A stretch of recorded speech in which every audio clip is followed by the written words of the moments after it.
Hey, baby Hello, girl. hello everyone. Welcome back to the final arc of season one. Some quick things I want to get in that I want to mention on the recording. Um, this is going to be a series of warnings and notes. First things first, it is extremely unlikely there will be another long rest before the end of this arc and therefore the end of this season. You are in a marathon, not a sprint.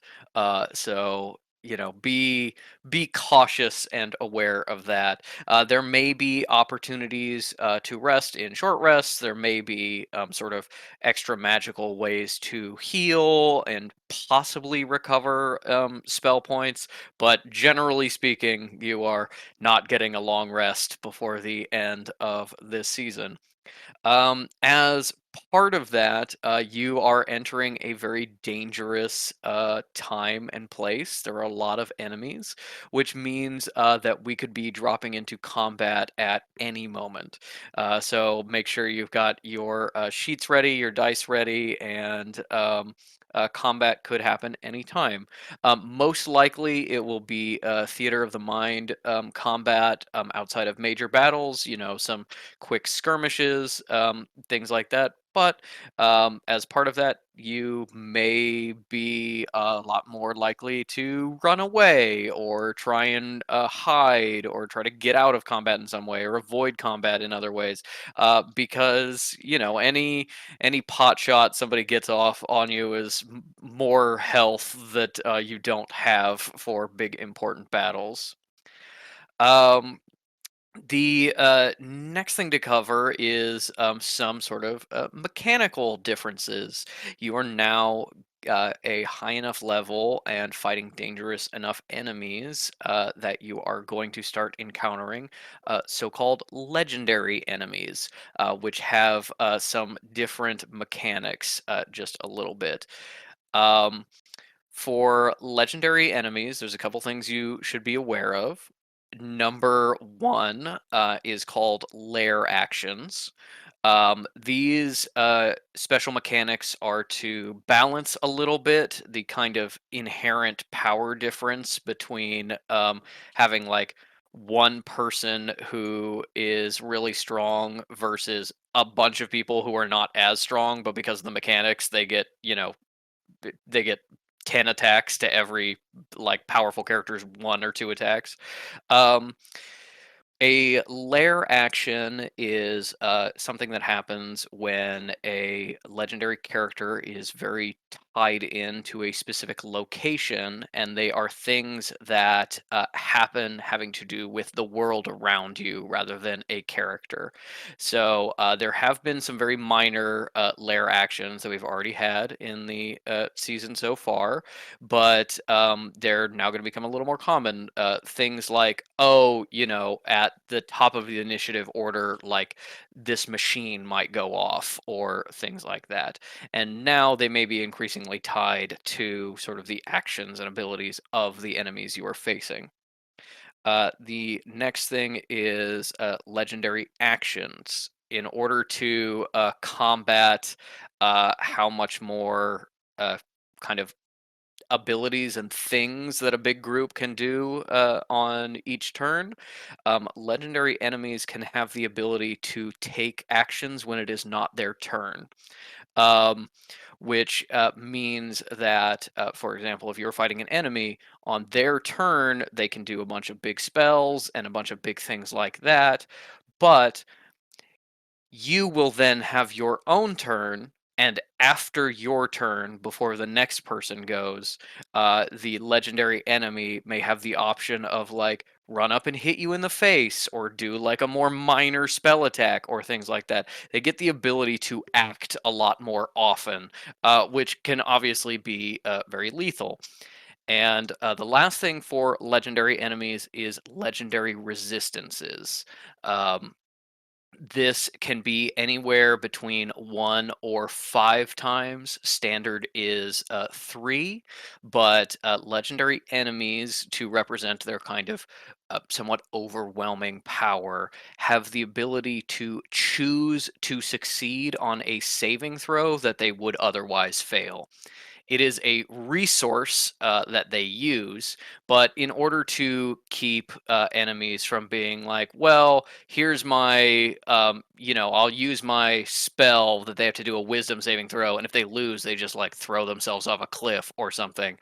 If they lose, they can then choose to succeed, but they are burning a resource, these so-called legendary resistances. Um, Finally, this does not have to do with legendary enemies, but just strong enemies. You are now going to be facing people who are experienced combatants, people who probably, went through the war and things like that, which means they have a little more understanding of sort of the mechanics than the average enemy. So, for example, they won't know as much as, we the players do in kind of this high concept sense, but they're experienced combatants, which means they know functionally, like, hey, I shouldn't make Sinner roll a strength saving throw or a constitution saving throw. I should instead make him roll maybe like a wisdom saving throw or something like that. And this also applies to things such as, potentially targeting healers or making sure you like somehow tie down the strongest person. And if you give a enemy the space and ability to think and ability to breathe to make these decisions, they may choose to make sure that dangerous opponents do not come into the battle. So, for example, if fish, say, were unconscious and making death saving throws, and everybody backed off enough from this enemy, the enemy may decide that it is safer if fish does not come back into the battle and choose instead to slit their throat while they're on the ground, forcing them to lose death saves instantly and potentially be dead and need to be revived rather than stabilized by a spare the dying or something like that. um, just a lot of potentially dangerous things that have been like kind of sort of in the background as we get later into the season and now are really coming to a head. um, uh, and with that, we will start our recap. Any questions before we get going? Patrick, if you hated us, you could just say so. These are all in Dungeons and Dragons 5e that I have directly adapted. This is nothing new for me. This is just you have now reached a point of danger where these things are coming into effect. And I will point Patrick out, heard us all going, yippee! I love battles. I wish they were harder. and I will point out, until this point, you have never used a life gem, for example. You've never had someone actually die that you then brought back. You have sort of been skating by on minimum lethality, and now you are facing potentially more dangerous enemies. Welcome to the first and final season of Well Dressed Bones. Yeah. Maybe, but fortunately, these are only mechanics for legendary enemies, which are particularly strong. You're not going to be running into like a goblin next season. He's like, I can attack 16 times. Pretty sure I that don't character trust you. exists in Skullduggery. Sorry, Mooney, what? Oh, I just said I don't trust you. Oh, and I said, I'm pretty sure that character already exists in Skullduggery. Mm-hmm. I was actually statting out a canon skullduggery character for season 2 that I thought was very fun. But Distract us. Don't try and distract us. If Yeah. we get there, That's the motivation. If anyone's alive, if you make Yeah, new literally. characters for season 2. For example, if fish fucking goes down, me looking at fish like, no. I've only got one life. Yep. okay, season 2 is going to Lordy. be okay. Assuming it's still the 3 players, 1DM. 2 of us are going to take over Isle and Metal, and then the third one gets to make a new person. Maybe. Isle of Metal Oh, come back Lord. like something happened here. They're like, besties, we're here to fight the big bad. And then they just see a bunch of corpses and blood and go, uh-oh. Oh, All right. boy. I was alive. It's just Elise did pick her up from school and was like, Yeah, you're staying in America now. Eloped with her beautiful boyfriend. yeah. All right. Last time in a session on Well Dressed Bones, we had our party torn and worn from the conflict with the Second Dawn mission gone wrong, dragging themselves back to the arms of the sanctuary and getting a lot of signs that things are wrong. Goph and Jaw being out of communication, signs from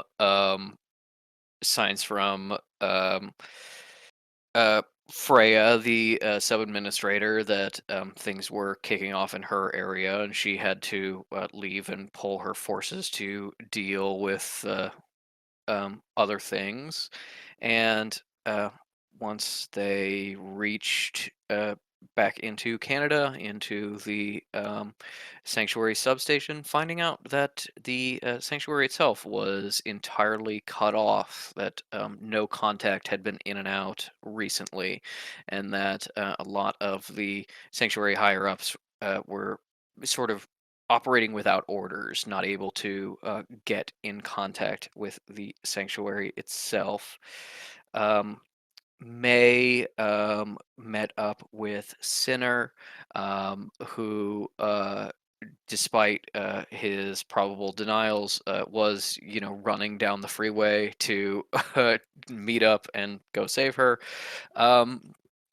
Confessed some fear and hesitation with both dealing with the sanctuary and whether they would be dealing in good faith, and also the fear that she herself had been involved in the creation of the ampule, that she was responsible for this in some way, and as part of that, hiding that responsibility from the rest of the party. But after after speaking to Sinner and then returning to the others, May confessed in a conversation that could have gone better, was a little hostile due to the fear and stress by the other party members. Um, but at least at this point, the air was clear and they were ready to do what they had to and find out what was happening at the sanctuary.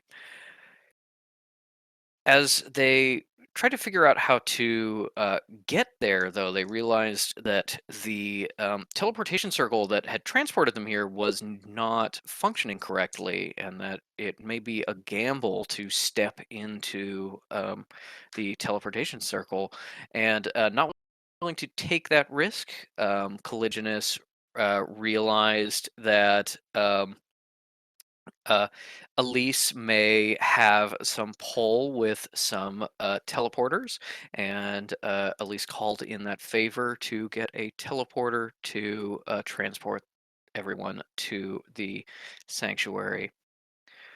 What they found was not um,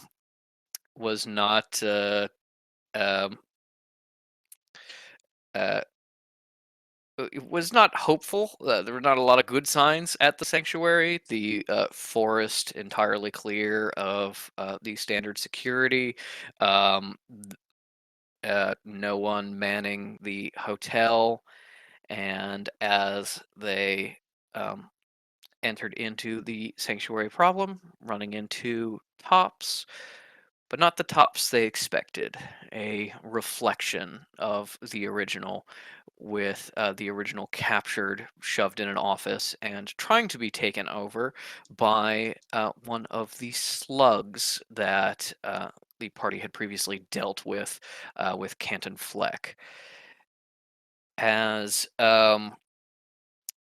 as the party plus the not controlled tops managed to defeat reflection tops, they within the confines of a silence spell, they gathered around a security feed looking out into the sanctuary to find that it has seemingly been entirely overrun with reflections. And that is where we open in the perfect silence of this silence spell, communicating with um, each other via a psychic connection.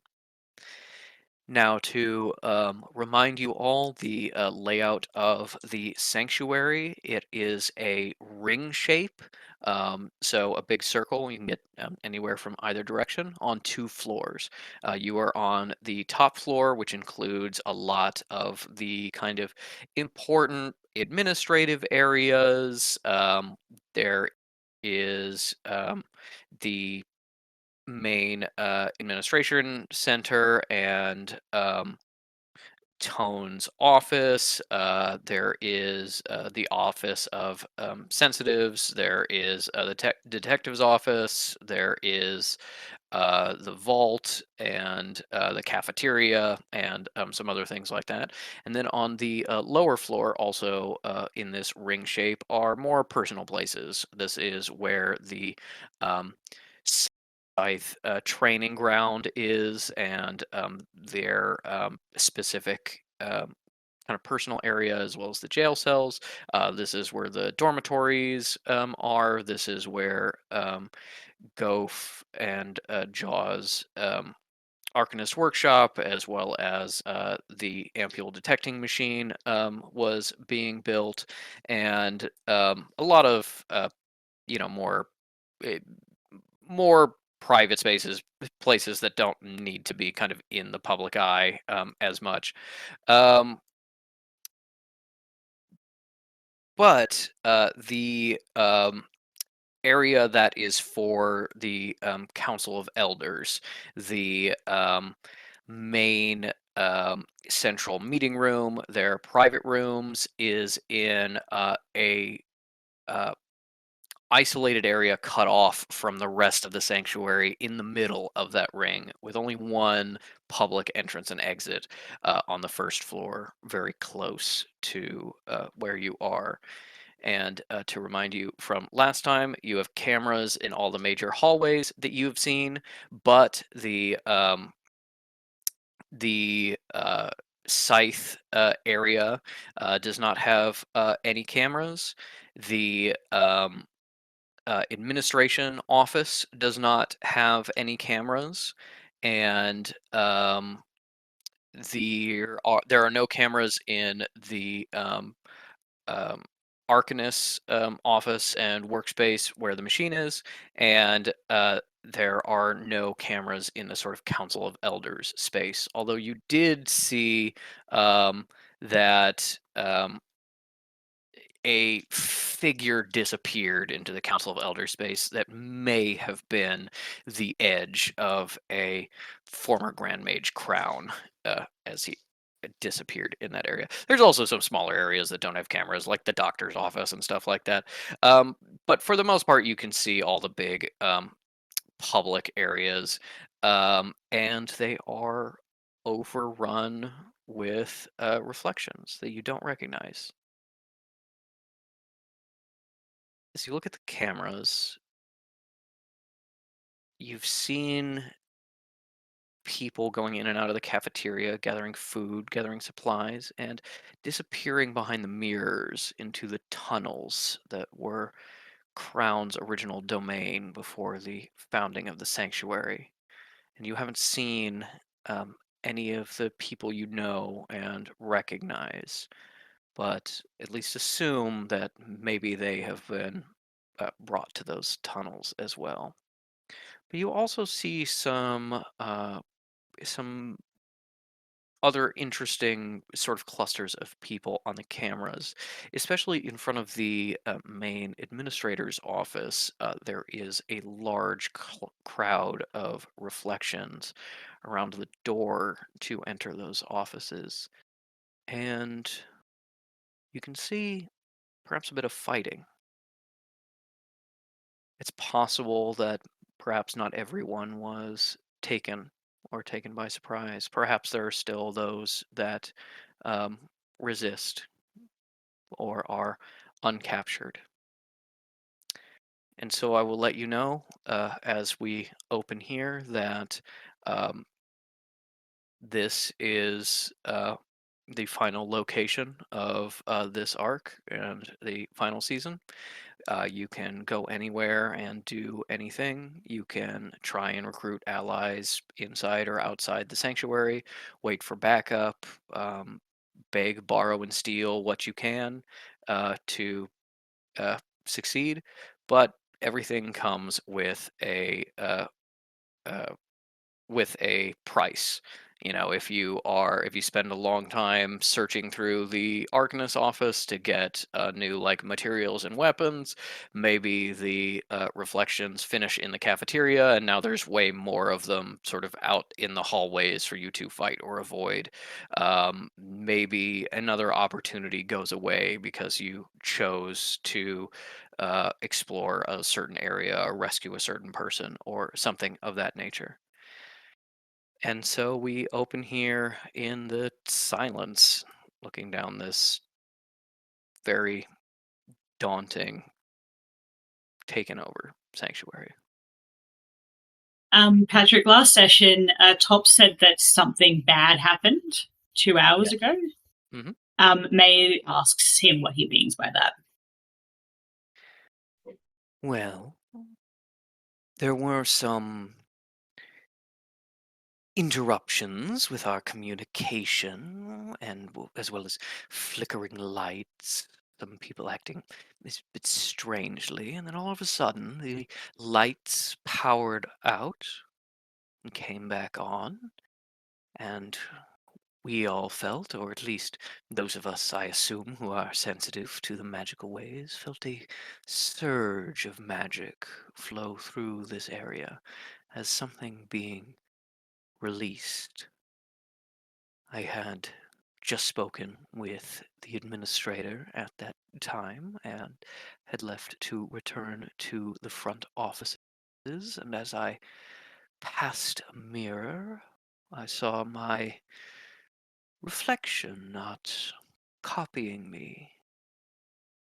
And as they stepped out of the mirror and someone else stepped up behind me and tried to, well, I believe, control me with this pink slug being, I then found myself locked in my office and an imposter taking my place. From what I overheard, it seems that at least certain key people have been copied. I saw what I can only assume was a reflection of the head archivist, Miss Moon. But most of these interlopers seem to be unique, not copies. In in some way, I suppose I am a little flattered that I was important enough to copy. May separately to the core gang is going to say it sounds like the ampule went off. Give Oh, you me figured that one out, did you? Wow, immediately bitchy. Give me an Arcana check for May. It's Dice Tower. I'm very tempted to stop using it now that the fear of God is in me for this arc. That is a 8. With an 8, you are in your work with the machine, and just kind of being here, the explorations you did in your room, and checking the bathroom mirror and stuff like that. You've kind of gotten a sense of how the power conduits, the magical power conduits, go through the sanctuary. You see that there is still power coming through, and that there is, the lights work, the doors work, things like that. There's still magic here, but with an 8, you kind of get the sense that to use a metaphor, the wiring is strained and a little burnt out, as if there was a power surge. But there's not nothing. So it is, uh, a large amount of magic went through the sanctuary. It's probable that's the ampule, but with an 8, you couldn't say for sure. But it's also possible that it was either not the ampule, or the ampule is not entirely discharged yet. Maybe there was a big burst and now there's an after effect, or something of that nature. There is really no way for you to be entirely sure. Okay. May conveys that and then adds, but I've been wrong before, so I'm probably wrong about this. And then says nothing. Sinner has sort of posted himself up between most of you and the door leading into the sanctuary proper, to kind of be a first line of defense. And you see that Mercy has actually walked over and is kind of like kicking the squished bits of the worm that's been crushed on the ground, and says, uh, "So I'm right? This is one of those things that we ran into in Picklesburg." Yeah, one of those. The benefactor Great. was behind that. Super. Okay. Well, Oh, and you know how we figured it out? How we got through the whole battle without getting slug possessed? We had neck coverings. That should be number one priority. okay, number one priority, neck coverings. I was also going to say that I did the cleanup after that mission, and we found a couple more possessed mortals in the town.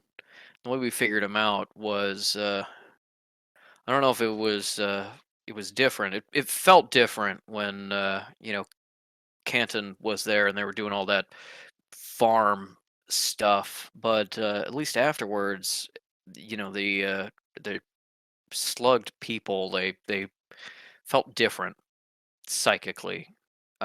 Just not a lot of kind of brain activity, a lot of just kind of survival stuff. Didn't really feel like a normal human mind. Uh, maybe if I stretch out my senses, could try and figure out where slugs are, or maybe just slugged people. I don't know. If it's not at great risk to you, Mercy, I'd like for you to at least give everyone a scan that we come across. Yeah. All right. I mean, I can probably do a little bit of a wider range than kind of immediately in front of people, but I'm not a big combat person, so I'll need y'all to keep an eye on me. Aside from Mace- aside from Sinner over there, I don't think any of us are combat people, and so totally get what you're saying, Mercy, but we all need to you know Yeah, be careful. I get that, but there's combat people and there's not combat people. I did some basic self-defense training, like maybe 40 years ago, and that's been pretty much it. I've only kind of used my powers to uh, be a sensitive for the sanctuary. You're all, you're the detectives. Well, I guess May, I don't know. Are you sort of a detective? but you all know how to fight in some way. Hal puts a hand on Mercy's elbow and says, "I was trained as a researcher. We Really? make do." Yes.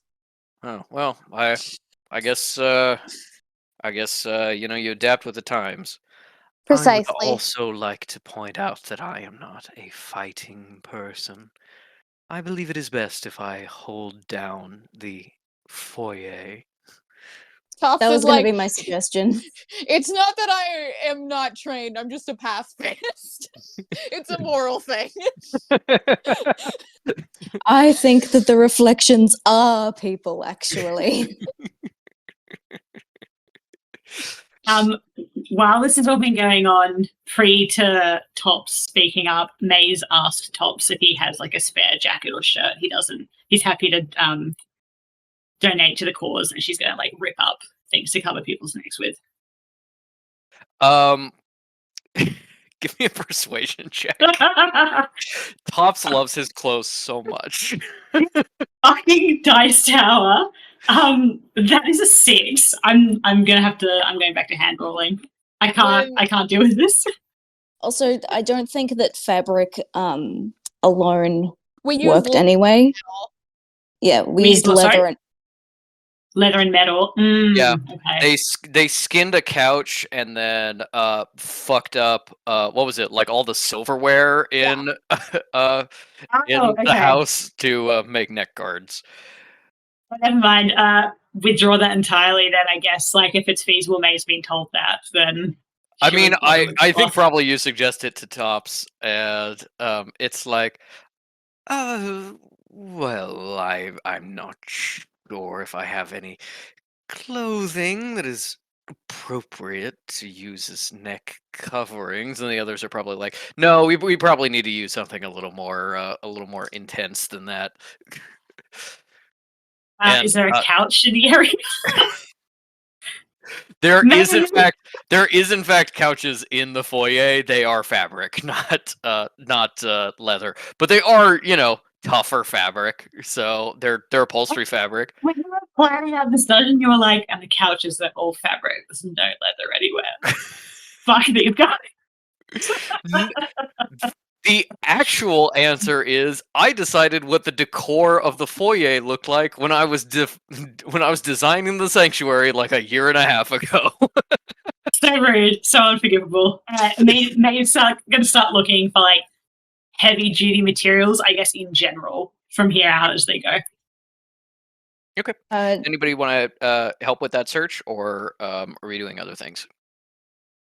despite Tops's probably protestations, Fish is going to like go through the side room just to see if there's anything to make a covering. Tops is absolutely like, oh well, I'm sure there's nothing. If you find it helpful, I Yeah, no, it's fine. Go ahead. I'm not touching the clothes. I'm not touching the silk. Why would I do anything to that? It's all good. I appreciate you not touching the silk, especially the hats. Please leave the hats alone. Okay, but Kekano can have a hat. Why don't we speak about Kekano's fashion arrangements after the current emergency? Unless you believe a hat for Kekano now would be helpful in some way. Well, here's what I'm gonna do. I would like a hat, but I don't know if it's gonna be helpful against bad guys. Yeah, how about you just chat with Kekano about it, because he's a very scared little boy. This is a very scared little thing that we're going through, isn't it? So just you comfort him, and I'll look through your stuff. Very well. Kekano, are you quite all right? Mr. Tops, this is very scary, and I do not like it at all. Mr. is a little gendered, but sure. And he just steps aside with Kekano. It is this, monstrous spider-like being, like neck flack against the ceiling because he's at his full height, holding just a little small seal up to his face so they can talk. As the two of you go to rummage through all this stuff, either both of you give me investigation checks, or one of you give me investigation check with advantage. What My would you- investigation, mine is +8. Oh, sorry, no, that's.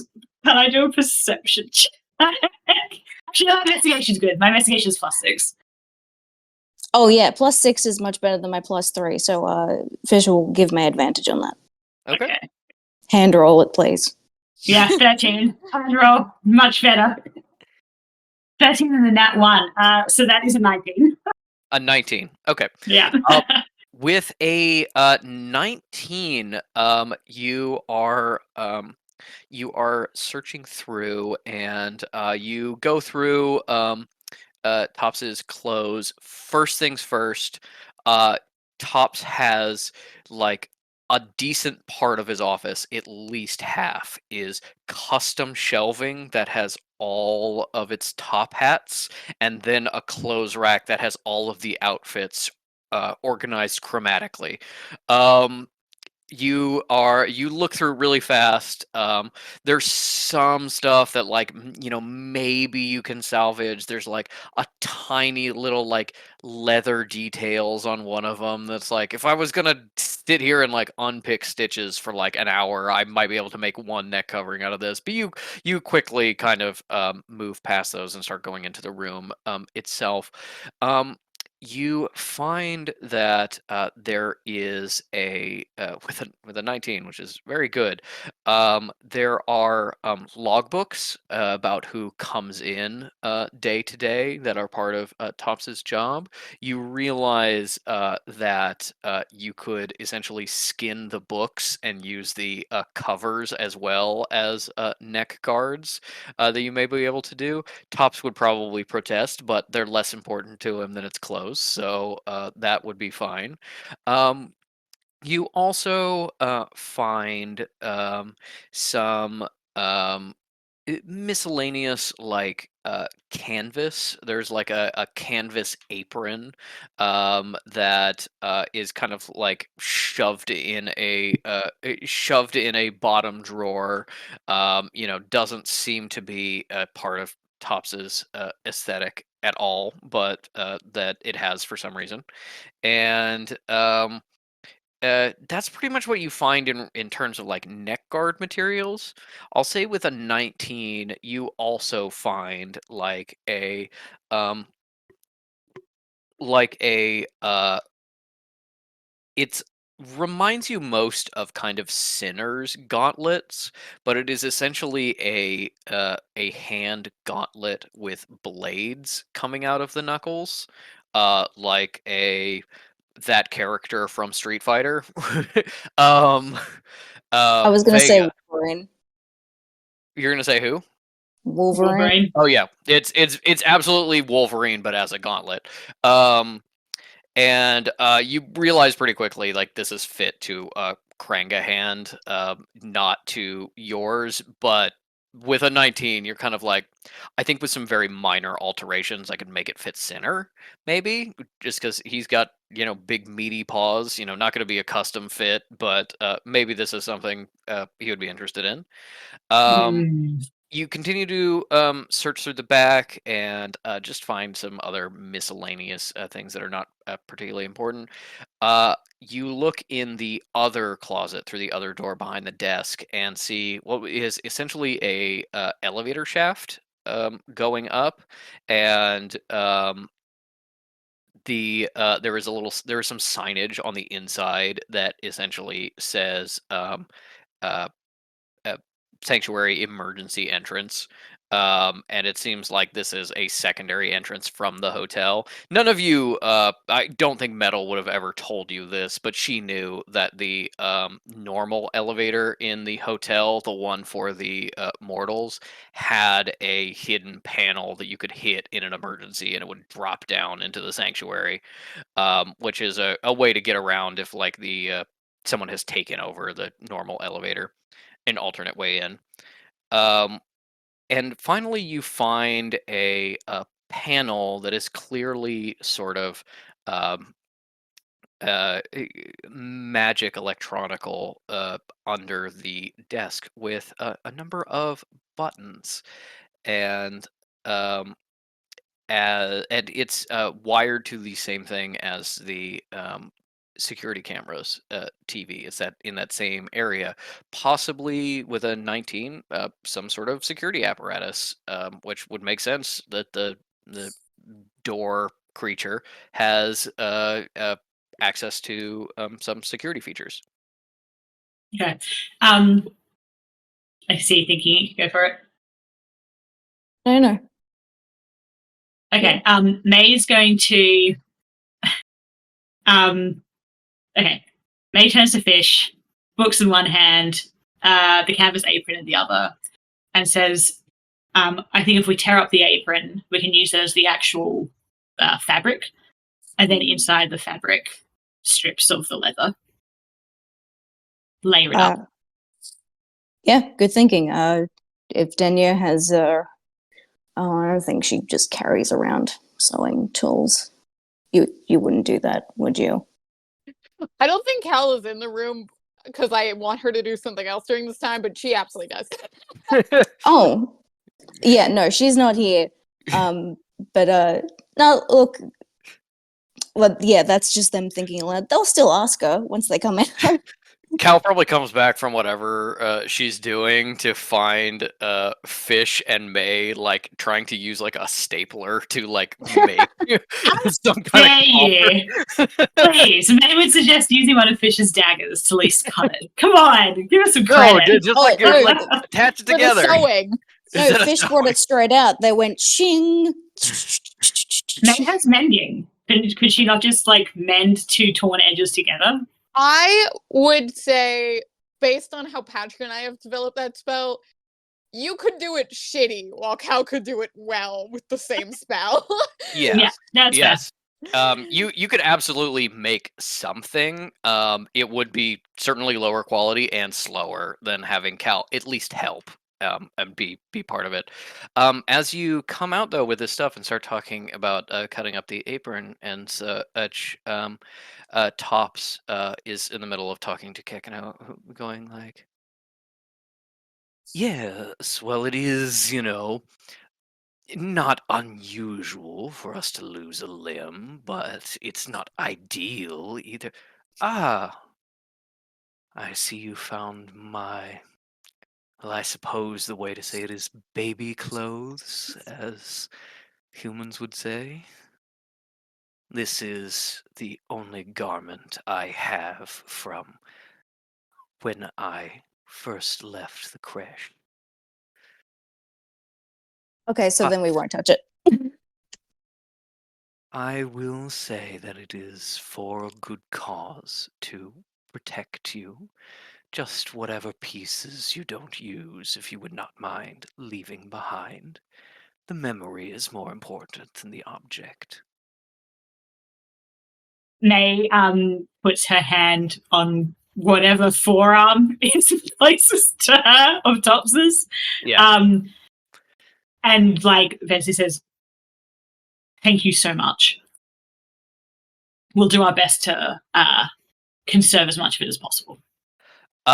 He gives you a smile that is incredibly disconcerting, just all teeth and like huge smile. Give me an insight check as the one member who has not interacted with Tops as much. Sure. That is a 14. Okay. With a 14, scary, creepy, weird, and then it occurs to you for like just a moment that Kranga do not make human facial expressions. They have their own facial expressions. This is a Kranga who has trained itself to make human facial expressions. This is its version of a reassuring smile and a happy smile, and it just looks really artificial and scary because it is.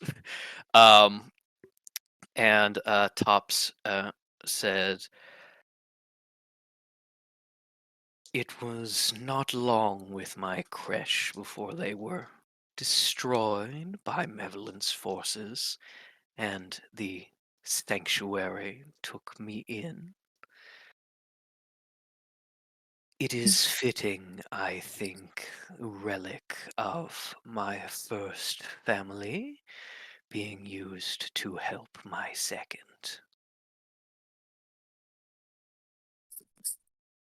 Thank you. Also, with that insight 14, there's probably this moment of being like, it like stresses family a little too much. You get real emotion on the sanctuary is my family, but what is like my first family, and then it's kind of like very like flat and neutral. You're like, oh, Kranga don't like raise their young or anything. That's absolutely just like a trying to connect to the humans kind of thing.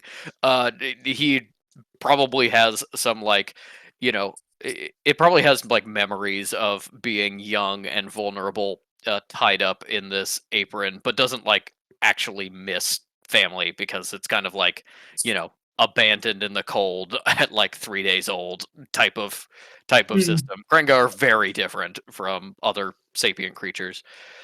But yeah, you can start cutting up some pieces for some guards. Meanwhile, Cal, I just heard Mooney step back in. So yeah,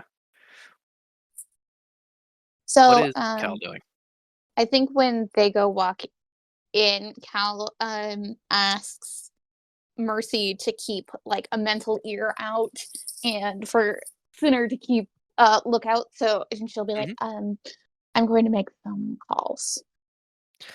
Mercy kind of gives you a nod and posts up near center, just kind of like leaning against a wall, and you can see her eyes closed with a look of concentration as she's kind of just like searching for mental signatures.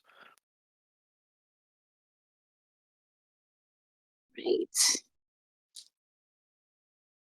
And I think she's gonna hesitate for a moment and then go to her Elise sending stone because at least Tinnitus has been updated more recently. Mm-hmm. And then she'll call her sister. Callie, hello, dear. I heard from Mr. Remit that things went well. I hope everything's all right with you. The He, sanctuary's being taken over. oh, okay. So a work call then. Well, that's not good. I assume. Are No, and you it taking it over? no. It may Okay. also have it may also be partially your fault. I'm still seeing it. Excuse me? Remember You're the cute little document you gave the benefactor? Of course. Haven't understood exactly how that's connected, but I assume it is connected to the reflection takeover we are currently experiencing. Reflection takeover. Well, that is quite news. I'm not entirely sure how I am involved, and you know what they say when you assume. It's rude. That's what they say. um, Until proven otherwise, I'm going to assume that this man took use of all of his resources, and therefore I'm going to be finding some horrible use of some horrible and for your own sake butchered version of your magic at use here. well, my magic is a very pure and helpful thing, but I imagine if someone had ill intent, it could be butchered in some way.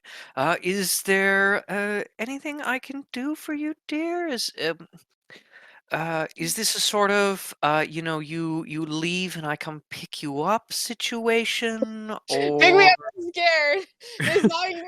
They saw you drop me off at the fight, and he did a devastating rap about it.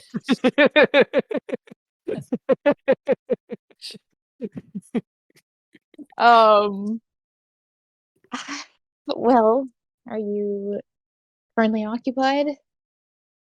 I am pretty occupied at the moment. Yes. I could move some things around to come pick you up, but if you're asking for, uh, I don't know, a ride across town or something like that, I could certainly send someone. And Harkin is very likely captured, Oh. and Jamal Tractate is also very likely Oh captured. no. So Oh, I oh would. no. Oh, but Jamal is such a dear, and Harkin is, that someone that we like, sort of. Um, that's such a shame. Oh, well, what can I do? Let me know how I can help save your mm, Jamal. Yes, well, I will not be leaving until I am able to rescue the both of them. So you, I mean, it is pretty helpful to have you here if you want. If you're able to call that teleporter, I'm sure you can make very quick work of whatever sad reflection army is here and undo their life threads by blinking at them or whatever you do. Well, maybe Uh, not blinking at them. It's sort of a batting of the eyes. Blinking is just a simplification. Uh, well, I will say I called in my favor with Mr. Remit for you. I may be able to arrange something else with him. Let me see if I can get in contact.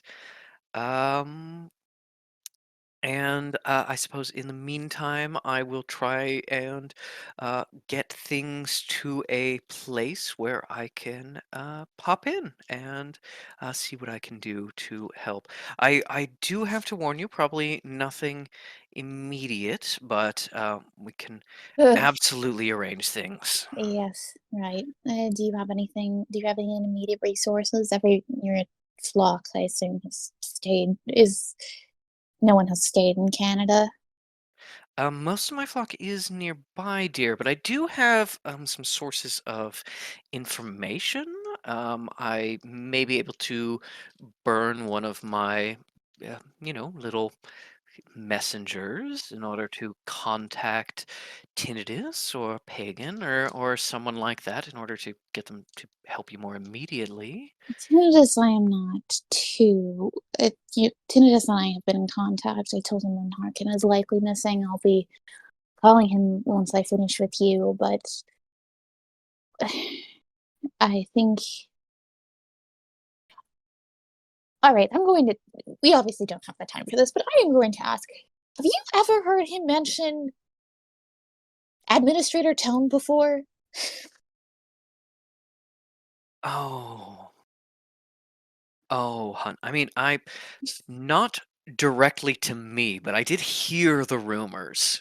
There were a lot of, there was a lot of. You were a little too young when Tinnitus became our abbot. You weren't really social enough for getting all of the gossip at that time, and there was a bit of a kerfuffle, I believe. There was some bad blood, I believe, is uh why, uh, well, Abbot Tinnitus ended up in a European sanctuary instead of rebuilding a North American one. Yeah, some real feelings there, according to the rumors. Not sure about positive or negative. Maybe both. It is.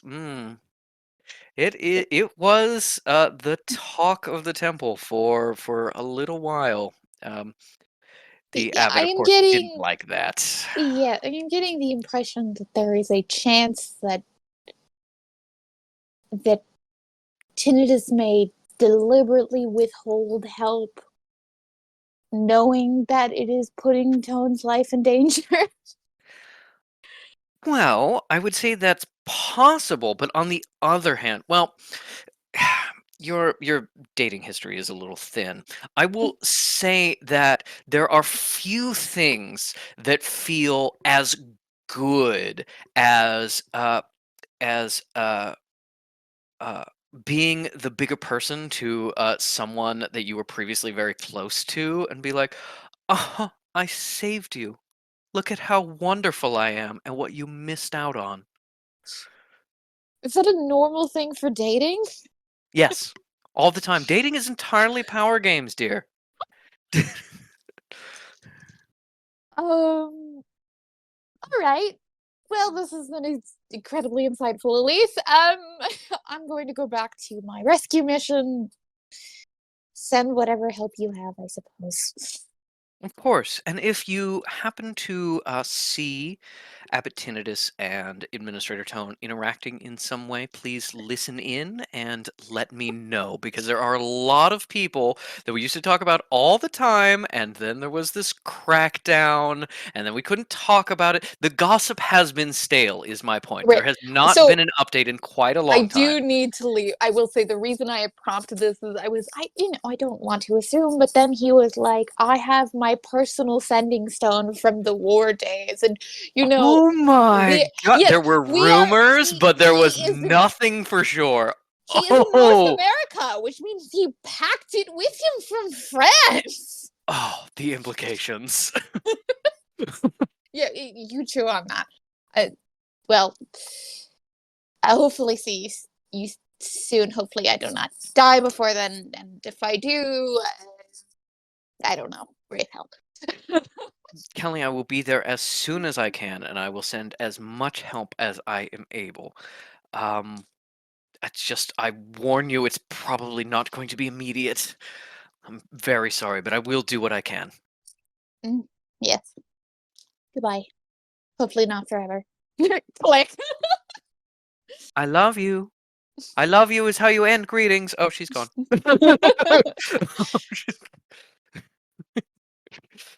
and then we'll switch to a quick tinnitus call. You call Tinnitus. Usually it takes kind of a moment for him to pick up. He picks up immediately, and he Oh, is he's waiting by the pissed. phone.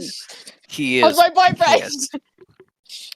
Before you can say anything, any kind of update, he says in a much more like clipped, not his normal soft tone at all, very like, war-minded tinnitus that you have very rarely heard. He says, "We are 25 minutes out from the sanctuary. Pagan, Obscura, and Umbra have decided to run with their tails between their legs, but Beliala has joined us, and we are packing up the last of our materials. We should be arriving soon." I am immensely grateful. We referring to you, Tail and Beliala? Uh, yes, sister, all of the faithful, loyal necromancers are still with me. All right. It is as bad as we feared. It seems to be a reflection takeover of the sanctuary. I will be going in deeper, so the entrance you'll have to navigate by yourself. So go with caution, and I will report to you if and when I found Unharken. Sister, the sanctuary is designed to be almost impossible to assault from the front entrance. That entrance can be locked down incredibly tightly. We kept a window open. I don't really believe anybody's going to be running out to close it. Oh, well, that will work. But still, keep yourself safe. Once we have arrived, perhaps with other backup, we may be able to rescue Brother and Harkin. But no necromantic life is worth those of whatever survivors there may be in the sanctuary. Keep yourself safe and keep yourself steady until we arrive. Do not risk yourself, sister. Yes. Yes, of course. He's, explicitly telling you to not go in and to just wait for backup. It kind of sounds like he wants to kind of make a like surround the sanctuary, get a method of retreat, maybe call in some backup. Maybe in the next like day or two, this will be resolved. You, you know, don't have to listen to him, but Yeah. Oh yeah, yeah, she knows. She's yeah. explicitly being like, yeah. Very well, sister. I will see you soon. Thank you. Click. And then she'll meet back up with everybody else. You see May and Fish. They're arguing. Fish is like, "You gotta hold it tight. You gotta hold it out." While Fish is like stabbing the knife in to like cut the leather into strips. Oi. Hold on. When Cal comes over and Fish notices her, they go, "Oh, hey Danielle, truth or dare? Truth? Do you have sewing tools on you? Of course. Please fucking help us." Yes. Go. Why did you even start? Pelagianus, Uh, we're making neck guards. Oh, that is very wise. But please, I have to undo this. Do you Sits her ass down, gets her seam ripper out, and is just like, go away, go away. Did you know that books are for reading and also for fashion? That's very interesting. I did not know. Yeah, give me a I would say this would be a proficient tools check to make these with advantage because May and Fish are helping you. What was okay then? Sure. Wah.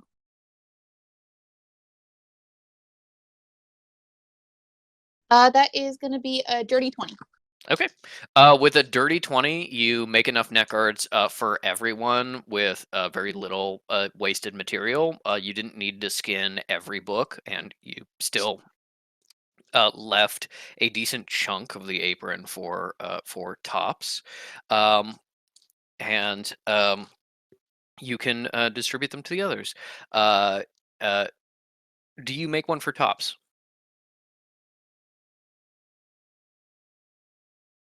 I think she'd offer one.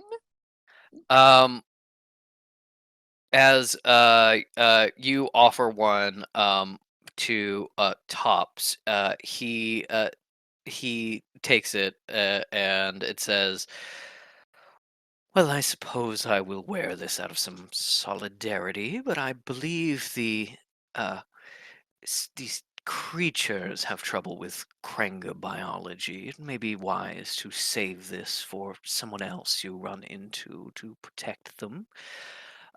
I Yeah. should have you know that we do have some security features here in the foyer. I can seal the doors. My plan was to stay here and seal the entrance after you enter. We can maintain the foyer as a secure fallback position should something happen or should people need to be evacuated." I agree with that plan if everyone else does. I think we'll have the necromancers entering through our window in probably the next hour or so. Ah, the necromancers. I suppose Abatinitus and the like. Yes. Well, it will be interesting to see him grace our sanctuary once again. I will ensure that he and the others have access to set up position here.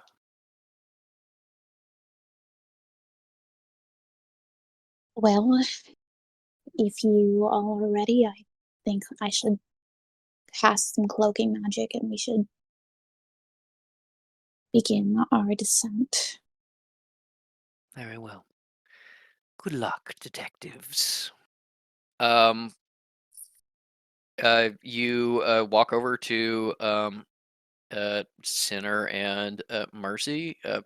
Mercy kind of cracks her eyes and says psychically, "There's been a lot of movement, a lot of minds coming and going.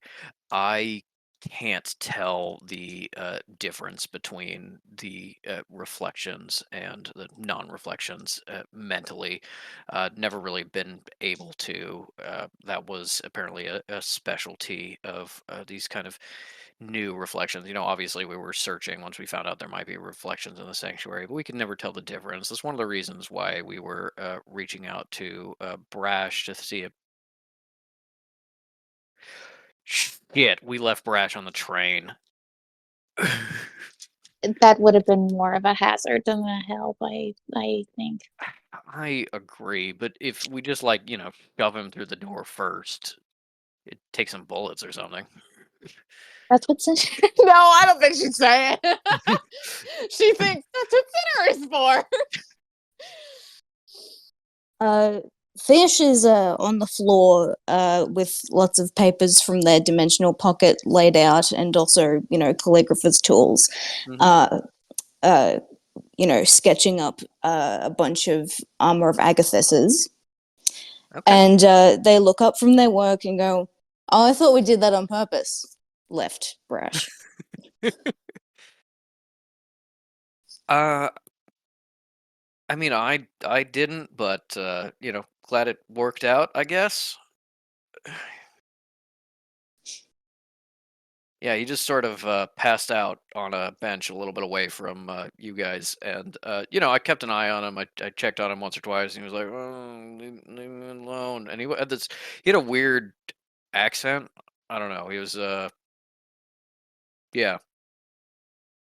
But Which anyway, one? The posh one or the shitty one? no, usually he talks like a fancy lad, when we interviewed him before, and yeah, he just sounded strange. Mm-hmm. But anyway, yeah, I guess we can send a message to Freya and have her pick him up at some point. He's headed to that area of town if he stayed on the train. Yeah, probably. He can find a ride, get a taxi or something. Yeah, anyway, focus on the sanctuary. So, Fish makes an Armor of Agathis. They probably already had like 2 in their pocket. Mhm. Owl House style of a scrap of paper that you should then be able to slap on someone's face and then activate. One for themselves, May, Cal, Mercy, Sinner. Let me double check on Armor of Agathis because I think you might only be able to do it on yourself. So, yeah, no, it is self. In fact, you are correct. I'm looking at the page and it says range area self, and I can't read. So it's Okay. just me. We can pretend you were trying to con Patrick. No, here's the thing. It was a fish thing where they have 1 and they did 4 more, and it's like, okay, Sinner, come over here. Let me test it out on you. Slap. Sticks on and it just peels off. Oh, okay, that's not gonna work. Okay, No, you can try licking it. Oh, that's worked in the past. Yeah. Nope, just fell off. Mm-hmm. Yeah, it seems like you are as ready as you can be. Is it time to drop the silence spell? Oh, that was concentration. So yeah. All right.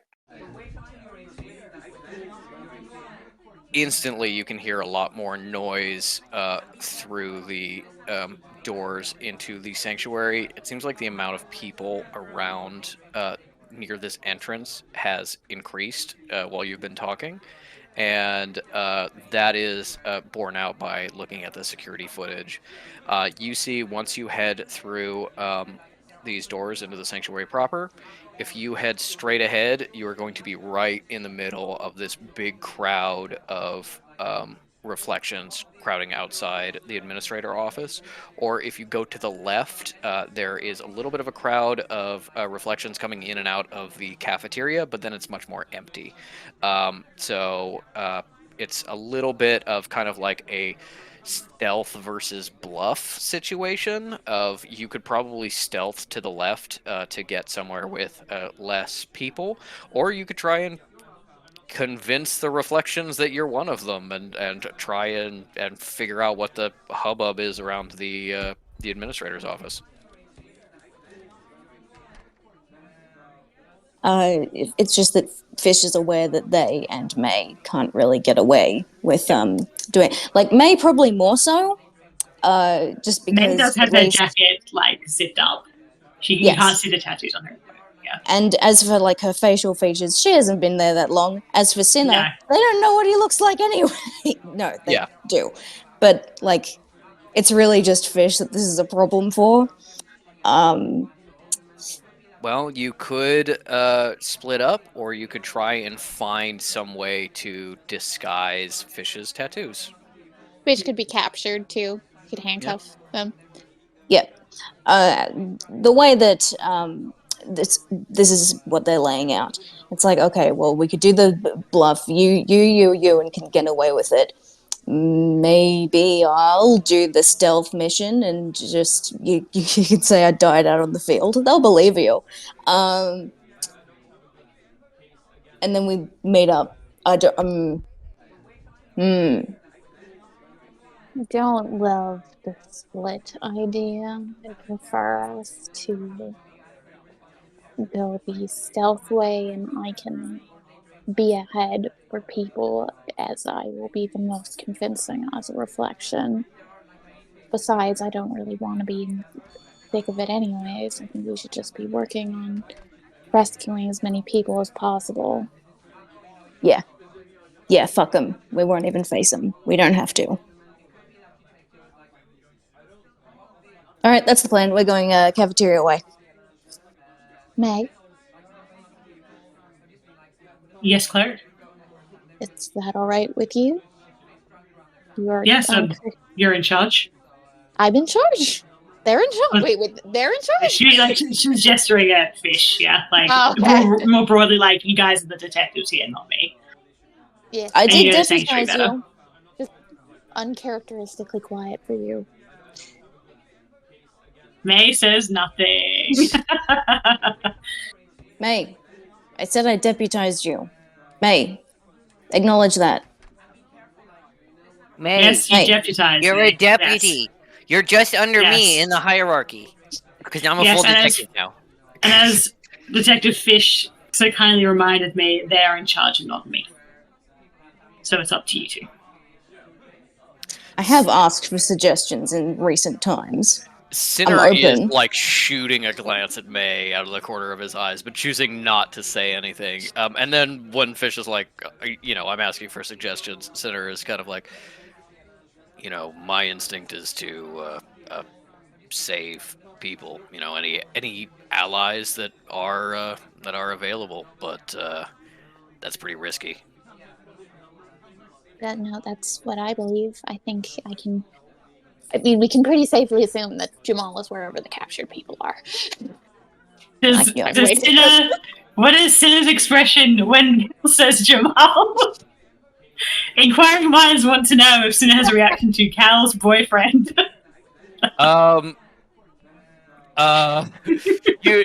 You see a little bit of like a side eye like flick to Cal of being like, wow, your boyfriend's a weenie, and then like kind of refocusing on like we're gonna go forward of being like Cal essentially said like, yeah, Jamal was instantly captured and is just wherever they're holding people, and it's like, wow, really? Jesus.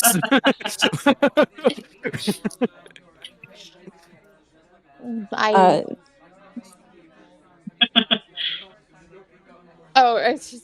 Cal's like, the hesitation is making the anxiety worse. Are we settled? Can we go? Once we are ready, I will cast our cloaking spell. I'm ready. I just Also, wanted to. I was just going to remind you, Yes.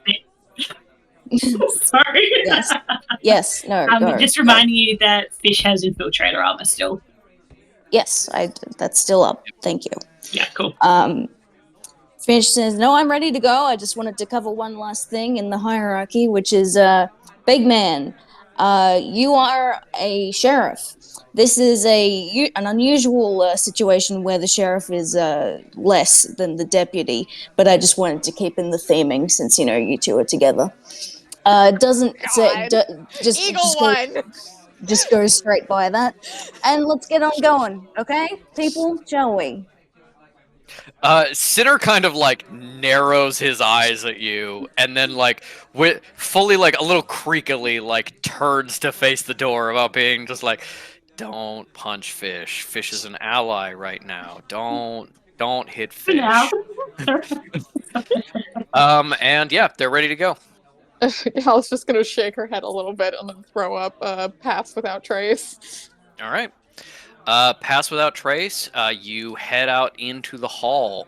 You are immediately, as soon as you open the doors, confronted with this greater wave of noise as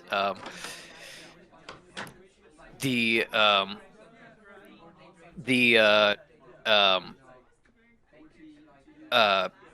door closes and seals behind you as you go through, and Tops activates the security, and you see for the first time there was a lot of like movement on the camera, but nothing that was too distinct. It was just kind of a little too low quality.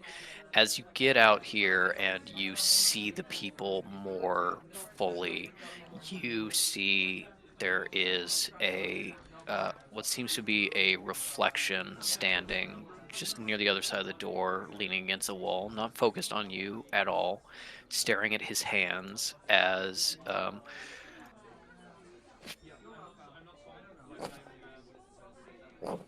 he just lights fire in his hands over and over again, amazed by the magic that he now has. And you can see more people deeper in the hall with magic, reflections with magic. And you can see pretty clearly that they are assaulting the administrator's office. As you sneak past, you see a what may be a earth elementalist reflection sneak up to the door and start to bash at the hinges, the wall shaking and the bricks moving before a bolt of flame shoots out the door and just kind of like cars him a little bit as he ducks out of the way. There's a reflection walking on the ceiling, peeking in the door from another angle before ducking away as a blast of energy shoots out. Very clearly, some people are holed up in the administrator's area, and these are, a large group of survivors. Give me everyone's stealth checks and add your plus 10, and Fish does it with advantage. I also, I was gonna Eldritch Sight anyway, but thank you for the clarification without having to Eldritch Sight. But Fish is still gonna do it, just in case that there's one fucker who doesn't have magic, just in case. As you activate Eldritch Sight, you actually see a little bit of the flow of magic going through these reflections. Give me either a perception or arcana check. They'll tell you slightly different things. Oh. I'm real quick opening it up to Mooney and Ellie. Which do you think it should be? Whatever's the highest stat. It's generally how I approach it. Yeah, that's perception, but I'm thinking it's magic it's magic. So I'm doing magic. Arcana. Even though that's plus 0. That's what I was gonna say, so I support you. That's just 9. Okay. With a 9, you can see you see the magic, and as you do Eldritch Sight, you have been looking for some differences between the reflections and non-reflections ever since you first found out in the Second Dawn that this one enemy was a reflection, and you have never been able to tell a difference by sight. But as you really look inside, you can see sort of the pathways of magic very faintly. And you can see they're almost stuttering a little bit as the magic in them is perhaps maybe not complete or finished. Something is a little wrong with the magic, but it's still there. They have magic in the same way you and everyone else does. There's something a little bit different about it, but it is there. And you can see as you look, it's almost imperceptible at first, but it seems to be getting a little bit stronger as time goes on. That maybe this is a part of the creation process, maybe that they aren't quite complete, but that they will be complete if nothing else stops them. Mhm. For the Pass Without Trace, okay, it doesn't have a limit on the number of people you can do it on. That's what I was checking. So I have the rolls for Sinner and Mercy whenever everybody else is good with that. What were Yeah. you going to think? What was that? Just that Fish's first thought was, oh, it's temporary. Sees that it's getting stronger. Oh, Oh. no, it's not. Yes. Oh, it's temporary. Yay. No. I only got a 19, by the way. With your plus 10? My plus 14, technically, but yeah. Okay. Oh, 19. 26. Oh, me. 26 for Fish. Mm-hmm. What was it for May? 17. 17 for May. And then... And I wanted to perhaps float an idea once you're done. Okay. We have 16 for Sinner. And we have... that is... No, it's that one. That is going to be dirty 20 for Mercy. She works here. She does work here. It's true. Yeah. What were you gonna say? With message, I know you can do it through the door if you're familiar with the target and know that they're there. Mhm. Is it feasible enough that May could assume that since it is Tone's office, he is inside and reach out? Whether or not she's successful is another matter, but Yeah. targeting him specifically? Okay. You can try and target him. You reach out and there is not an answer. Tone may or may not be in that office. It's possible that he's not able to respond in some way. Unconscious, incapacitated, busy, just fighting against other people. But yeah, you don't get a response. Okay. May's gonna try one more time and just say that it's us, the detectives. We're going to try and rescue people if we can. Okay. No response. Okay. And May passes on via magical telephony to the others that she's had a crack. All right. As you see this crowd of people and you duck to the left to avoid it, just rolled perception for the reflections.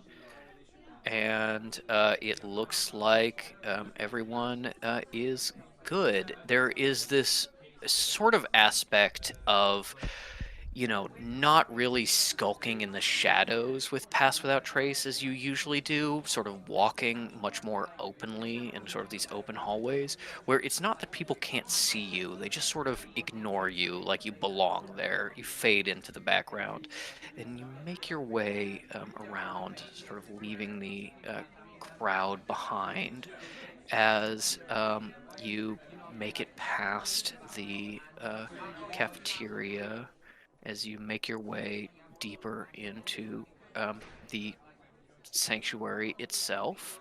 And once they're kind of doing that, Cal does take out her Jamal compass. All right. Your Jamal compass seems to be leading you forward. It's at like a little bit of a slight angle and slightly down, but it is kind of leading you in a forward direction, in the direction you're walking. Also, I want Cal to give me a perception check for when we are going past.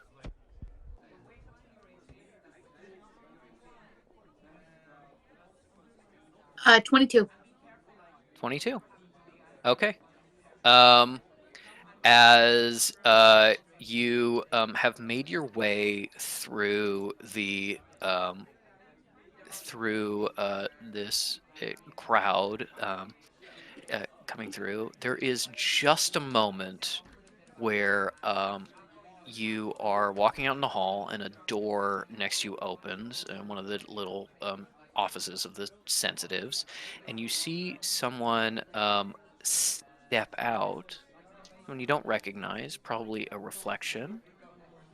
Shadows pool at their feet, and as they step forward, they shift a little bit, jumping forward like in a shadow step, seemingly unfamiliar with the motion, like a newborn foal on new legs, but a necromancer reflection as well. She's probably muttering this very quietly under her breath, like in French, but she's like, fucking told her. I told her! My actions don't have consequences. As you head out, you pass the cafeteria, and you turn the corner, and the Jamal compass is still kind of like pointed at the wall and a little bit down. You've just walked past the corner mirror, part of this security system that the reflection stepped out of. Probably all a little cautiously looking at your reflections as you walk past, but don't see anything strange or out of place. And the compass still seems to be pointing into the wall, deeper into the earth, but also down. So it's, there are some rooms that go a little deeper into the rock than others. You are pretty much right above where the archive is. So it's possible that he's in like the far side of the archive, which is kind of a bigger room. But if so, that's the floor beneath you. If we're just keeping in mind the tunnels and reminds everyone of that. It's like if they've fucking probably taken all the hostages in through the tunnels, and that's where he would be. And Fish also additionally knows that the large mirrors at the corners are the ones that hinge open and have a little room behind them where the symbol work is to make the security system. Yes. They're gonna go investigate one of those, actually. Okay. Give me an investigation check. You very quickly find the latch that pops open the mirror. You see this whole this right angle of mirror just like pivot out on silent hinges as it opens up into a room covered floor, ceiling, wall to wall in symbols. Give me a investigation check. 14. 14. With a 14, you are looking through the symbols. You are seeing how they kind of interact. It is so incredibly complicated in here. And May, who has never seen this before, is like, this is a masterwork of symbolism. This is something far more complicated, but clearly in the same realm as something you would have seen in the ruins of being like, Yeah, this May's is like, something. And as you're searching around with a 14, you see a little scuff in the rock that doesn't seem to be tied to any of the symbol work. And in fact, it's very like clean carved in here, so that is kind of out of place. And you think with a 14 that probably one of these walls open or there's a passageway somewhere in here. With a 14, you don't know how to open it. You can't place it. With May by their side, Fish like turns to her and goes, well, you're better and more experienced at this stuff than I am, so how about I give you advantage on a symbol roll to identify the symbol that we need to disrupt in order to shut it down, get through there. Is May's tremor sense picking anything up? There is nothing moving within range that you sense. No. Okay. All right, let's roll symbol. Not great. 11. Oh, no, you said advantage. I guess. Try again. Yeah. I was That's a about bit to say, Yeah, that's much better. 15. Okay. With a 15, you're looking at this, and you kind of have to like it. It's kind of too much for you at first. You have to kind of fade your eyes out a little bit, as this is too complicated and too outside your experience. You're like, I need to look for like what is the key symbol that holds it together, or what breaks the pattern. If I get too in the weeds of like how this works, I'm never going to be able to come to terms with this.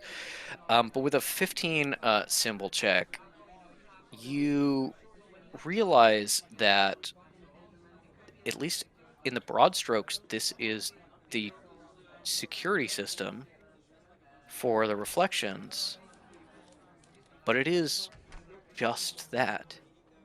You realize that these symbols aren't active right now with these reflections out and about, and you trace the magic through the symbols from the mirror itself, and realize that somewhere behind the wall, going deeper, other symbols, other power feeding these mirrors, that you can't disrupt whatever is happening with the reflections from here.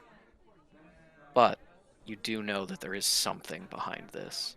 And with a 15, you've got like a decent idea of kind of the area of where the symbol you need to open it would be, but nothing concrete.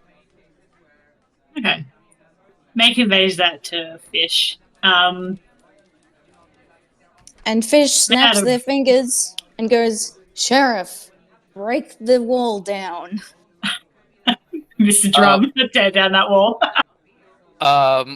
Sinner like looks at Fish and then looks at May for May to give the nod of being like, I don't take orders from this person. Does May have any sense of like what direction to point him in? Yes, between the two of you, you've definitely found like which is the wall that opens up, or at least what part of it. That there is tunnels behind. You don't know how to open it, but you kind of know where to destroy if you were going to break it down. Yeah, okay. Also, May says to Fish, do we really want to make a very loud, destructive noise? Always. But I understand what you're saying. But how do we get through it without making noise? You said it was made out of rock, did you, Patrick? Mm-hmm. Motor, baby, let's do it. Okay. Yeah. It's going to take you a while. You know that. Yeah. How thick is it? It's you don't know until you start trying, but it is gonna take you a while. As you do mold earth, the symbols kind of resist you a little bit. Clearly, there is some sort of like protection against the symbols getting distorted on here, but as you keep pushing, you break through, and you start scooping out rock from this wall. As you Also, sorry, can I interrupt to say, May would have suggested ushering everyone inside the room and closing the Yeah, mirror. that's Yeah. what's happened. Yes. There That's is good? no Okay, good. there is no light source in here, so somebody would have to a dancing light. Make and see in the dark. Yeah. Also that, yeah. Then you are just all in the darkness, very claustrophobic.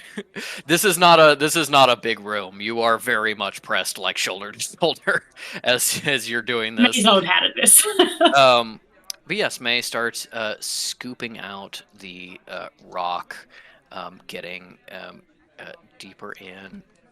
It takes some minutes before you finally have a breakthrough and get through to the other side. The wall is definitely thicker than you expected, but you do see through to a tunnel on the other side. Cal asked Kekino to search for feelings, and she'll do a death sense. Okay. For bones, leather, etc.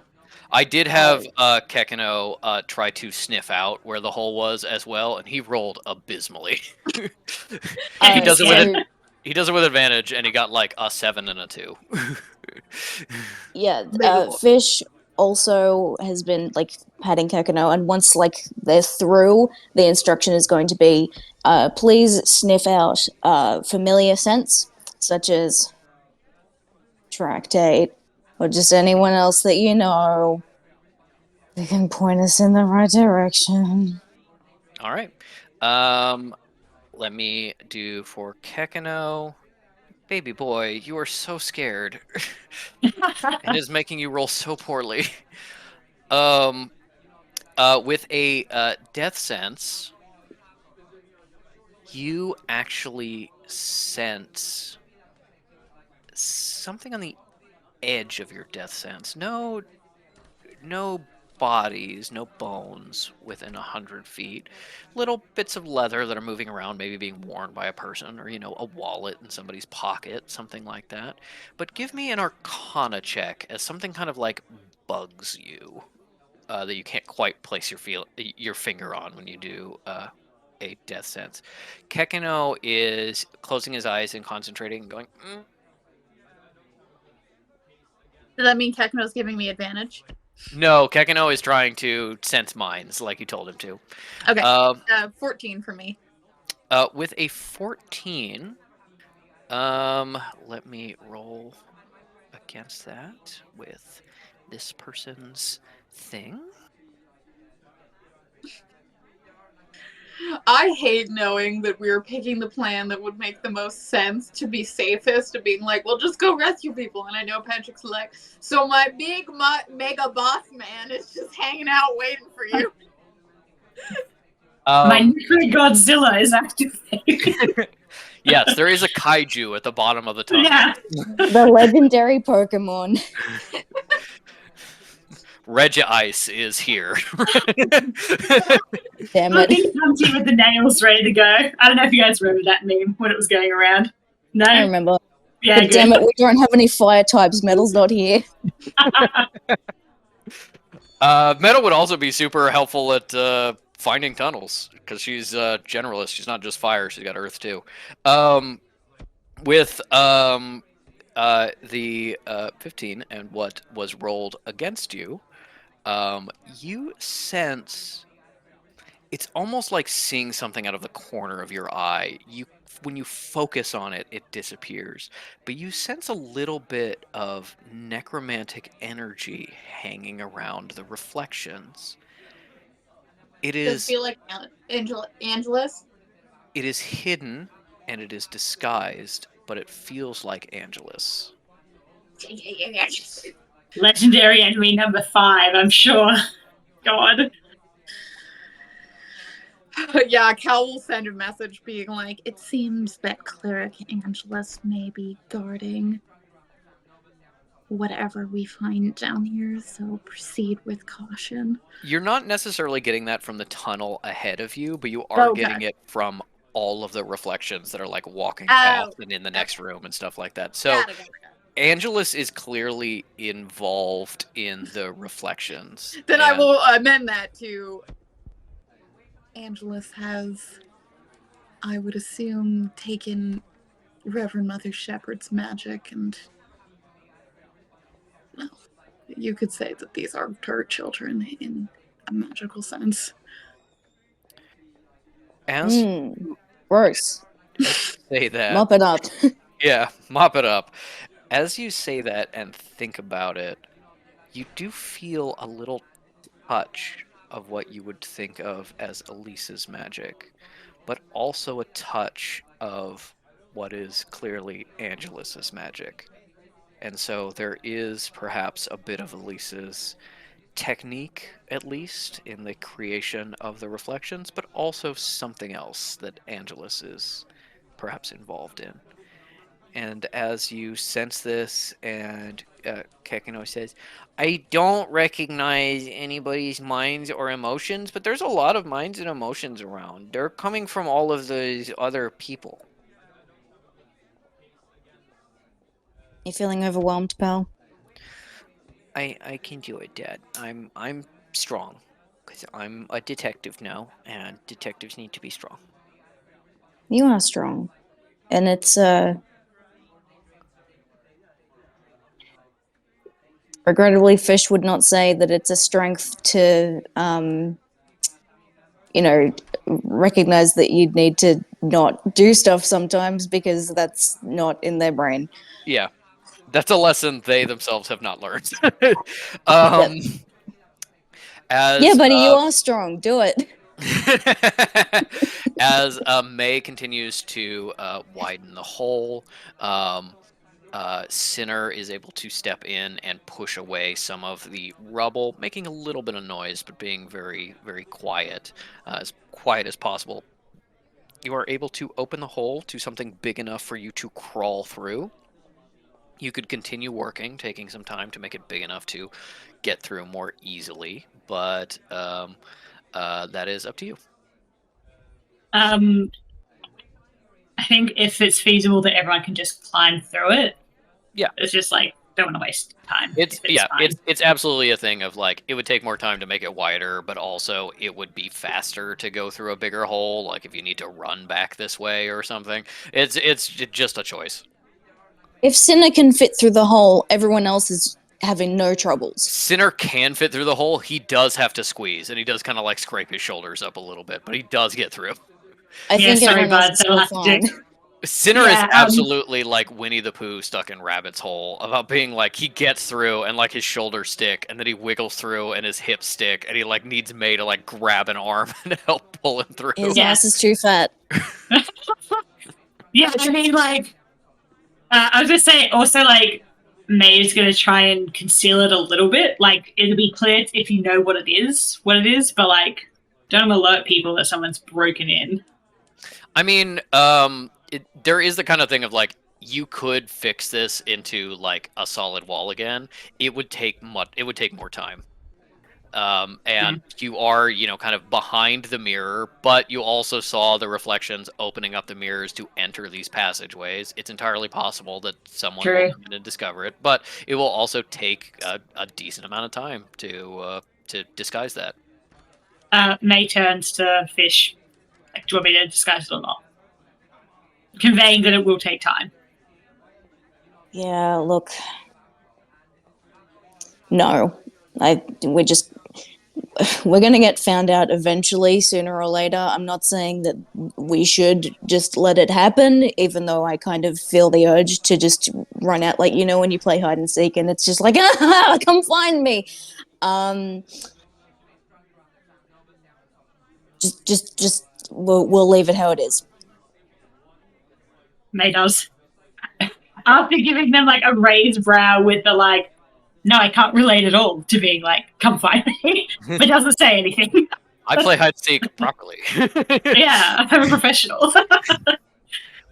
And Enjoy my what? I said, did you enjoy my special joke for you? Oh yes, I did very much so. I didn't want to draw attention to it to anyone else because I didn't want to think that I was influencing your choice one way or the other. As you all squeeze through and the sanctuary sounds start to fade behind you, you find your way moving deeper into a tunnel system. Immediately, you feel like while this is clearly been used by people. It has not been used a lot. The ground in the tunnel right behind this wall is flat and cleaned and well trodden, and very quickly becomes more of a natural cave. As you head on in, I need 2 people to do survival checks to try and navigate the cave, as it almost instantly starts splitting into side passages and things like that. My survival is +1, so has anyone got a better stat? +2. Mercy's is pretty crap. She's an inside girly, and Sinner's is not good either. So Incredibly Okay. +3 for Cal. I really helped her like figure it all out. Yeah, we should probably be fishing Cal then, right? all right, Fish and Cal taking the lead. Give me your survival checks. Also, you said it was a 17. natural cave, didn't you? Dirty 20. I was just asking. You said it was a natural cave, didn't you, Patrick? Yeah. It's okay. clearly been like modified slightly at some points, but it is almost entirely natural cave. And Yeah. you would just know I'll that. have cave proficiency now. You got a dirty 20 or a nat 20? Dirty 20. Okay, and what did Fish get? 17. 17. All right. Proficiency! You're not getting cave proficiency yet, but we'll see. That's Uh, after you move into the mine. Yeah, that's true. As you make your way through, first thing you notice as you start to lead the group deeper in is this is a natural cave system, and people have moved through here, but it is not like the mine. It is not like your temple. It's not even particularly like the ruins in being a cave that was turned into something useful. This is mostly natural, and that means that it randomly branches into dead ends, it spirals in on itself, and it curves and splits all the time. You very quickly realize that this cave system is extensive, and that it will take you quite a long time to navigate through here, getting to anywhere in particular. But with your dirty 20 and 17, as you keep going through, occasionally finding yourselves in dead ends, but mostly following the Jamal compass, you reach a cave that you can see has been a lot more disturbed. Footprints, bits of detritus. People have been through here. And as you reach here and have the question of left or right, your compass not really helping in this regard, Mercy kind of perks up a little bit and says, I sense slugged people. I think we're close to something. It's I think, yeah, it's that way. She points to the left. Alright. As long as there's no controller slug, they should be stupid enough to just kind of let us be. Which is correct, yes? Yeah, I mean, they are like somewhat aggressive when controlled by someone, when controlling someone, but they're like, it's kind of this like predator instinct of like, you don't fuck with me and I don't fuck with you. Yep. Like if they have a person, they don't really seek out a new one, but they will be aggressive to anyone who like tries to remove them from that person or things like that. When they are controlled more directly, they can be like intelligent and plan and things like that, but kind of by themselves, they're just kind of like, I'm here to feed off this person, and then when this person dies, I will find a new person to feed on. There's not a lot of like planning or greater instinct there. Okay. Fish, operating under the assumption that there is not a controller through, goes, all right, we're just not going to fuck with them. They'll leave us be. Once we take back control, obviously we'll come back and rescue the people. And if there's anyone we care about, then we'll be like, hey, come with us. We've got slug food. But yeah, we're just passing on through peacefully. As you creep deeper into the cave starts to widen a little bit, and you enter a gallery. There's a lot of whispering, soft talking, and sounds of people, sounds of movement, rustle of cloth, but very dim lighting. There are some lights set in the wall, kind of like emergency lights, like a dull red glow, set very far apart. It's still very dim in here. And as you step into the gallery, you see the first slugged people and the first not slugged people. The ground here has been cleared, and while there is a central aisleway to the left and right, the majority of this room, symbols have been carved into the ground and up the walls, separating out little pens. Each space containing people. Slugged people wandering back and forth. Some seeing you as you walk past, trying to move towards you, and then hitting against an invisible barrier, not able to pass. But in the same vicinity, unslugged people sitting with their backs to the wall or covering their neck with a hand, looking out at you and whispering. You hear their reflection. We just can't begin. And you realize that this is functionally a holding cell that has been prepped for all of these people. And that while some are slugged, many are not. And you, of course, remember that Canton was tasked with supplying a large supply of slugs that could not deliver on, could only deliver a small amount that he escaped with. And the slugs are intermixed with the other prisoner population. Are there any people we recognize? Cal's looking for Enharkin. Cal's looking for Jamal, then Enharkin, then Jesse. Okay.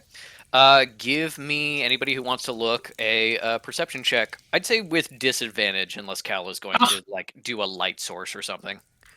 May should be able to roll flat. Oh yeah, May can roll flat.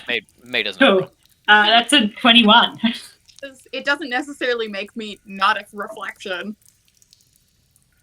Yeah. If you want to do dancing lights or something like that, you certainly can. Okay, I'll do that.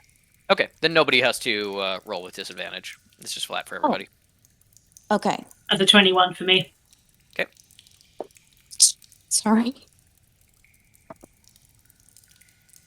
Okay. So that was a nat 1 plus 3. Sorry, which one was it again? The modifier? Perception. Gotcha. 12.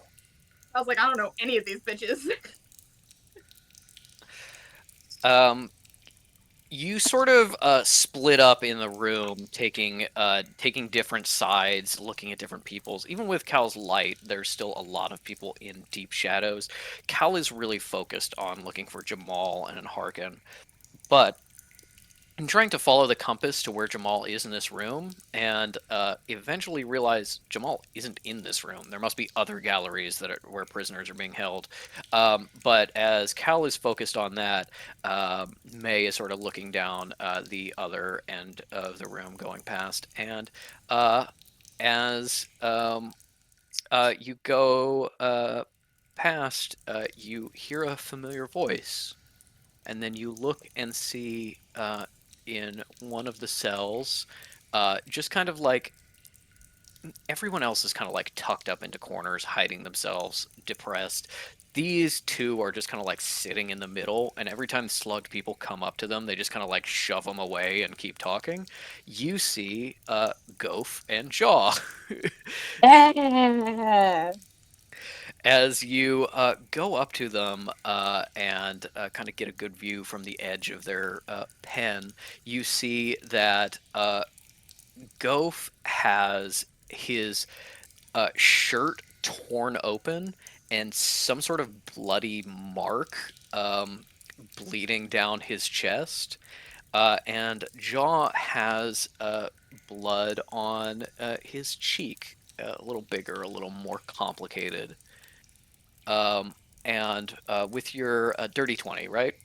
As you get close enough, you see that it is symbols that has been carved into them, and there is a little bit of blood on Goaf's fingers, as if he was the one to do it. Protection against Of course it was, mind of control. course it was him. Yeah. May's going to like. Can she like get there to him by waving? She doesn't want to make too much noise and like set off. Yeah. Any of the slug people. You kind of wave, and Jaw looks over at you very quickly, and then whispers to Goaf, and you hear much louder than the situation calls for. No, why the fuck would do a reflection of May? No messages. Goaf immediately says, What? Fish instructs Kekiner to send thoughts and vibes of just like, be cool and be calm, you dumb fuck. Oh yeah, shit. What's up? And you Gofen and Jaw like get up and hustle to the border so you can see them a lot more clearly, and they're communicating with the message now. They're just like, "Hey, May, is that that's really you, right? Like, you know, you're not a reflection person. You're just like really May Gladly." yes.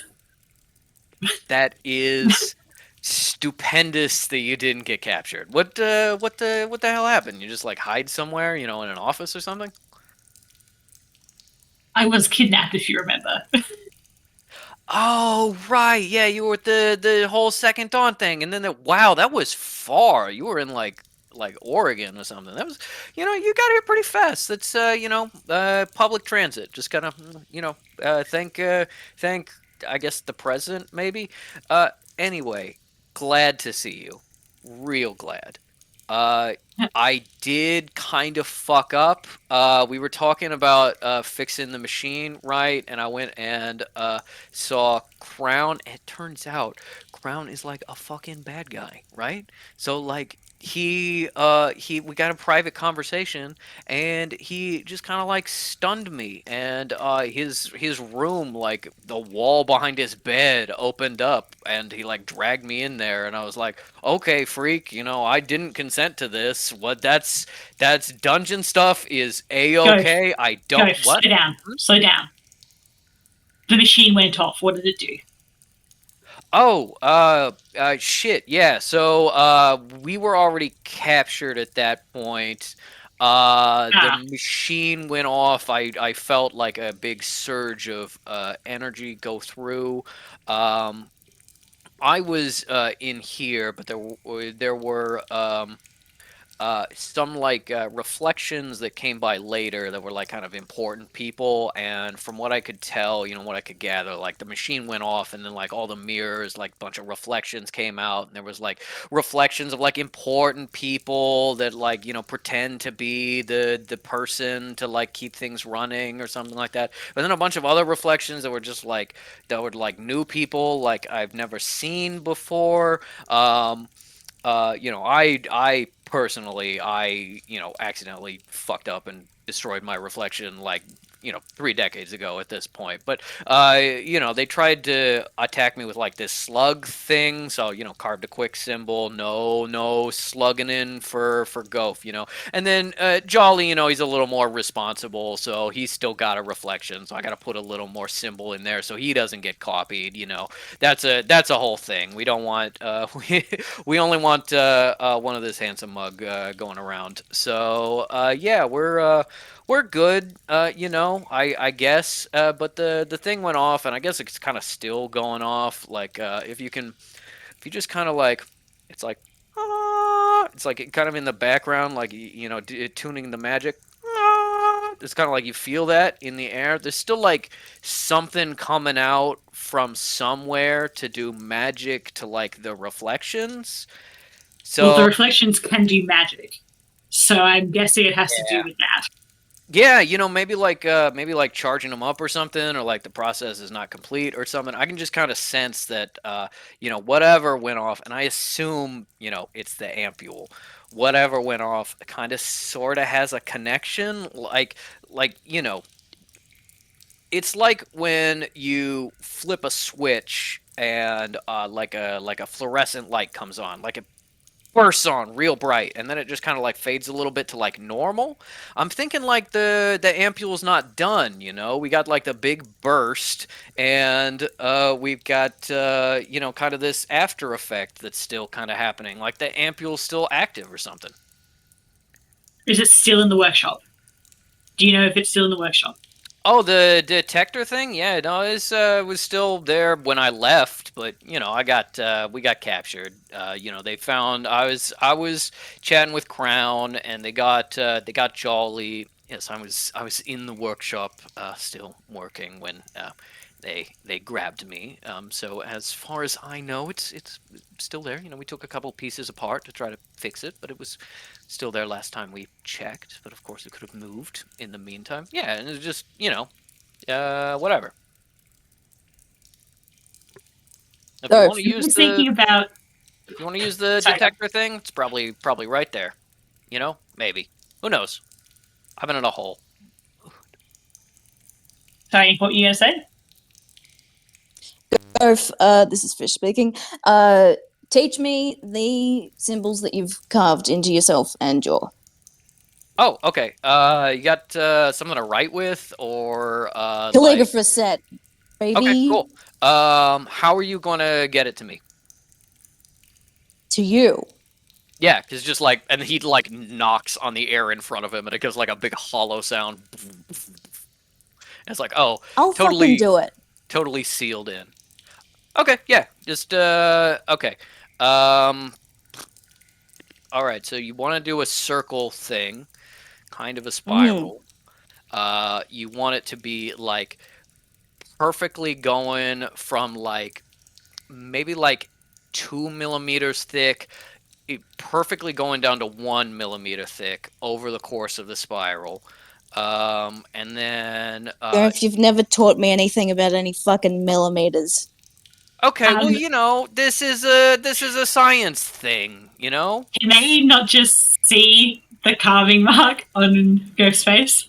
It's a little obscured by blood, but yeah, you can see it. I would say between the two of you, I want Fish to give me a symbol check with advantage. Sorry,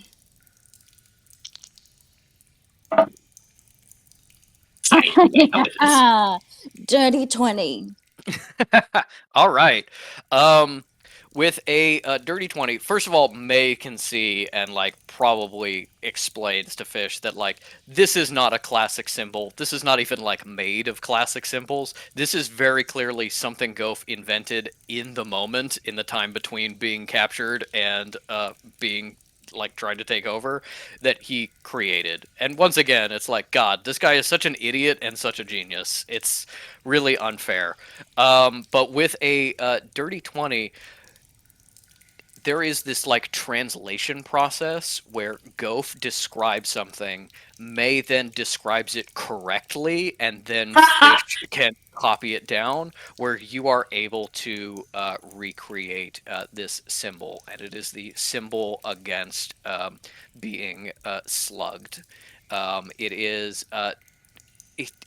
with a dirty 20 between the three of you, you can kind of explain and figure out that like it's not necessarily anti-mind control entirely, but it's anti like certain kinds of mind control, and it was specifically developed to be like anti-slug. With the Dirty 20, I will say for free, you also get a lot of the anti-reflection symbol.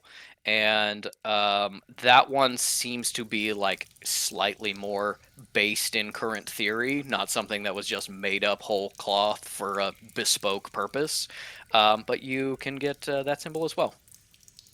Do we have to physically carve these, or can we not just like write them on ourselves in ink? You can write them on yourselves in ink. You know that carving, whether it's into stone or into a person in the form of like tattooing or actual carving, anchors a symbol in a certain way. The problem with just drawing it on yourself is like, it can be wiped off. You get splashed with water and it gets fucked up, and then there's like a backlash effect because now the symbol is wrong or things like that. Like, it's a lot safer to carve, and especially if you're captured, you draw a symbol on yourself and you're like, haha, you can't copy me, and then someone's just like, okay. And now I can. May has a healer's kit, which theoretically would have, I'm imagining, a small scalpel or some sort of blade. Yeah.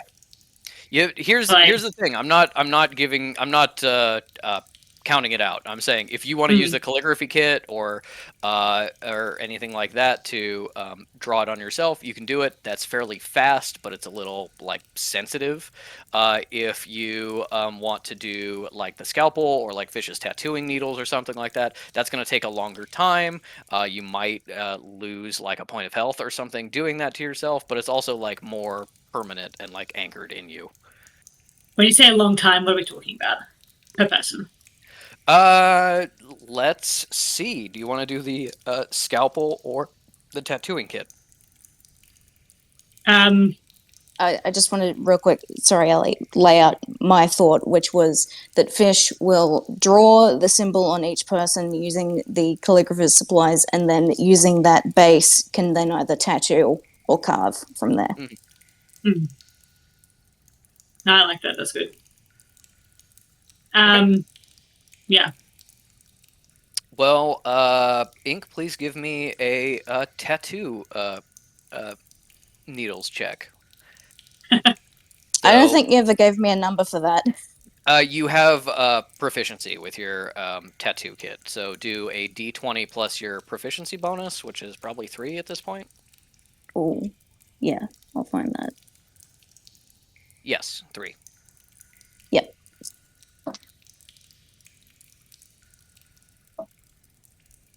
That's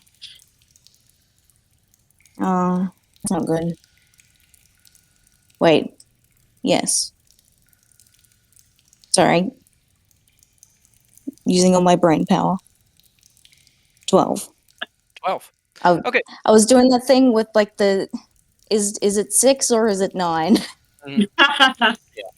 I rolled something for mercy, and it came up a 9, and then I rolled another dice, and it knocked the first dice, so it switched to a different side, and then I put it back, but I realized I put it back on 6 instead of 9. Yeah. Oh, no, I get it. Yeah. With a 12, you think that you could probably do kind of like a quick and dirty version that would function in about 15 minutes per person, but that you could do like a more nicer exact one in probably like 25 minutes per person. It's definitely going to take a while to do this in some sort of carving or tattoo sense, just because of skin being a very movable substance with and the like exact line width needing to be really perfect and stuff like that. But you also have your you also have your neck guards. So it's kind of thing of like, maybe one person wants to get a tattoo and then they can take the neck guard off and like pretend to be a reflection, or maybe instead you want to tattoo like the anti-reflection thing on a couple people or things like that. But you can also tell from talking to Gof and Jaw that keeps you from being copied once it's on. It doesn't stop if you like already have a reflection or something like that.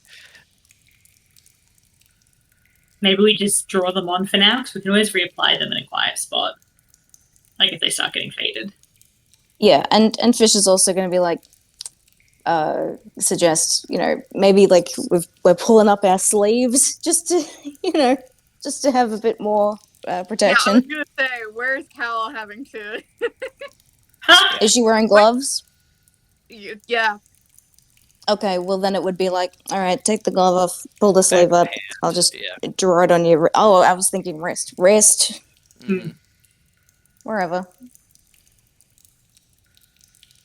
Sound good to you? Yeah. As you all get the these symbols inked on yourself, and you end up inking them on Mercy and Sinner. Does ink get sampled? Sorry, that was a really stupid joke. Okay, let's. If you're not happy with it, I liked it. If you're not Thank happy with it, let's move on to brain rot the thing. longest period of silence. I winked at you. Your connection is so bad. There's no video. Oh, there's video for fuck, me. No. There's video for me. Yes. Yeah. Aw. I think you probably need to leave and come back, hon. Mm. Okay, well, how about Fish takes care of Mercy, and May takes care of Sinner, and doesn't have to feel any sort of thing about having to put her hands and stuff Right. on him. For sure. For sure. The problem you run into with Sinner is he doesn't wear long sleeves or gloves for the most part. He's got Back, like his, chest. he's got his like he's still wearing his nice clothes. He's got the Upper sleeves kind of like side. rolled up and such. You'd be like, oh, I'll put it on your wrist, and then you've got to roll down your sleeves, and or you pick a different place. Take it off. I mean, like, from a really, like, archaeological perspective, where's probably going to be the least sweaty? I imagine, like, for a start, his shirt is, like, damp. No, I'm actually asking, like, Yeah. I want these marks to come off. Like, what's going to be the most logical place to put these? Probably on like a calf or a lower leg, something that can be covered by the pant leg, but is not overly sweaty, or kind of like a love handle area, or really high up on the shoulder. Really high up on the shoulder. Okay.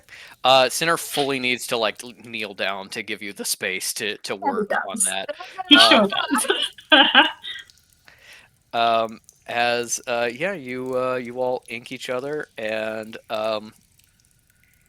Gof and Jaw are just kind of chatting with you throughout, giving like very minor corrections on some stuff, and telling you about reinforcing the kind of carving versus writing kind of stuff. And Jaw is just like, we have studied the symbols keeping us in here, and they're very strange. They seem to be powered by something outside this room. We think perhaps maybe something hooked up to the ampule or something like that. Yeah, but the long and the short of it is we're having some trouble, breaking it. So, maybe there's something you can do from the outside, but fucking maybe not, and maybe we're stuck. So, any ideas, any pitches? Great to hear. But we might be stuck in here with fucking slugheads. May tells them about the conduits that she could feel going through everything. That makes sense. I guess if you were kind of sensitive to the magic enough, you could like follow them and figure out where the fuck they're coming from. But yeah, what's I don't know. Whatever you can do. May's going to say, how can we destroy the ampule? Oh, well, it was before my time, but I was, reviewing the records and stuff. Apparently, they tried to destroy it kind of like post-war when they were, it was a bad weapon and stuff, and they couldn't figure out a way. I haven't taken a look at it, but maybe, between the two of us, we got some like ancient magic experience now. Yep, and Jolly, we got, we got some of the old weird symbols, stuff like that. Maybe we could figure out a way. I think like the ampule does a thing and then it's like done. It's kind of like I cast the spell of like blow the fuck up and then everybody in like a 5 mile radius like the nuts blow off or something. It's not really like this like keep having an effect kind of connect to reflections kind of thing. Plus, I don't Well, I'm even more know. thinking that I don't particularly want there to be another instance of blow my fucking ass off, Mr. Ghost. Yeah, no, absolutely. I'm just saying, like, for now, maybe it's part of like some larger thing of like the ampule is like a power component, and there's some like larger thing to make something this complicated. Maybe it's kind of like you break it from the other stuff, and then just kind of take the ampule away or like hide it or something until we get some time to figure out how to destroy that, that fucking thing. May's deeply unsatisfied, but accepts that this is reasonable advice given the current situation. When you got, do you know cars? When you got like a car, you're kind of like, oh, we need to like disable the engine or something like that, and it's like, cool, you could just kind of like cut the transmission line or something, and then like the engine's not destroyed, but it doesn't work, and you got like time. That's kind of what I'm thinking of. Like, we can take our time destroying the ampule as long as we get whatever the fuck is happening with all this, out of the way first. May is just going to look at Fish and Cal as if to say, so what now? Like, we can't, it's going to take a while to break these guys out. Like, what do we do now? What now? There's nothing that we can do here that won't raise alarm. So, sorry, dudes, you're gonna have to stay there. Nah, we gotta go. No, I knew you'd get it because you're cool. We gotta go further in, and find the engine, cut the transmission line, and kill the mechanic. Who's the mechanic in this scenario? Crown. Okay, yeah, no, okay, we're on the same page, yeah. I wouldn't kill you, Garf. Okay, just making sure, we're all cool with stuff. How's it at the sanctuary? How's shit happening? I mean, there's a lot of people here, but obviously this isn't everybody, so, what's what with the what, Do people pass through? It's just yeah, there's some people passing through here, some reflections and stuff. There was some more like prisoners that kind of like kept going down that way, I guess. Some people with like food and stuff, or maybe some like machinery or something. Who did you see? Oh, I saw the head archivist. I don't know if that was a reflection or arcanist versus archivist. Jamal's boss's boss. Celine Moon. The Mooney reference. Yeah, don't know if she was a reflection or the normal one or whatever the fuck. Probably a reflection, I would guess. I don't know. I don't know. She's always pretty stuck up. Maybe she's just like with Crown. Don't tell her I said that. Well, if she's with Crown, we can insult her to her face, and it's fine. It's legal. Yeah, I'm just saying, like figure that out first, because you meet her and she's like, "Help, I'm trapped," and then you're like, "Fuck you, you're with Crown." It's like, it's kind of rude. We don't get along real great, but we're coworkers. You got to have a little bit of love.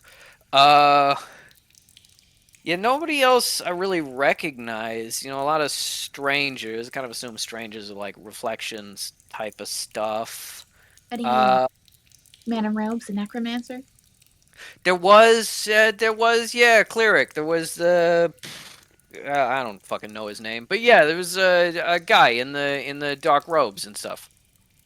Kind of a Cal kind of a would like old describe man. and hearken, just to clarify. Yes, I do believe that is you are describing the one who passed by. They were under guard. Um,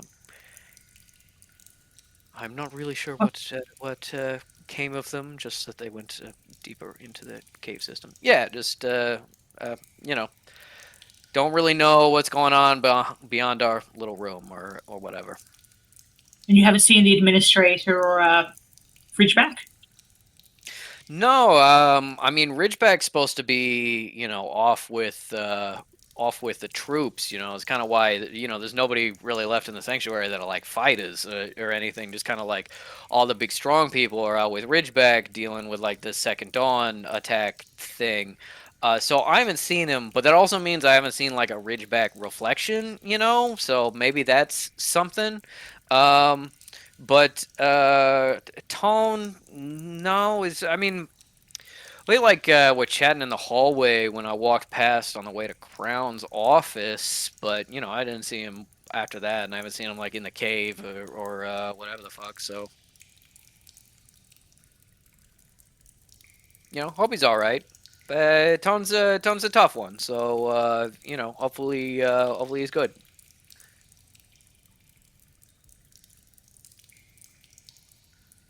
He's a tough one, which is why if he's not with Crown, I'm not saying he is, I don't think he is, that wouldn't it be better to just kill him rather than keep such a threat alive? Oh, but these old fuckers do have a lot of like respectability politics going on where it's like, oh, well, I used to respect you in the war, so I'm keeping you alive. What do we think? Like, what do we think Tone's chances are of being dead already? I don't know. I give it even odds. I'm a little Low. more optimistic. I think perhaps captured in some way. The Council of Elders and the Administrator are very powerful. I don't really know that they would be taken so easily. Yeah, I think they're the worth trio more would make a slug. very. What was that, Ellie? May's going to say, I think, given what we know about these reflections, Tone's reflection could be a problem indeed. Yeah, no, and maybe they're a little better at the whole slugging in thing than we are. I don't know. If they're not here, maybe they're deeper in the cave. Maybe they're back in the sanctuary. What you gonna do? Deeper in is what I say. Heh. Yeah, no, not for that. Denier just told us no dates on the job. It's rough, but And, yeah, that's the rules. we were in here before, and I was like, well, we can't get out of this fucking thing. You want to like do something and In front of all the people? It's just Come like on, it's a terrible atmosphere. They don't need to hear this. Please, please. I mean, I do, but I don't want to at this time. You can tell me all about it later. I will. Don't worry. You will not. No, you will not.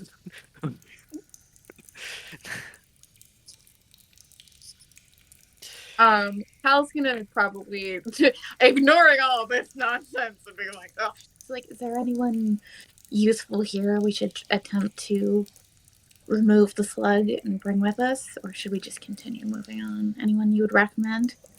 Well, everyone's stuck behind the same shit we are, so getting us out, getting somebody else out, kind of got to pick and choose. Gotta a lot of problems doing any of that. I didn't see anyone particularly useful. No offense to anyone who is listening, but there's like some sensitives and stuff in here, some like administrative staff, stuff like that. Maybe people like know things that like happened, because we were captured so early. But no one that I'm like, oh, that's the big guns. You got to get them out. Closest thing to big guns is me, I guess.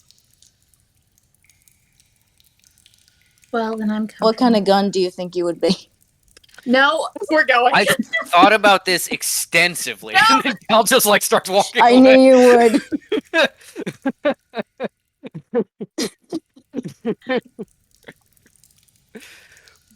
Yeah, as you walk away and leave Goaf and Jaw to their pen.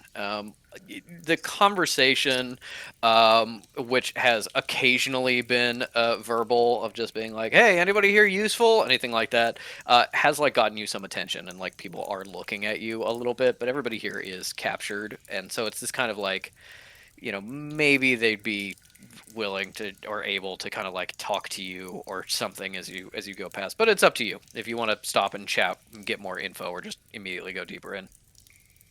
Well, does Mercy have any like higher brain function to report? She's just saying like there's no kind of slug control that we can see. Everybody who's slugged is just kind of like at a slug level of brain function, but interspersed with all of the slugged people are just regular people who are in the same cages. If you had to assume, the plan was probably we're going to slug as much people as humanly possible and then just capture the rest. And slugs who are kind of sometimes aggressive being in a cage with you also disincentivizes escaping. This may have been a plan that originally relied on far more slugs that are no longer here. Yep, it certainly did, and Canton couldn't deliver. Far more intelligent. Fish is sure to update May that like the slugs have sort of like a fungus intelligence network where it's connected, but yes. Within a certain distance, like if one is hurt, all of the rest of them know. Yes. Obviously, no controller slugs are nearby. I think it's safe enough that we can ask a slugged person a question without, on the other side of the caves, a controller slug hears about it. So, Fish's thought is find a slugged person and ask them, "Hey, where do we go to? Oh no, I lost my slug. Where do I go to get a new one?" You go and do that, and realize that like every time you've had a conversation with a slugged person, like when Metal was slugged, it was because there was a controller around and they had the intelligence to do that. When you fought them and they were far enough away from a controller, they were just like zombies. Like they don't talk, they don't like interact with anything. But you go up to like a slugged person who's kind of like Metal wasn't aware that Metal wasn't consciously aware that she was slugged anyway. Yep. You go up to a slug person who's just kind of like walking forward and slamming into the barrier over and over again, just boom, boom, boom. And you see in the next like little pen over, somebody tucked into a corner, being like, "Are you free? Can you help us?" And this is just a normal non-slugged prisoner who may be able to answer some questions. Yeah, you don't recognize me? I'm Detective Fish. I'm a big deal around here. Yeah, but you're... you'd see, like, fear in the eyes, and then, like, very quietly, almost too quietly to hear, you hear, "But are you a reflection, or are you real?" Have you seen what side of the... Sorry, let me word this nicely. Fish says, what side of my face are my tattoos on? I don't know. I've seen you like twice in the cafeteria. I know you by reputation. I know you have tattoos. Why would I remember what side they're on? Okay, well they're on the right. They're on the correct side. So. Okay. Can you get us out of here? Can you do something to stop this? We're doing something, all right. Okay. Aren't we, guys? Yeah. Hey, were you kind of around when stuff happened? Yeah, I was in the main hall delivering some letters when the reflections things happened. All right, and so which way would you say that we have to go to get to people in charge of the bad guys? I don't know. I saw Crown, the Grand Mage, walking around, and it seemed like I called out to him, and I was like, help us, as reflections grabbed me, and he just ignored me, and he was walking with Yeah, this woman in a hood. he's a reflection. He's the first one there. Damn it. Okay, so Crown got taken over by a reflection. He was heading towards the Council of Elders room with this woman, kind of like kind of dressed like you, Miss, like a necromancer, and they were I don't know. They seemed to be kind of in charge, I guess.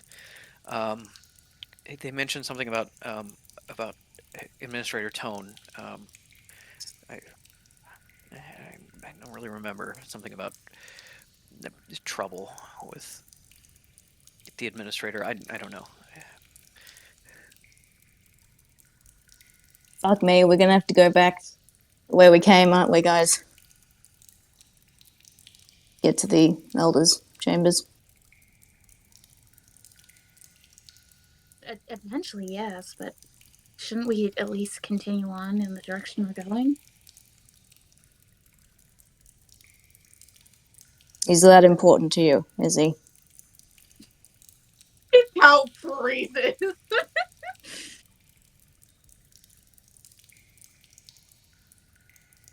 I think that's an Mercy- answer. Mercy is fully like comforting this guy going through this trauma. Stinner, meanwhile, is in the background, kind of like eyes flick to May, eyes flick back to the guy, being like, "You heard that? You getting this? Don't bring attention to yourself. Let's listen in." May is half listening, half trying to figure out if she can sense.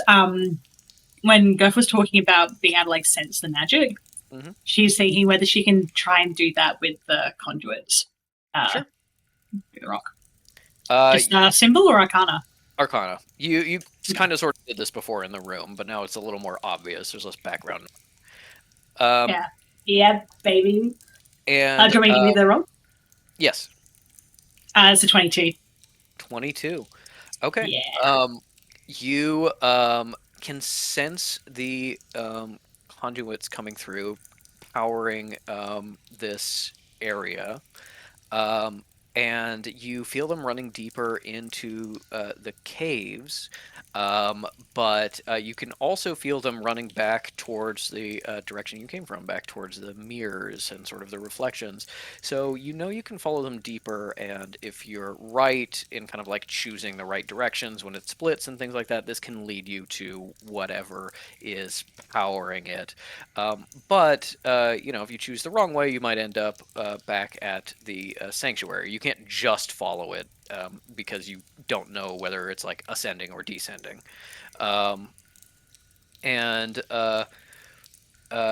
It probably doesn't occur to Cal because she's busy getting flamed about Jamal. But with the high survival check before and just like the complication of the tunnels thus far, you're starting it. Kala is someone who prides kind of concentration and scholarly knowledge. So I imagine, especially with that dirty 20, she's been kind of like mapping in her mind, sort of kind of where they've been going through the caves. I don't think this necessarily occurs to Cal consciously dealing with Jamal as she is, but you're probably considering like these caves are actually very deep and very extensive, and we could be down here for a long time trying to trace back the various like storerooms that people are stored in and stuff like that. And it's possible there's like a more direct path, maybe going to the Council of Elders room, or maybe there's other tunnels, like the tunnel from Crown's bedroom maybe is a more direct path to like important rooms. But you are like, if we stay down here, we will find it eventually. You know, there's only so many dead ends and things like that before you run into something important. Okay. May, seeing that Fish is having a fucking go at Cal in the same way that they've had a go at May, vis-a-vis love interests, and also having her little realization about the conduits, is like going to step in and like she just conveys that information in a very clear like. Anyway, onto a different subject. Yeah. And it's just going to wait again for orders. Is going to like, you know, scratch the back of their head and just go, well, May, I think your intuition on this would be really valuable. So if you would be willing to lead the way, I would greatly appreciate it. My intuition has been failing me thoroughly as of late. I do not trust it at all. I can certainly give you my thoughts, but I don't think I'm trustworthy with anything at the moment. So it's up to you. May, I think you're doubting yourself a little too much. Just all. Yeah, you keep putting yourself down like that. It's eventually going to become true that you are useless. Currently, it is not. Pity parties are unbecoming. There's no point of doing it. You made a reasonable choice. Didn't turn out. That doesn't mean your intuition is somehow bad or everything you're doing is a failure. This isn't a pity party. This is an accurate assessment of my performance as of late. I can give you the full list of my failures if you'd like. I think I will give you my thoughts if you want. We were fine. We honestly had closer to a success and a failure overall at the Second Dawn base. And you were... No one is going to agree with you, May. Just you. Yeah, you're the only one kind of wanting to perpetuate this right here. I'm not very good at attempting to patch up relationships to be good, but I'm trying for myself the best that I can. Please fucking be part of the team. We want you to be part of the team.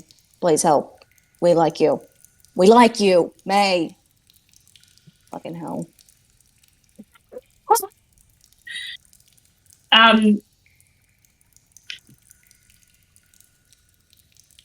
I guess May just again reiterates she appreciates the effort. She's still not out of it yet, but reiterates that like we can go this way to do this or this way to do that. Like it's a matter of priority. Like, do we want to go and try and rescue Tone? Do we want to try and like knock out this machine or like whatever's causing this? Like it's a matter of priority and like what we want to focus on first. That's her thought and intuition on the matter. While you're doing this and getting off that subject, Mercy has been, kind of quietly talking to the person you were interviewing, and she stands up and she's just like, well, now that the pity party's settled, he remembers delivering a letter calling Tone to an issue in the Scythe part of the sanctuary a little bit before everything went down. If we're looking for him, maybe we'll find evidence there or something. I don't know, or we just keep spelunking.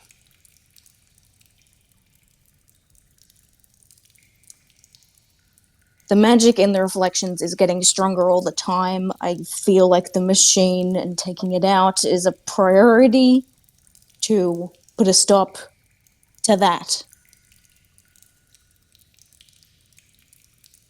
We can split up. But Denier, I know you don't like that. I don't know. When May was like gesturing at the conduits, did either of them line up with Jamal's compass? There Jamal, rather. is the way deeper into the cave kinda sorta goes in the direction of Jamal's compass. It's not exact, but also the caves constantly like swirl around and shift and don't really travel in straight lines. So kind of like that general direction is like probably where Jamal is, but it's also like you never know if you take another path and then it makes a sudden dog leg and then it's going in the right direction or what have you.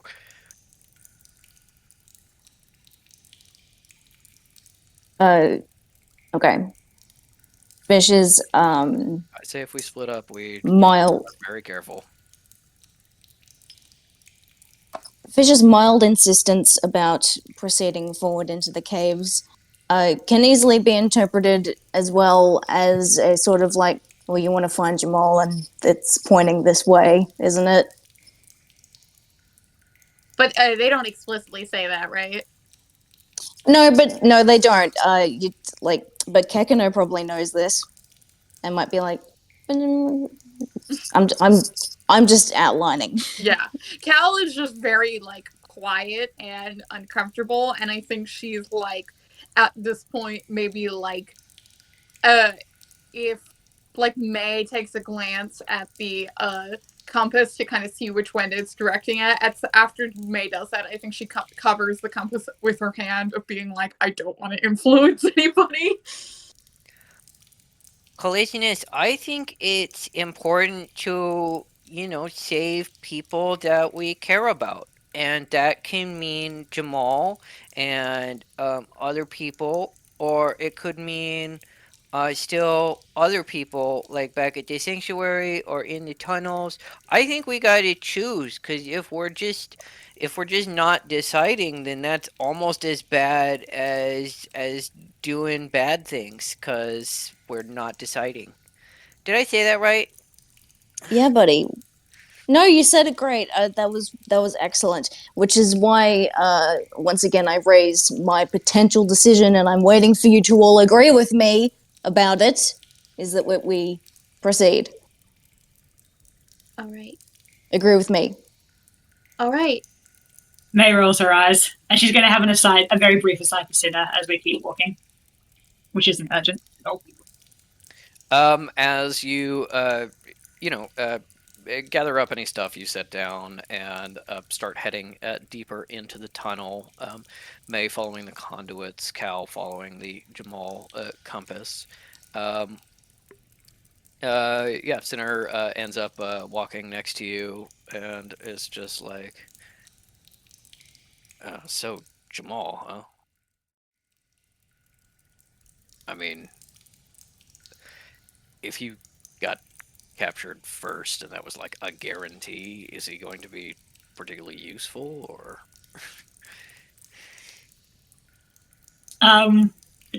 May switches over to manual telephony. She's not going to be that person who's audibly talking about people right next to them, and says, sorry, what's Jamal's surname again? Tractate. Tractate. Mr. Tractate is very knowledgeable, so he may very well be of use to us. But, given that the team was remarkably okay with you joining, I don't think I'm in any position to, to dictate where we're going. And then May will pause, and she'll be like, and it was not a pity party. Just so you know. Forgive me for understanding I've thoroughly fucked up and feeling some kind of way about it. Unlike It was certain people. It was a pity party a little bit. I mostly agree with them. Yeah, you fucked up, but moving on is what's important. I fucked up loads of times. I worked for the benefactor a lot more directly than you did. We just gotta learn and move on. I've never been very good at moving on, Mr. John. Yeah. Yeah, I get that. And, if this Jamal guy is important to the cleric, then, it makes sense why she would seek him out. just kind of like not looking at May for just a moment. But Yeah, you know, if he knows his stuff, then that's I guess that could be helpful too. May just nods and lets the connection go. She is now feeling embarrassed and doesn't want to talk. As you head deeper in, you reach a crossroads. There are 3 ways to go, and the conduits are running to each of the 3 of them.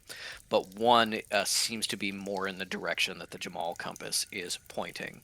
That one has some traffic. Another one of the paths has a lot of traffic, but is not where the compass is pointing, and the other one just seems to be like a cave that the conduit is going through. Not a lot of signs of tons of people going through. Is there any indication of like different levels of strength and complexity in the 3 conduits? Nope. Oh, May's like, Can Kekano sniff? Kekano sniff. Let's do a Kekano sniff check. He is still so stressed. Look, That was it's like a okay. 10. That was like a 10. He's- He's like, I kind of smell familiar people, but I don't know if it's like reflection familiar or not. I feel like they'd have a different smell, don't you think, buddy? Like, you know, a metallic smell? Maybe. Do we want to go sniff some reflections? I might be able to tell if we get closer. Sure. Well, I mean, it'd probably be best to have, like, someone we know and then someone we know's reflection, like, standing right next to each other. So if the Yeah, opportunity yeah. comes up, Okay. yeah. Yeah, we'll do that. What way do we Also, go? I just need to tell you this right now. If you're ever in a situation where it's like this person will only tell the truth and this person will only lie, you can ask one question. Yes. You ask which door the other person would point to. Okay, because then the person who lies says that it is it is the other door, but no, but it's their door because, but yeah, okay, Yeah. yeah, Yep. that's Okay. Down we go. yeah, that's okay, yeah, that's good to know. Thanks, Dad. You're very welcome. Middle way. Slight foot traffic, more likely to reach Jamal. The middle way, it is. As you head down, you start to hear some voices and some movement. It does seem like there are some people this way, and as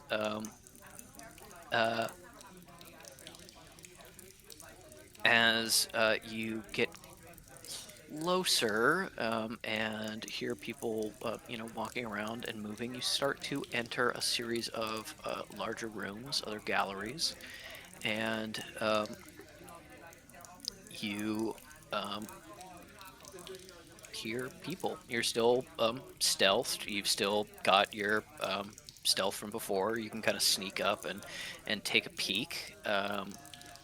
There is still the like dark red emergency lights here, but also people are carrying like flashlights. You can see. Give me perception checks to try and see kind of what is up in this room. Trying not to be blinded by the flashlights. Only a 6. 17 for me. Okay, 12, 17. Wow. Maybe I need to stop using my dice tower. Cal looks out at this group and is distracted because it seems like there are more prisoners in this room. And you can see off to one side, the same direction your compass is pointing, what may be Jamal. Tall man, his silhouette. Can't really see enough detail, but you're distracted enough by it might being him. You don't see much. And I think May got the highest with 17. this is a large group of reflections that are bringing in more prisoners to be sealed away, and some of them are also carrying supplies and seem to be talking and chatting for a moment, assumedly before they head deeper into the cave, but you don't know. This is a dangerous situation with some potential enemies. Okay, no. May's message. Can anyone open that up? Or, like, what's the go with that? Magical Okay. telepathy. May has to. Yeah, alright. Well, But you probably have like assuming that, a hand sign of like, do yeah. it. So, Fish does that and is thinking, like, well, if we needed a time for someone to pretend to be a reflection taking in a prisoner, it's obviously now. My thing is that it's going to be taking the prisoner, but not into prison, obviously, because then I'd get stuck in prison and then it wouldn't be much help. But further deeper into the thing, and maybe to because obviously I'm the hero here.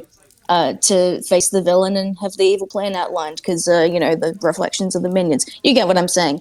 Then when Fish says hero, May like fully turns her head to look at Cal in disbelief. I'll say that Cal is only kind of half paying attention to the important things. She's trying to get a good look at what might be Jamal. So nothing, no bitchy exchange for May. That's fair. Oh, but May didn't see Jamal though, did she? No, at least it didn't catch her focus when there were enemies around. Yeah. Okay. Anyway, so go on, Ink. Okay, great. Since none of you are fucking saying anything else, and I'm the only one who's talking, then it means I get to decide which is we're gonna do my plan. I guess I could be your prison guard. Sounds great, Sheriff. I'm thinking a star for you. What metal would you like it to be made out of? Are you allergic to copper? I have no metal allergies. Fish, why don't we deal with this later?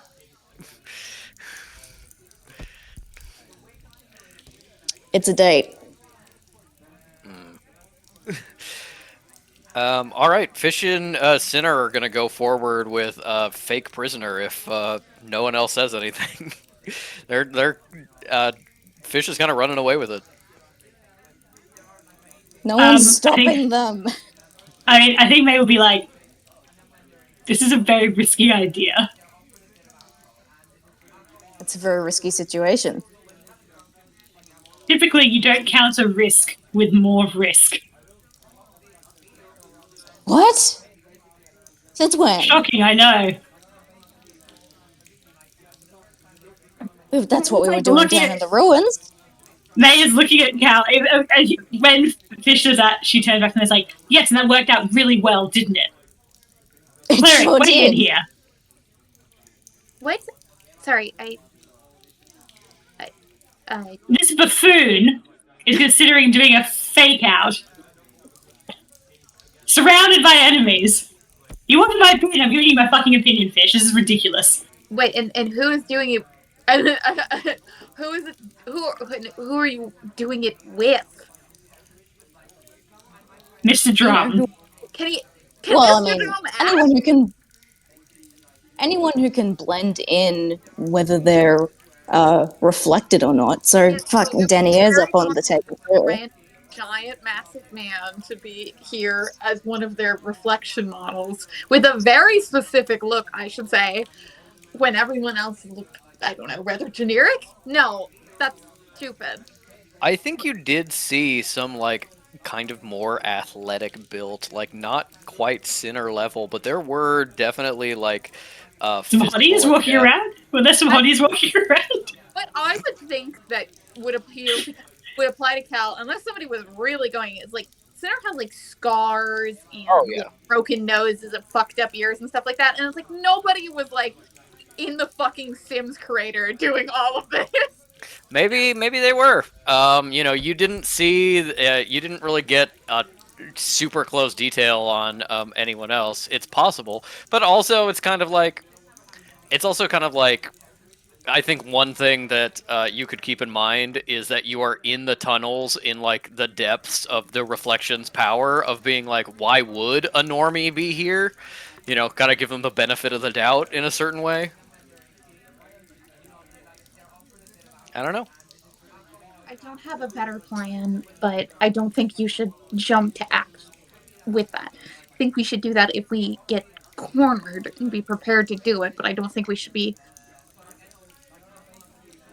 jumping straight to it.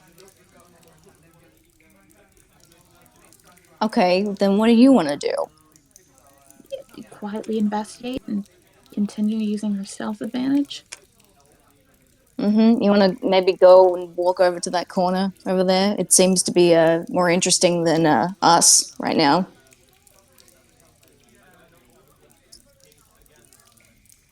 I will stay where I am needed. Mm-hmm. Can May see anything in the corner with her dark vision?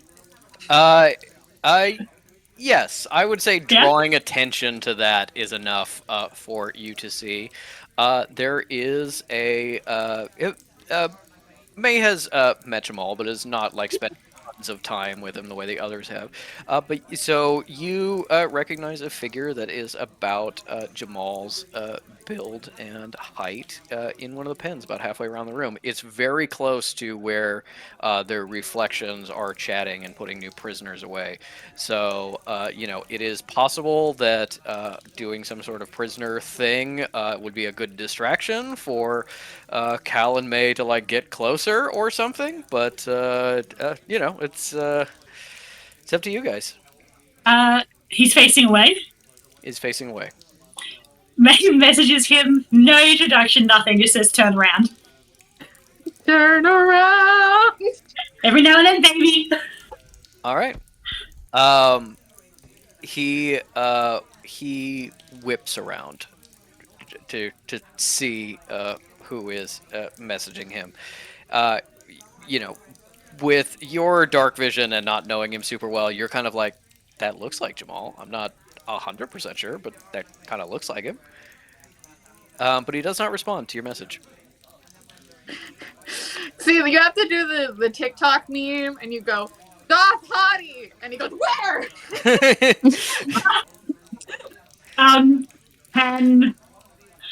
Can May connect Cal into this message by touching her? Is that feasible? I don't know. Obviously, that's why I'm asking. Give me an Arcana check. It's theoretically feasible, but not like actually the mechanics as written. So yeah. Now, this takes too much. May's gonna just say Jamal, and like she's squinting, like trying to discern how this person reacts. You say Jamal? Yeah, like message-wise. Okay. The figure moves closer to the border of their pen. And can May see them any? Nope. That's a slugs Jamal for you over there. You gotta get closer. Fish is getting impatient and would like to go and destroy the thing, and so they're just gonna start wandering off if you don't stop them. Sinner just goes, "Oh shit," and starts following, and like immediately scoops a hand behind Fish's back to be like, you know, prisoner transfer, and kind of like nervously looks back at May and Cal and is like, "I guess we're going." May. You're says, muted, "Oh, hon. You're muted. You're muted. I'm beauty. Cal's gonna glance over the pen, but then like, you know, kind of like quick hand on Mercy and May's arms, and being like, as a unit, let's move fast and quickly and continue to trail Sinner and Fish. Okay. Yeah. As you are all getting closer to these reflections, is Fish doing or saying anything to sell the act? May I interject? Ink. I imagine Fish is doing the "Get Your Hands Off My Penis" monologue from the famous Australian actor. Something along those lines of like the ridiculous outrage. Yeah, it's really sort of like, oh, get your hands off me. Oh, I don't want to be taken to see the leader. In fact, I don't. Definitely don't lead us in that direction. Me, the non-reflection. That's what I am. I'm a normal person.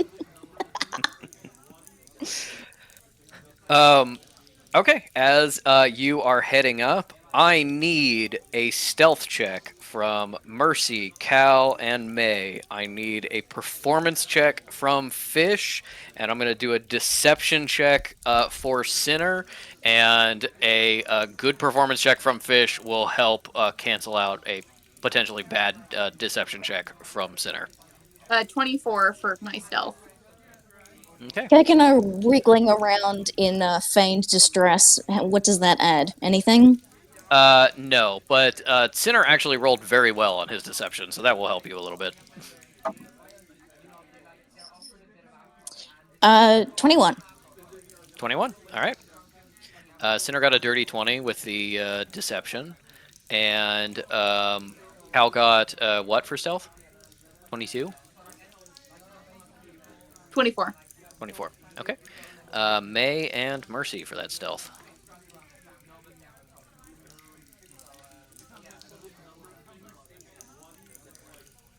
Ellie.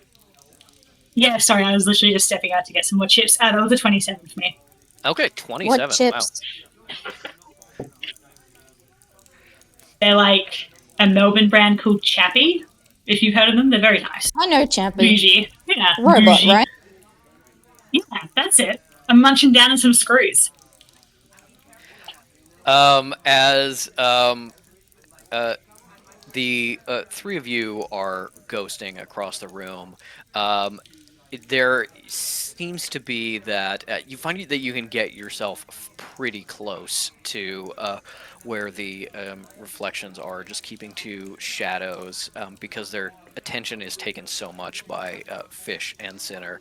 As Fish wiggles and Kekino squeals, says, "Get your hands off me," and Sinner goes, "Quiet, you." And you walk up to the reflections. "Hello, brothers. We captured a non-reflection here. This is Fish, the detective. Special orders to take him to Crown." Yeah, Oh. it's because I'm too important. I'm too important to be put in one of the fucking cages. I sure would prefer to be put in one of the fucking cages, but I'm just too important. "Shut up, you!" And Sinner like jostles you a little bit, but with the kind of like wide eyes of like, "Don't oversell it." As the reflections go, "Oh yes, no, I see the tattoos are on this side. No, we've got the detective as a reflectant. All right, well, the Grand Mage is up in the sanctuary proper. If you keep going this way, you'll end up near there. I believe he's, preparing things, getting things ready for our ascendant." Have you You go on. have you been upstairs recently? How are things going? Yeah, it's last I saw there were still some holdouts, some fighting, but we'll get them. Yeah, we'll bring everyone into the fold, and then there won't be anyone in our way. We can just live our lives. And you can see this reflection, as well as 2 or 3 of the others, grab their neck and like massage it for a moment as if they're in pain, and go, "Yeah, that's the order. We gotta finish up what we're doing with these prisoners and get back out there. We'll walk with you."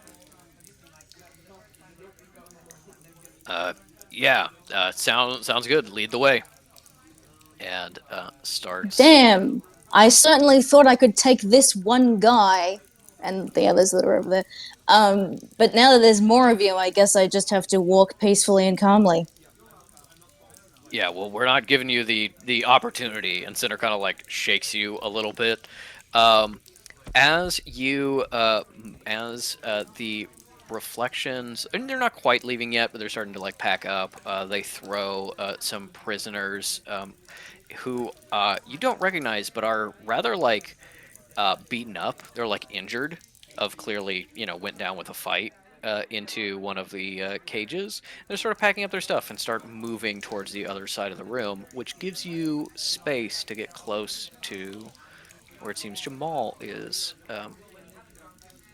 And as you get close, Cal, Mercy notices first, sort of stops, and for just a brief moment rests a hand on Cal's shoulders.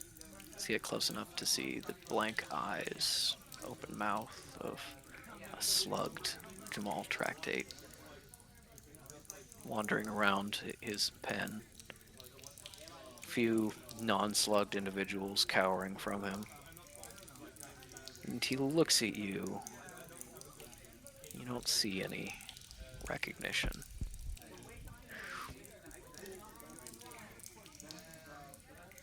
May puts a hand on Cal's shoulder. Cal's like shoulders tense, and I think with both of the like women comforting her, I think maybe you would see her just sort of like swallow and then just like turn her like very pointedly turn her like face or her face head whatever away from Jamal, of just being like, no, it's not worth it, I guess we'll just move on. As you find a moment to settle yourself, knowing that Jamal is gone, but perhaps not permanently, you can start to follow Sinner and Fish as they head up. There are a number of terms and there are a number of turns and branching paths, and May notices some paths that are better worn, paths with conduits heading down them. But you seem to be climbing back up towards the sanctuary. There's a sound in one of the side tunnels you go past.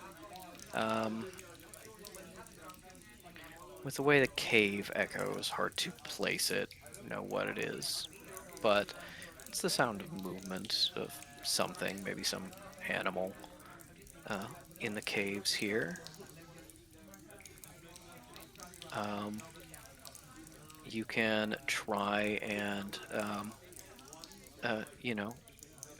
explore that if you want, and potentially lose track of Fish and Sinner, or you can keep following.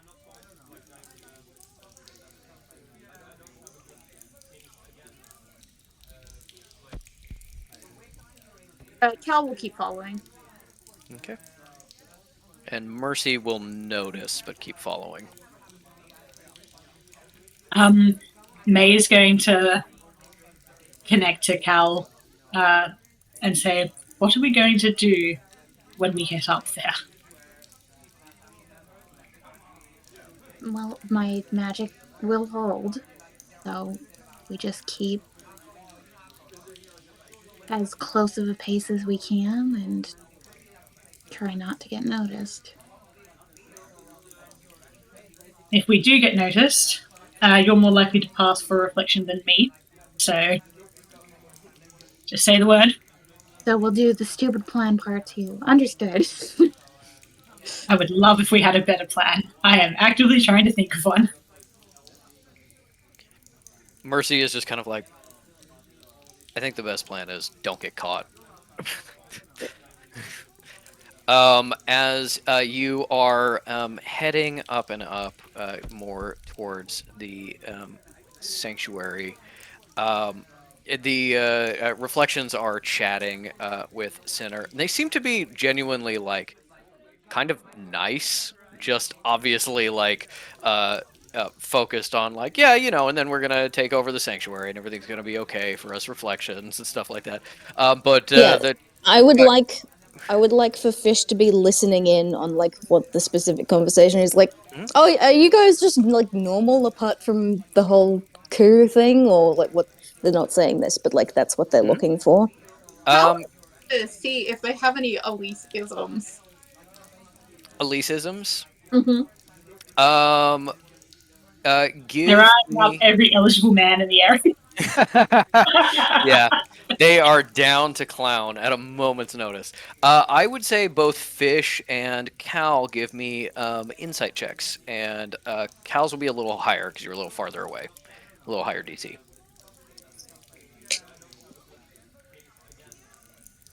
18. All right, 23.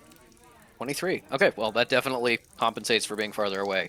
Um, you both hear some of the side conversations, get a sense of the way they're interacting with each other, and they keep talking about finally, once it's done, we can finally just live our lives.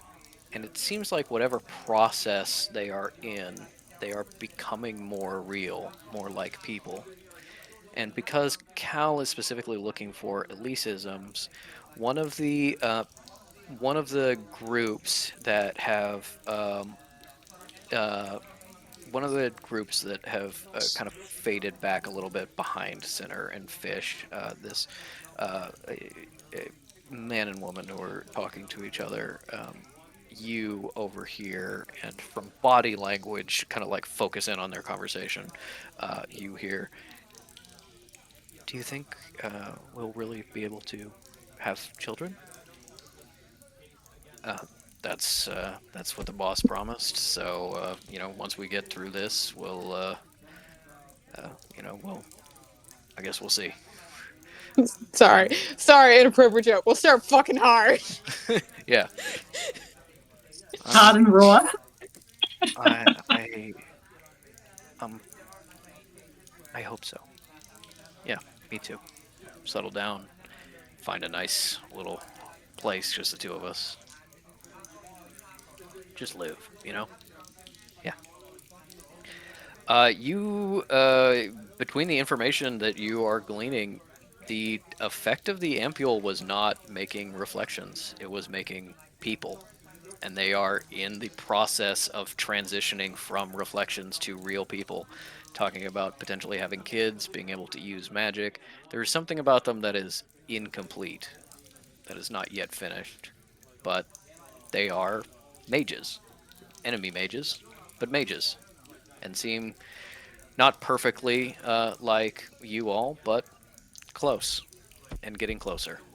I feel like Cal has like a deep like shudder around her back because she would, from a religious standpoint, suddenly having a bunch of souls come into being would like very deeply disrupt like the passage and stuff like Mhm. that, and imply a very bad imbalance, and would have Yeah. very bad ramifications, even aside from just like her sister's magic already being like heretical and bad, of just being like this could in her mind like fuck up what would is supposed to be like eternal salvation.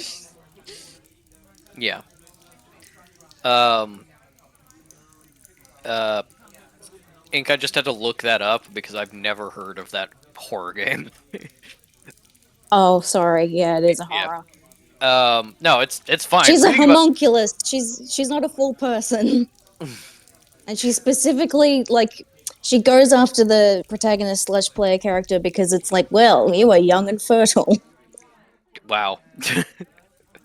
But yeah, as you are sneaking back up, you eventually find yourself heading to a doorway that is leading back into the sanctuary. I imagine that Cal, May, and Mercy kind of fade back a little bit to give a little room. But as you step through a doorway into a small room behind the mirrors propped open out into the larger sanctuary.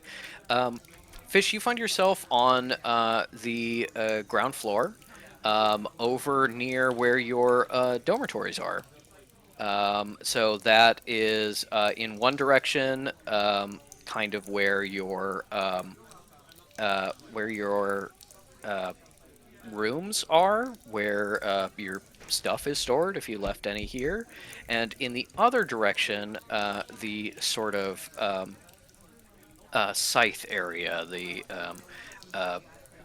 training area, their locker room, their rooms, fighting pits, and the prison, things like that. That kind of complex there. And you notice that there seem to be guards outside the scythe area.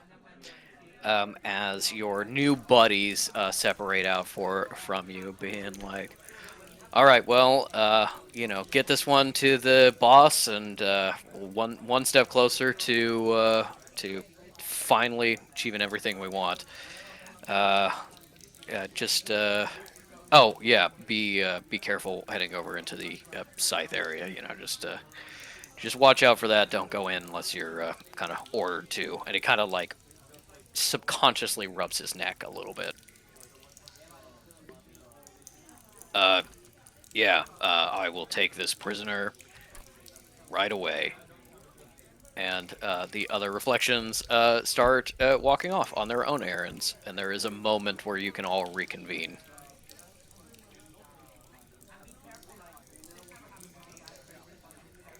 Fish is a little bit moved by the whole "we just want to live our lives" thing, and doesn't say anything about it. Just has stopped talking shit.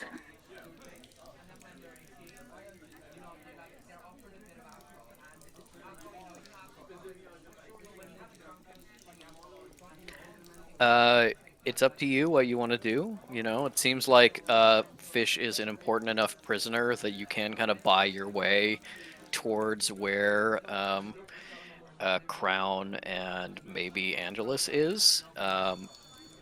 You really you explored the caves, and obviously there was way more of them. You could immediately go back down there and keep trying to explore, but that is without knowing kind of where you're going, that is a long and difficult process. Okay, so again, if we split up, using the neck affectation, you can be like, "Oh yeah, we were Rob ordered to go into the scythe training hall, while the other group goes to see Crown." I do not think we should split up if we're going to see Crown. At all. Okay, but I'm coming up with ideas, so... Yeah, I was actually wondering if there's feasibly anywhere that there might be a map of the caves. When Crown would have it.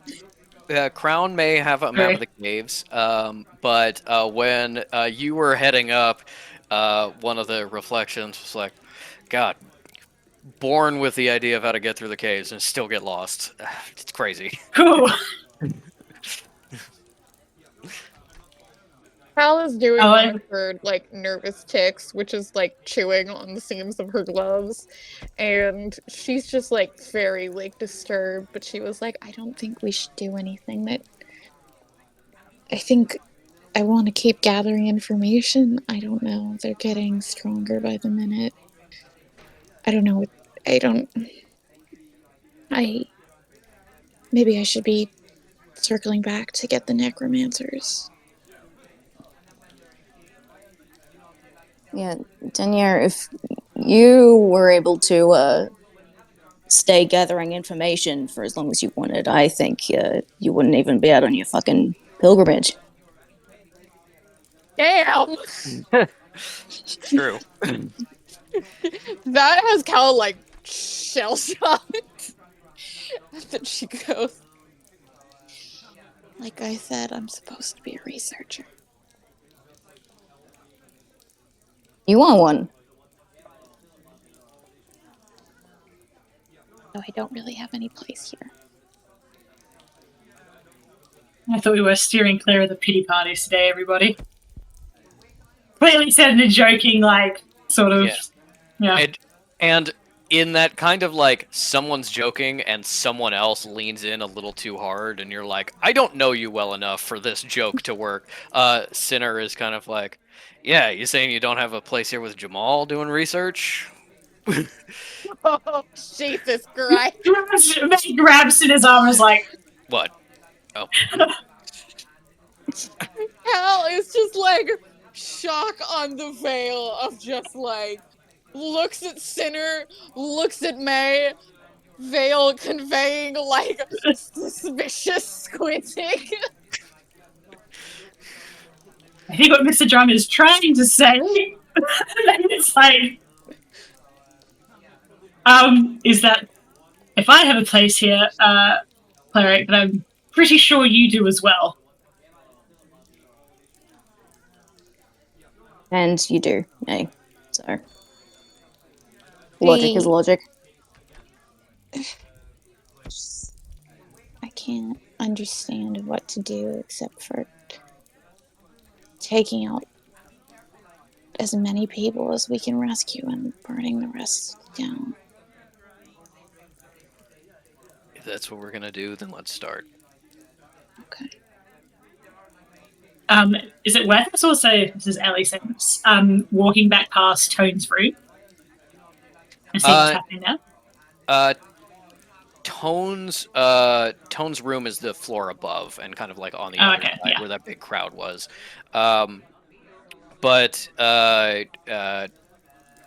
You know, there's places you can explore. You can, past where the Scythes area is the entrance to like the Arcanist workshop and where the machine was supposedly left, and you know what. There's a lot of like places you can go to and visit and try and like, you know, maybe find stragglers, maybe find survivors, maybe find equipment. Yeah. Let's pay the armory a visit, at least. There is what Goaf has in the Arcanist workshop, which is mostly stuff that's like either under repair or his own weird experiments. There is a proper armory. It is in the Scythe area, which may be one of the reasons why it's secured. We probably can't get away with marching a prisoner into the weaponry. So I'm going to be like, yeah, special. I'm giving him a tour.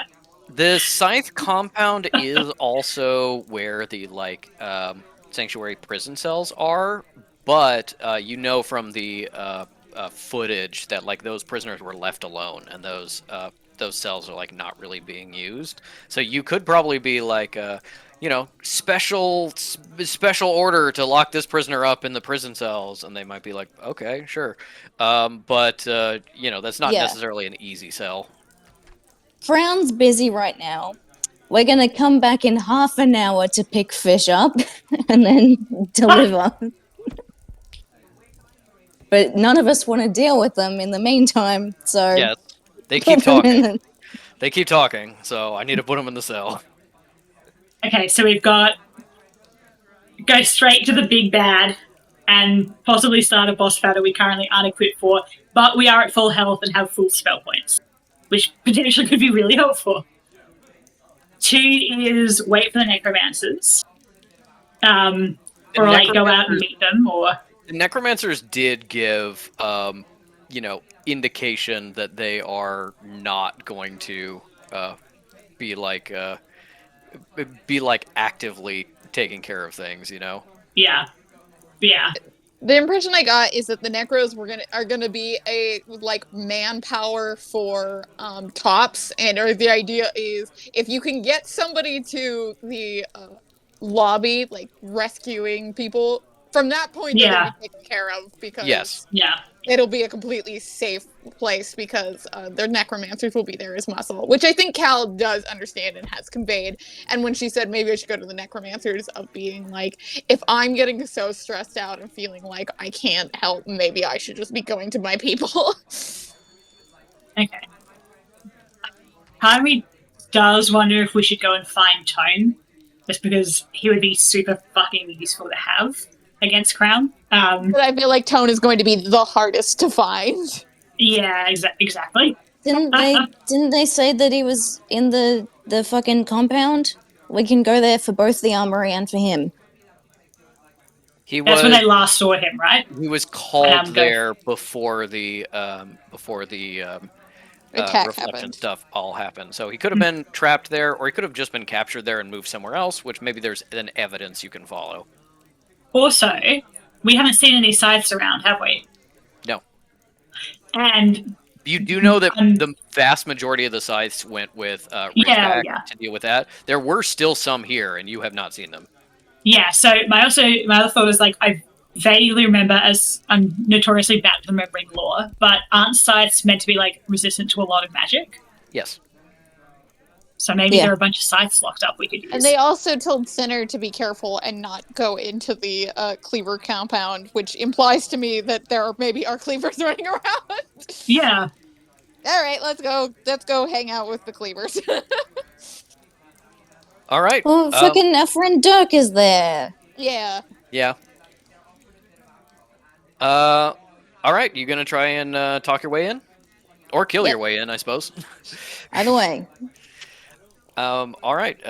Once this is decided, Sinner leads Fish up to the door. Are the others still stealthed, or are you coming out of stealth? It's very hard to get through, a single like secured door in stealth. They could manage it by like trying to distract the guards or something, but it is difficult. Okay, so Maybe we'll switch into the Cal reflection mode now. But yeah, go ahead, Ellie. well, I was going to say like May would probably be best to be alongside Fish pretending to be a prisoner, and then Cal and maybe Sinner, because I don't know how recognizable Mercy would be. Probably quite recognizable. Mercy is a sensitive, so she might be able to make people see her flipped. True. And then I'm also going to say May's going to like have one of her distraction stones like ready to kind of like lob behind her. Okay. Am I All right? right. Would Mercy be able Just- to do that? That is theoretically possible. If you have like talked to Mercy about it, Yeah. she would. Like when you were in the caves, she probably would have been like, "I can do that, but I can kind of only do it for me." Yeah, no, that's what her plan is Mhm. regular May, regular Fish, Reflection Center, where people are like, who's that fuck is that guy? Cal, and mirrored Mercy. And then for extra flavor, I'll have Cal having mended her dress so she's looking neat again after the attack from Reflection Eye. Okay. Sounds good. As you, Props, not Nye. Just saying. yeah, I know. No, I know. I wasn't I'm gonna sorry. correct it, I'm but being racist! I'm sorry! yeah, you are being racist. Oh, Kranka look the same. I purposely made Tops as like, what if there was a Krenga who was like not an awful person? What a novelty! Yeah. Okay, you're walking up to bluff your way past these guards.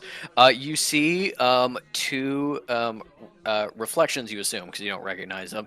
But they are a little bit big, a little bit muscular. Not Sinner's size, but clearly someone in the pattern of Sinner. Maybe physical adept mages. And they're carrying big swords, which the other people just seem to be like carrying maybe like a dagger on their hip or something like that. They're carrying like actual weapons, which they may have gotten from inside. And they cross them over the door as you walk up. What are you leading with? What's the bluff? You have to. Okay. You guys have 30 seconds to talk me out of making Fish say something really stupid. I mean, I was just gonna have May whistle like at the swords. They do like a little Arcanist spiel or something. Maybe It's like it takes too long to think. how about, because we have both of the symbolists captured, we do something of being like, oh, we heard that you needed to fix a symbol and we didn't want to get go. So here are these two fucking idiots. All right. Are you Does gonna that- roleplay that for us, Mooney? Ink, does that ruin your plan, your stupid plan? All right. I'd like to offer a roll of advantage or like an additional one, you know, just so we can get through this, okay? All right. As the prisoners are marched up to the door, the swords cross, and one of these people hold a hand out and say, "What are you doing?" Cal, in her very like potty voice, is like, you were the one who requested us, the symbol experts, to fix. You do know what I'm talking about, right? We didn't request you. You have orders from the Grand Mage. Yes, the orders from the Grand. That's what I'm talking about. I mean, this is a secure area. I'm afraid we can't just. Listen, are you gonna let us in or not? Yes. I just. Well, I would need to check and give me a. What sort of outfit are you running? Instantly, the other one is like defensive, like "How dare you!" and starts like raising a sword to like threaten you with it. May turns to Bishop like, look at this guy. They go through all the trouble to fucking withdraw us from that silly little pen.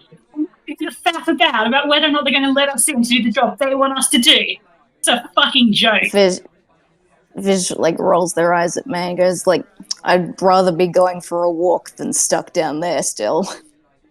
You are right. At least we're getting fresh air. Fresh. They can't even run that filtration system. God. Yeah, so you idiots can take as long as you like to figure out what the plan even is. Give me, I will say, since Cal was the one who led this, it's going to have to be Cal rolling. But give me either a persuasion check from Cal and someone else, or Cal does persuasion with advantage. I'm leaning Cal does persuasion with advantage. that does make more sense. Mhm. All right.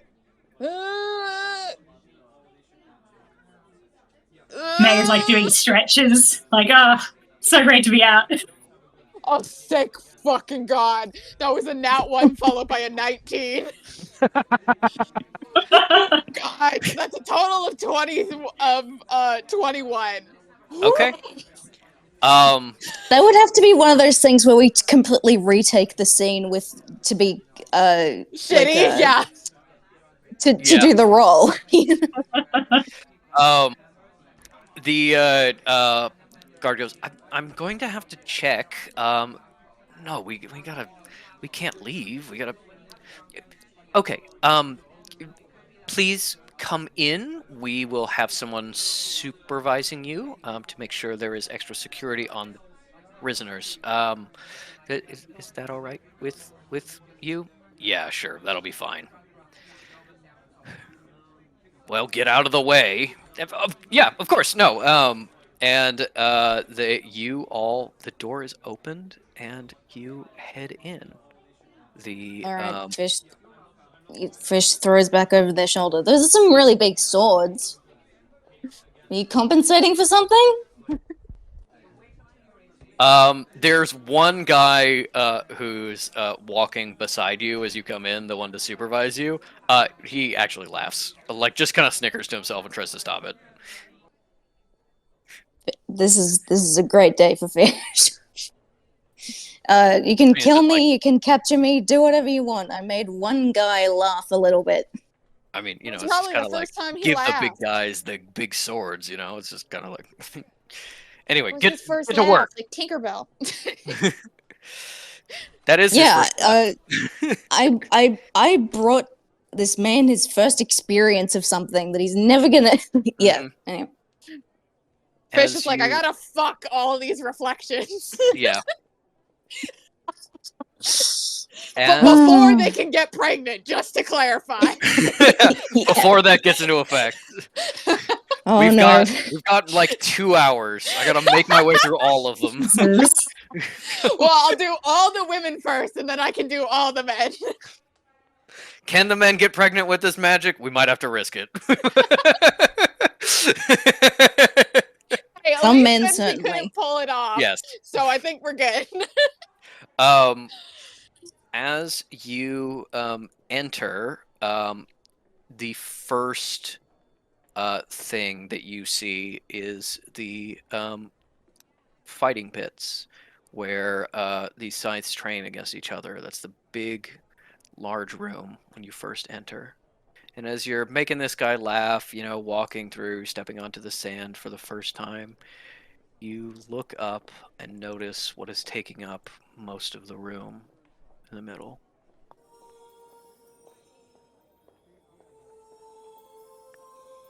There is a dome of glowing magic, symbols flowing through it.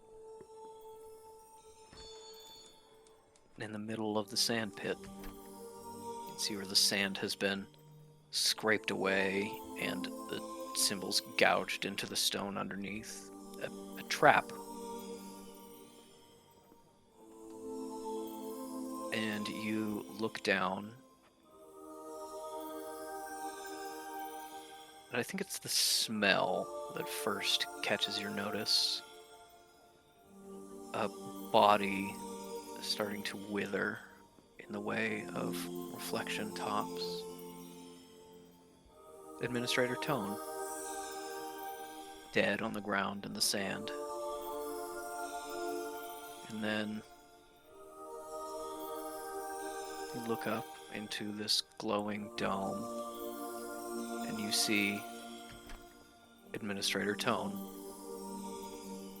kneeling under this dome of light, trapped and absolutely, totally covered and writhing with pink slugs.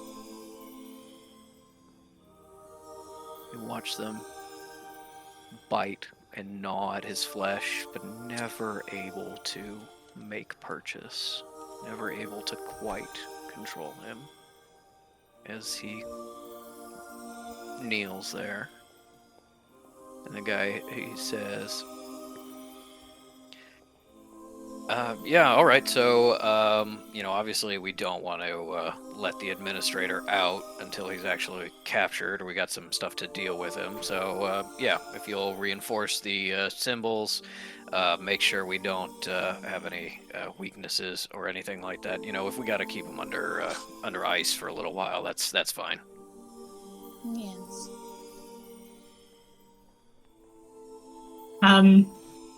May's going to try and message Yes, Tone. we have to. Proceed. As you reach out, you feel pressure, and this magic is resisting you in some way. Give me an Arcana check to try to push through it. It reminds you a lot of The gauges. Yeah. That's alright. Well, that's like a 9, but that's okay. I've got an idea after I inevitably fail. You're pushing through, and with a 9, you feel just a brief moment of connection. And Tone looks up as he realizes someone is there. Then his head starts turning from side to side. You can tell that you can barely see through this dome. It's very bright. He cannot see out of it. He cannot see you. He does not know who's there.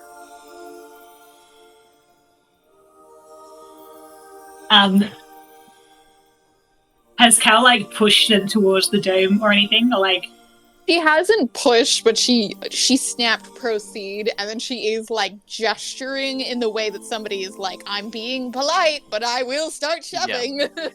And your minder has kind of like, he's not out of sight, but is definitely giving you room and is kind of like not super paying attention to what you're doing. Okay. Sorry, Ellie, real quick.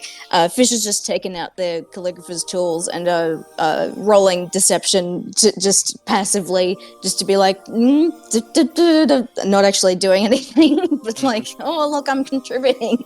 Doodling little Kekanos. Yeah. Okay, so it reminds me of the cages. We know how we stopped the cages, which was a combination of pushing magic out beyond its capability, in combination with Fish's connection power. May is going to start walking around the dome looking at the symbols in a very affected professorial, oh yes, I'm here to take a look at the symbols. And while she's doing that, actually looking at the symbols, she's going to message Fish. Okay. So do I do a roll first?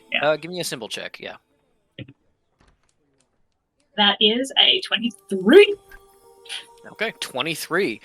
With a 23, much like the witch's cages, this is something that seals magic inside, but it's also something that traps people inside. It has a lot of it's different language. It's not the witch language, but some of the same effect of being like, this is a very strong dome that could resist, someone even physically trying to break it from the outside. But you can see that unlike the witch's cages, which you couldn't really understand the language, you understand the language of this one, and so you know that it would actually be possible to disable it from the outside. With a 23, you know not exactly what you would need to do, because this is a very complicated working. You can actually, with a 23, recognize this is Crown's work. But you do know where the failure points are, and so you know what you could focus on to try and cause this to go down. May's conveyed this to Fish and says broadly to the rest of the group, psychically, I'm going to try and break it down, be ready. And what she's going to do is she's going to go to these failure points and with Mold Earth, really gently disrupt the symbols, because I know you can, cause shapes, colors, or both to appear in the dirt or stone, or shaping patterns. And specifically, she's shaping patterns, but it's they're random. She's disrupting the symbols. Okay. How violently are you trying to disrupt? There is you could weaken the circle in such a way that Tone may be able to break out himself, or it kind of fails from the inside, or you could fully shatter them apart, which may release a lot of energy and be potentially dangerous, but is a lot more immediate. How many other people are in this room with us? You can hear people in the rooms coming off of this, but there is doors, so you can hear. You've never really been in this part of the sanctuary. Fish and Cal have, but from what you can tell, just kind of passively, this fighting ring is the equivalent of the foyer. And there are doors leading off into other areas. They are currently closed, and while there are sounds behind them of other people, there is nobody in this room except you all, Tone, the slugs, and this one guy who's supposed to be minding you. Okay. Can we take him? Depends on which way you mean. Men can't get pregnant yet, so. Fish can take him. Sorry, another joke opportunity, which is that, while May is, and I promise I have been listening, but I've also been acting this whole time of what Fish has been doing, and May goes over and it's telling the thing, and Fish is May, is this anything? I've never Oh, seen a cool. rune like that before. When It's the cool S for audio listeners. when Poorly May is- drawn. it's beautiful. When May is being like, I'm gonna break him out, Cal reads that as, okay, Sinner and Cal, distraction. So Cal is going to turn to the other guard and is going to go, so how is your magic developing? Oh, it's developing quite nicely, Detective. Thank you. Yeah, it just got these like big muscles, and I feel like I can, punch things really hard. And that's Oh, what, physical adept? yeah. I mean, that's what I assume. Just kind of like, got a little bit of speed, got a little bit of strength. I hope I get even more once we're done here. I can actually like, study and train. And That's you as well, isn't it? And she points at Sinner and she goes, I guess you could go toe to toe and see how yours is developing. yeah, that's me as well. Yeah, I may be able to show you some pointers. Oh, pointers. Yeah, okay. Show me some pointers. Yeah, are we doing this? Yeah, we can do this. There's fighting areas just in here. It's the perfect arena for it. And I'm a researcher, and so it would be useful for my information. Yeah. I don't know. Maybe Reflection Cow is like, I'm gonna be barefoot and pregnant soon. Yeah.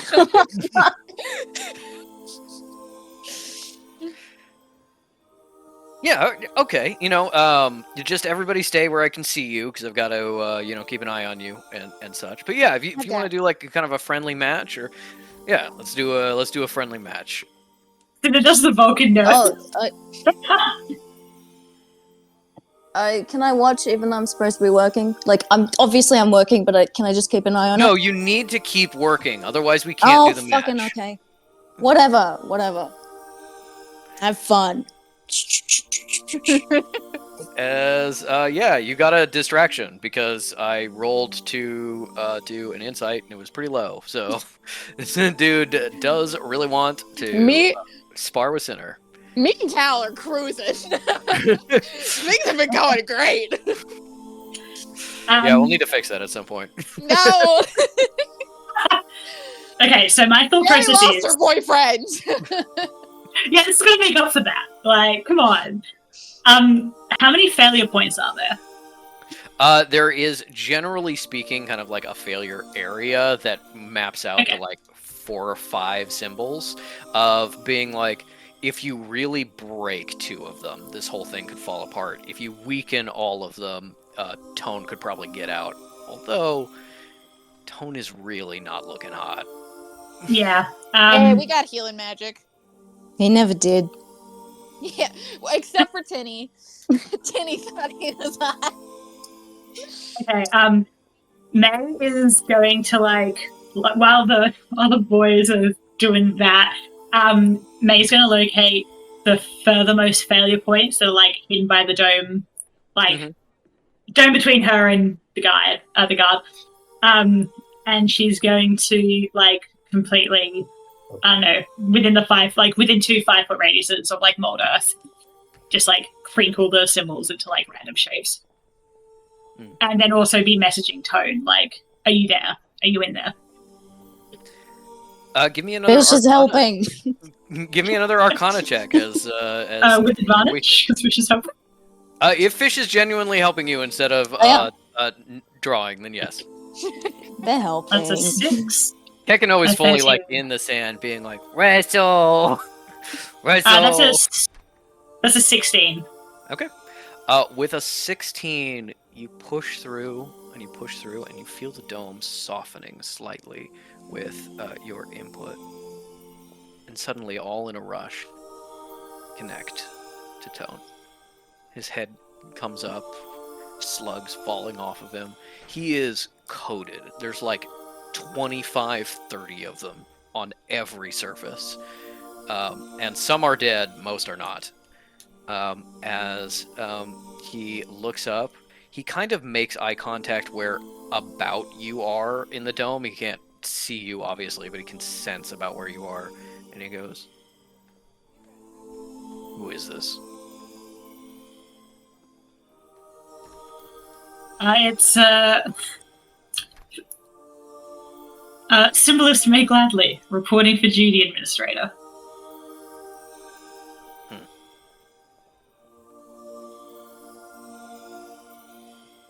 All right, Gladly. Were you responsible for all of this?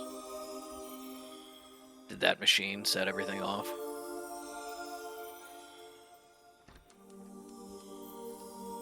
Is he I actually am trying to figure out how May's going to answer this.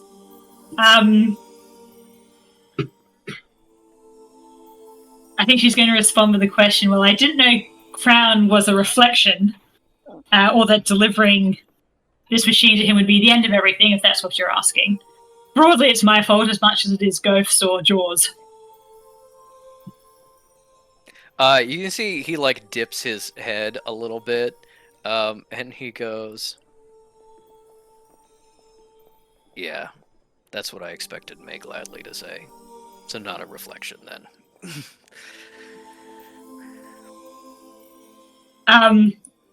May's like, I'm assuming kind of like beginning to do the Mold Earth bits. Yep. And she's like, oh, if I were a reflection, I wouldn't be putting myself in this much danger, believe you me. I'm trying to bring this thing down. Are you going to help me break it the rest of the way? I don't have the strength. I need to save it to kill these creatures and anyone else around. Well, if you could try avoiding to kill us, that would be great. Save your strength, then I'll bring down the thing myself. Very well.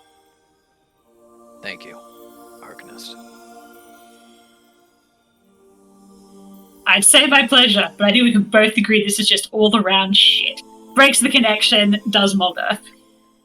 Meanwhile, I'm going to do some rolls for Sinner and this guy. It's not like throwing his punches like, oh, man, you're so fast and strong. You're Sinner, incredibly fast and strong. You're ice cold. yeah, Sinner You know what absolutely, you are. Sinner absolutely wins the initiative roll. He takes off his gauntlets and sort of tucks them into a back pocket, while this guy leans his sword against the bubble that is capturing Tone, and they get ready to square up and have a grappling match. Sinner is going to go first. Tone comes out, and his first thing that he sees is two enormous grown men, sweaty, half naked, brawling. Yeah. I'll just be like, don't take off your shirt! You have the fucking nipple!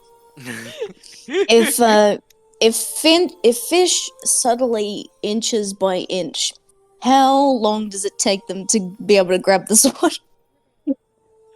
Give me a stealth check. They're like shuffling on all fours.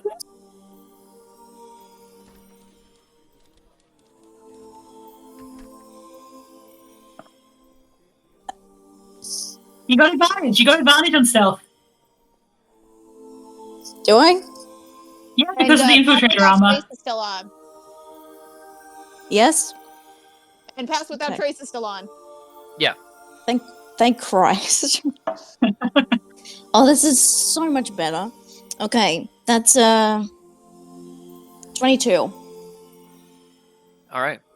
As you sneak around, you every once in a while you find like a little rock that wasn't properly filtered out of the sand pit. You use your heel to grind it into the symbols, trying to weaken them further to help May. And you inch your way around to get to this sword. as this is happening and May is communicating with Tone, Sinner and this guy are just going at it grapple-wise. Sinner gets him immediately in an armbar. The guy slips it, and then Sinner immediately grabs him around the hips and throws him down to the ground. You can see that Sinner is going easy on this guy, and he is still very much outmatched, like pretty instantly. It is not like a foregone conclusion, but it is absolutely not a even matchup by any means. They're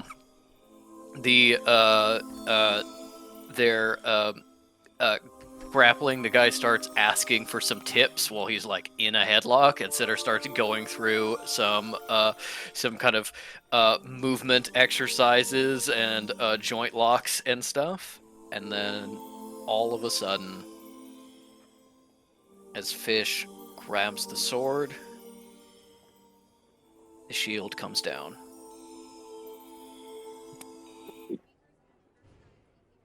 Energy flies out. I'm going to need May, Fish, Sinner, this dude, and Cal to do dexterity saving throws.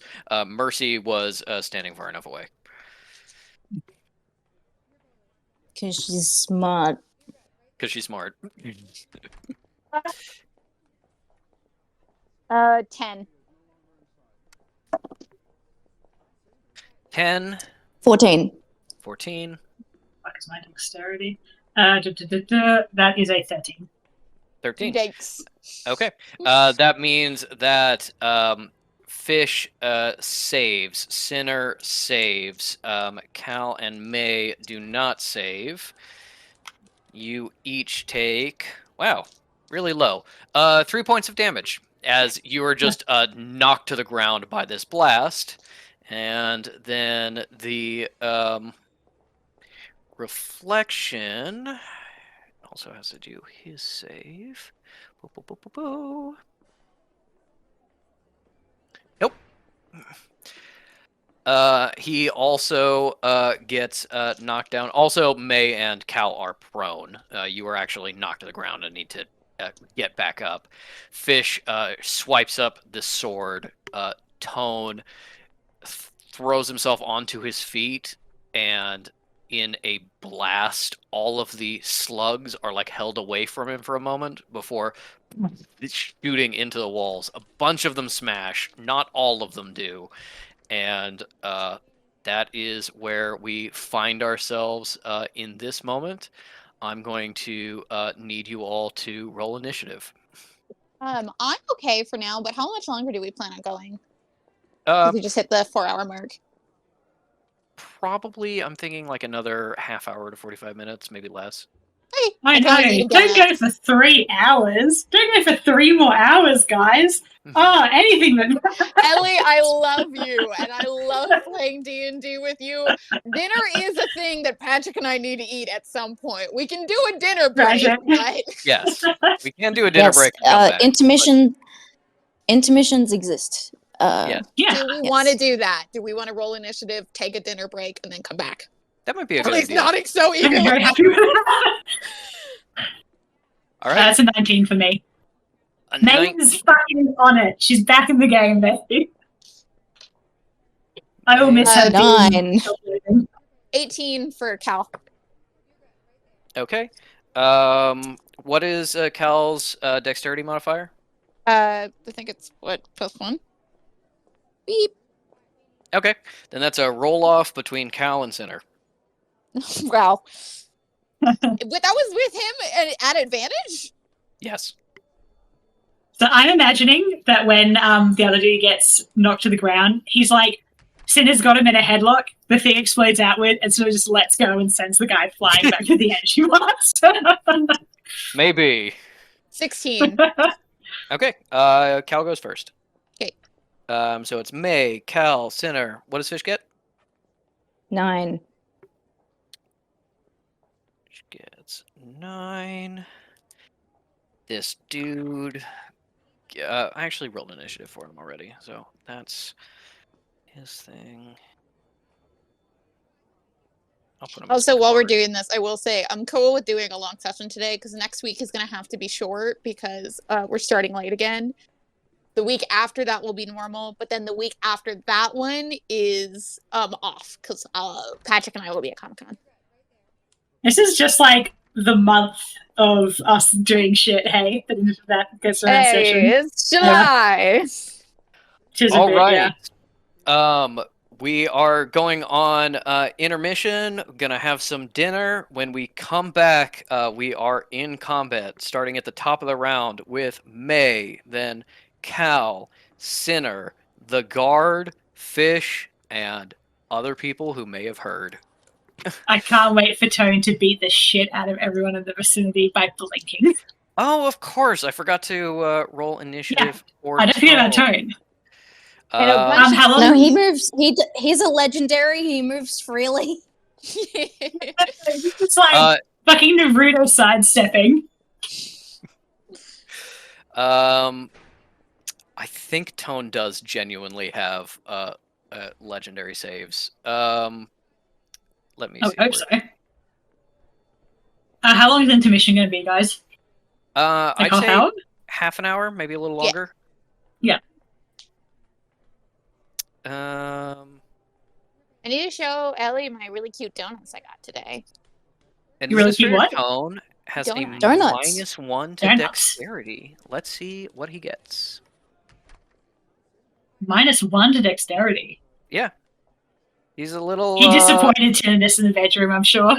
Tinnitus was the more active one, okay? Yeah. Oh, cute. Are they like sugar decorations, Mooney? They're like these little. Tinnitus was a power I thought bottom. they were gonna be gross. I thought they were gonna be like Narcy. They're like hard frosting. They're actually pretty tasty. Oh, cool. Those are so fucking cute. They're so cute. They were very expensive, but I bet, fucking yeah. love Sailor Moon. Obviously, my name. Yeah. Tone got a 5, second to last. Great man SpongeBobbing about this whole situation. Yes. To give you a hint at Tone's stats, Tone has a really low armor class. Tone has pretty low hit points. Tone has very low strength, dexterity, and constitution, as well as okay charisma. Tone has insane intelligence, insane wisdom, and really, really powerful spellcasting. I bet. Hey, if we hadn't got to him in time, would he actually have been taken over? So there is this thing of being like, if you had gotten there earlier, he may have been in a better place. He may have had like more health or more like spell points or something. It's pretty clear that Crown, like, taking Tone off the chessboard is a #1 priority for someone trying to take over the sanctuary. Tone was clearly like first to be captured. Clearly lured to the scythe room for something. The sand pit clearly like blew out of the way when the shield activated, so it was hidden under the sand and just activated when he stepped in a certain point. He also had his reflection that he killed. I have one question, Patrick. Mhm. Was these symbols, symbols being there for the sand trap, was that always in your mind, or did that happen because I rolled well on the performance check? It was always going to be there. So you actually said, like, we're here to do the symbols, and I just thought to myself, that's the perfect reason to be in here, and they don't know it. So even without like Fish's help, I was going to give you advantage just because of how like perfect it was of a Nice. solution. Yes. I noticed when I was like, well, we have the two symbolists as our capture, so let's do a symbol thing. I saw your eyes light up a little bit, but I didn't know why. But the Yeah. reason I'm so happy. the reason this place is locked off is not just that the other elevator's here, so there's a potential like escape hatch. It's not just that this is where the armory is and clearly people are loading up. It's also because Tone is here and they don't want Tone to get out. Nice. Okay. Intermission. All right. See you guys in mission. Bye, 20. Craig. See you See later. you in half an hour. Craig will probably still record if you want. Maybe we get some. Oh, some- Inkcast! We haven't had Inkcast, yeah. Inkcast in so long. Yes. It's been months. It's been players. it's been a, Oh, Inkcast. Okay, well, Yeah. I'll enjoy listening back to the Inkcast later. So, Mhm. toodaloo. And just to clarify, there is like every place you could think to go, there is someone or items you can find, or it's evolved into some other situation, and I am shifting them around in my mind based on how long you take, and opportunities are potentially going away. So, yeah. Okay, I will enjoy Inkcast later, and right now I will enjoy dinner. Goodbye.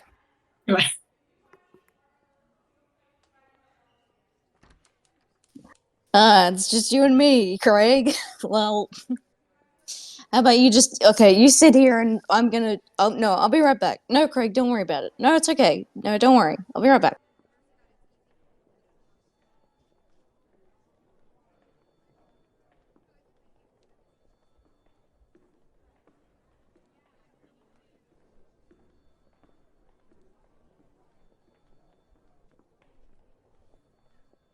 You know, there have been extended periods of time where I will just be talking and talking and talking.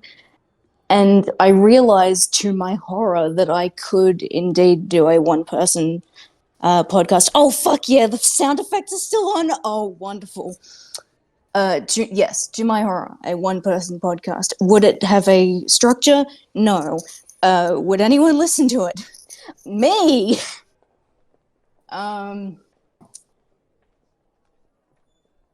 So last time on the Inkcast, it was quite some time ago, I was talking about whether I was wanting my new telephone to be the brushed blue steel or the red. Well, listeners, I picked the red, and I quite like it. It's very nice. And that's that on that. But like, don't buy a new phone just for the color. Buy a new phone because you need to have one. Like, ring out as many years as you absolutely can. And if any device that you own, any device, machinery, friendships. I'm joking, folks. We like to have fun here. Am I still role-playing as Fish right now? May well be. Oh, it doesn't have to be a one-person podcast. It's the Inkcast with Fish. But it's still the one voice, so you actually can't tell who is speaking at any given time. Which is my one major gripe with my performance of Fish. This happens often. I listen back and I feel like I did a good job in the moment, and it's like, no. It's just that you were doing lots of facial expressions about it. Well, you can't fucking see the facial expressions in an audio recording now, can you? And then I open up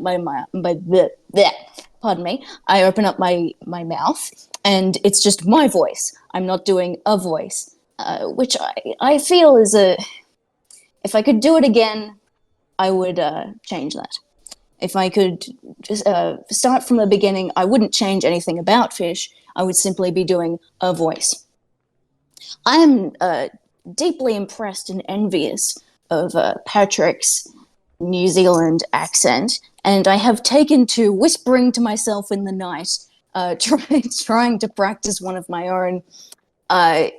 If you listen with a good enough ear, in one of the more recent interactions between Fish and their dad, you can tell for like a word and a half that I'm trying to broach the accent, and then I quickly give up and never do it again. But it was the word dad, did, not good, bad. Like, how hilarious is it that this is a character whose name is something that is not, New Zealand accent, it's Fish, that's I didn't think about it. I didn't think about. No, I thought about it. I just didn't consider. Anyway, fish canonically has not been home to their homeland in a very long time, and have been all around the world. Not all around the world, but most of the ways. And so their accent is canonically muddled. More so, like their voice is not mine. Mooney, I believe, once. Fuck me! The cats are fighting during the ink cast. Oh Christ! They've spilled some water. Okay, well, all right. I'll take care of the water, and in the meantime, I'll just real quick say that Heath Ledger, 10 Things I Hate About You, much more of a canon voice. Thank you.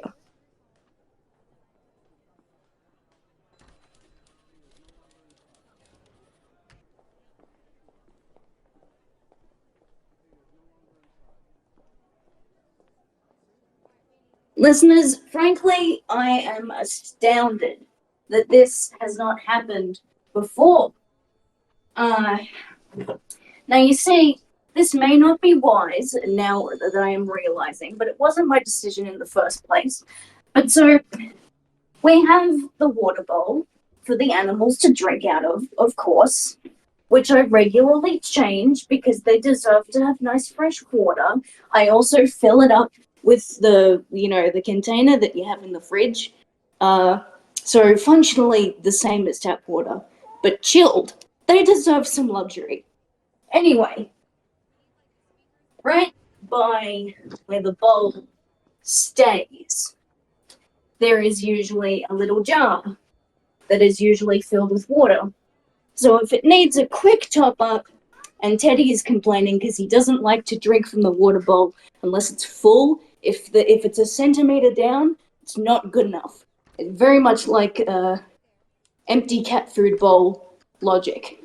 He does, in fact, think he's a cat because his brothers are cats. Now, the jar. It just lives there and has done for a great while. And it has never been disrupted or disturbed, pretty luckily. But on this day, I regret to inform you that as Noodle pounced upon Shinobi with intent to kill, Shinobi was knocked into the jar and it went a-spillin'. But not just any old a-spillin'. A-spillin' down the back of the fucking the cabinet that it sits on. So I'm having to move the cabinet to pump up the water. So it's a whole thing. So, that's why I'm sounding distant, possibly. And now Noodle wants to go outside, and I'm just gonna let him. But don't worry, listeners. My friends all know this.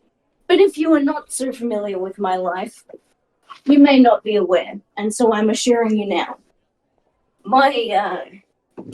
The outdoor area into which my cats go is not the outdoors. It is the outdoors, but it's not free roaming. It's a balcony.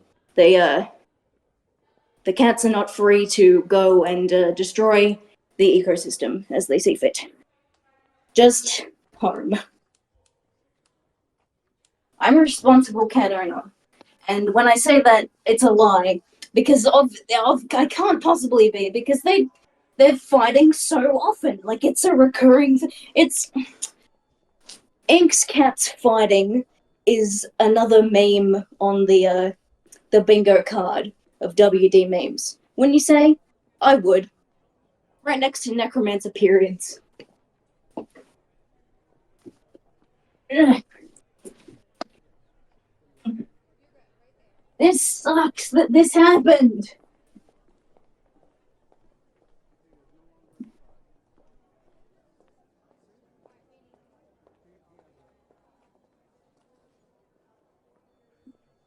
Ugh.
Ugh. This is fucked. Ugh. Ugh. Ugh.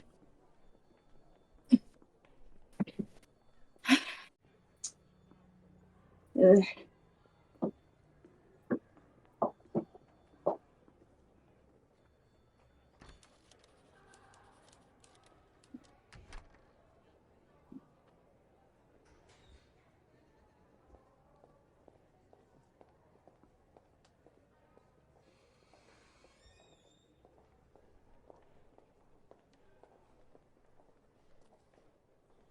May.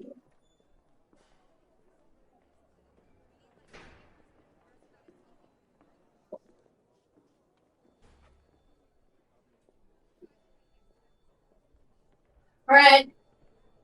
Listeners of the Incast, this is extremely important that you hear this. I went downstairs and stepped in cat vomit immediately, like a fucking idiot asshole that I am. So it's anyway, I hurried straight back upstairs to tell you about it immediately because that's the thing to do in this situation, obviously.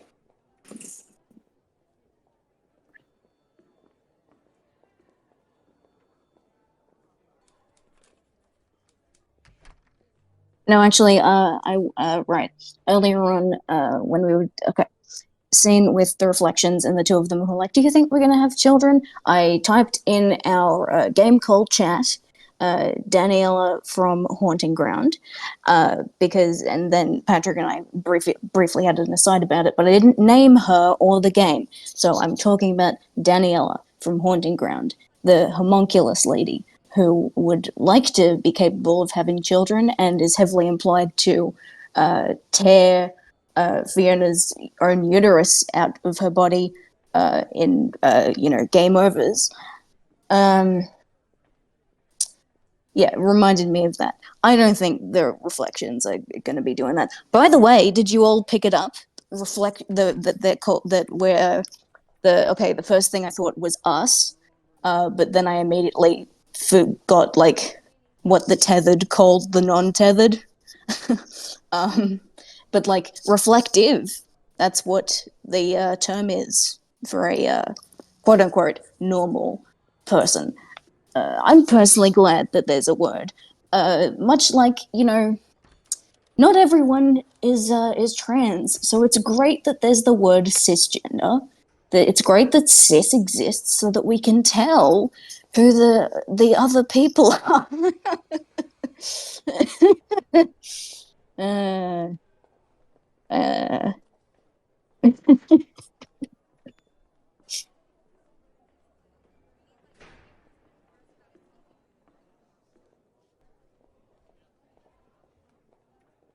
Haunting Ground is a good game because you have a dog and you can pet him and praise him at any time.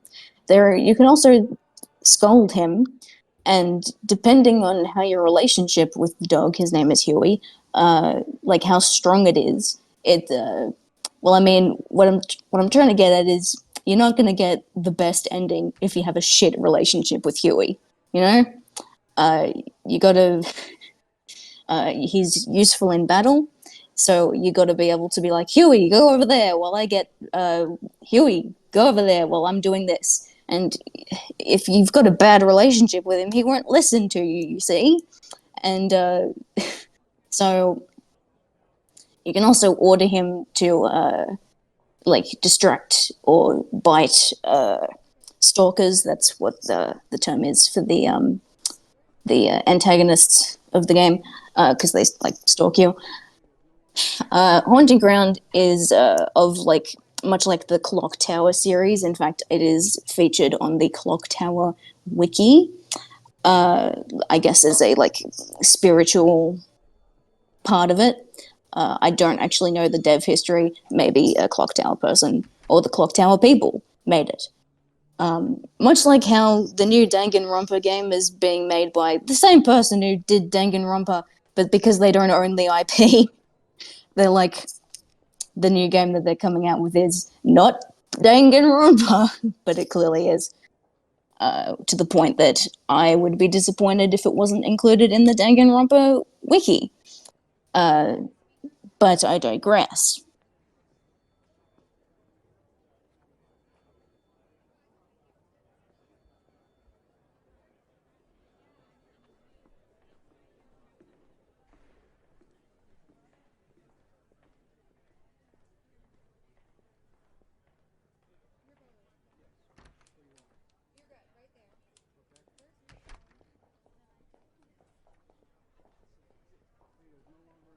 So now I wonder aloud. The reflections, now that they have become people in their own right. So like, are they distinctly different people, personalities from the reflectives that they have splintered off from? I genuinely want to know, like, if we came across, for example, a Cal reflection, would she, like, obviously she would have like Cal's history and memories, but she was technically only just born. So it makes me wonder, well, I have had to think about the life that the original Cal has lived, and I've decided that she chose wrong, and I will, in fact, go and join Elise's cult. I wonder about this. And, oh yes, about reflections having been dead, and because, people, they get summoned and they get killed. Those who did not have reflections to summon and make real to do the takeover, those are the people who are getting slugged, I believe. Also, speaking of slugs, the itching at the back of the neck, I'm not sure if everyone has been slugged, or like, that couldn't possibly be efficient, and Canton was not able to deliver, so how can we say? But someone had some slugging capability and controlled everyone, and like, now they're just feeling it in the back of their neck, at least. Now I think of the Motherlode. How does she feel about all this in her crystal dimension? Did we tell Ellie about the Motherlode? Does Ellie know? Does Ellie know that there's an alternate dimension where the big slug queen lives? Oh yes, I was also kicking myself for forgetting what the slug's like scientific better name is. Carmine said it ages ago, but I don't remember what it is, but I'll go back and find out, obviously. And the thing that I said in chat that I'm going to share now in voice is that it's like the scene in Spider-Verse where Miles says it's a Spider-Verse, and oh my god, what's Spider-Man 99's name? Oh my god, I've completely forgotten. Well, he says, actually, it's called the Arachno multiverse. And it's like, no, Spider-Verse is better, it's snappier. I can't believe it's completely left me. How is that possible? Spider-Man 2099.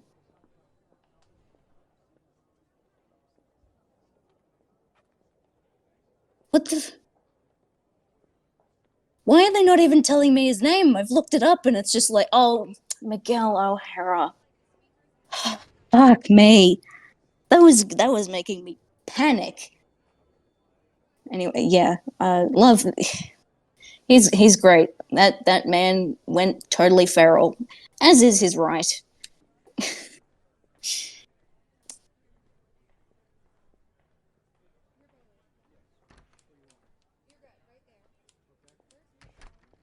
Now, hold on. If you don't like a chewing sound, you're gonna hear one. I'm sorry.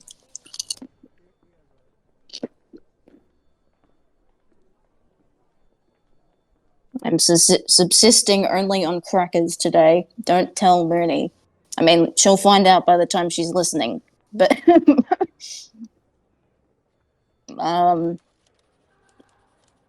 the Mooney who's listening, sorry. Hope you enjoyed dinner.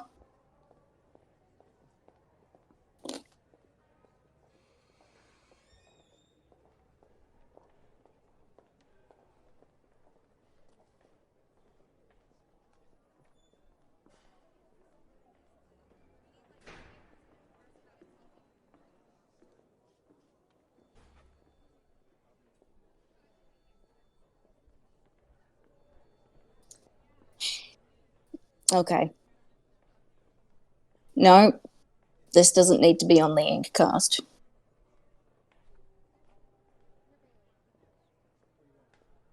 I'll just say this. The fandom drama is ongoing.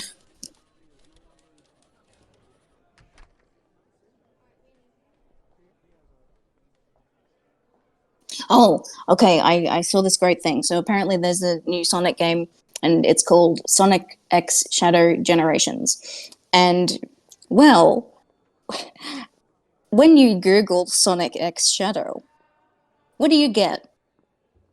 you get shipping stuff, don't you? And so I have seen a Tumblr post that theorizes that the reason why it was named this is for the same reason that Disney Frozen, which I believe is still like this is not like this is a rumor. It's entirely a rumor.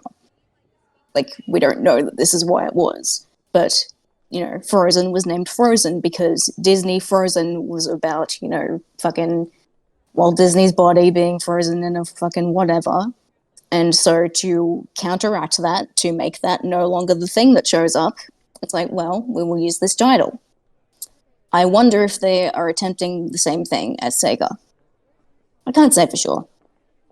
And when I say can't say for sure, of course I can't. I can only spec. I have no authority on this matter.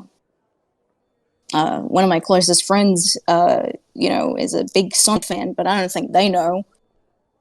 However, I do trust their word more than Sega's. I would say, I actually don't know what I would ask about Sonic. Because I feel like I understand him pretty well already. Like, I don't need to ask any more follow-up questions. I understand Sonic as he is. And I love him. No, I do. But, not that he's a blobber for me, but just as like, no, that's a great character that you got over there. Take care of him. And I know that they are. So I don't have to worry about him. Which I don't. Oh shit, is Emil in this? Okay, so the thing that I'm looking at is a preview of the Sonic X Shadow Generations animation, unveiled at the 2024 Anime Expo panel. And in this anime, it seems that perhaps this is Maria. I only say this because she's blonde and blue-eyed and a human and hanging out with Shadow. Maybe there's another one in the universe. But it looks like Emil from the Game Boy Advance Sonic Battle one name that I don't remember, who is like a battle robot powered by the Chaos Emeralds, as everything is. He seems to be there, and in evil mode. Anyway, I like Emil. I like that one. Hi, thank God. Thank God you're here.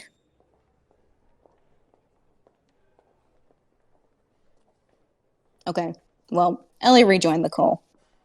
Hello. Hello.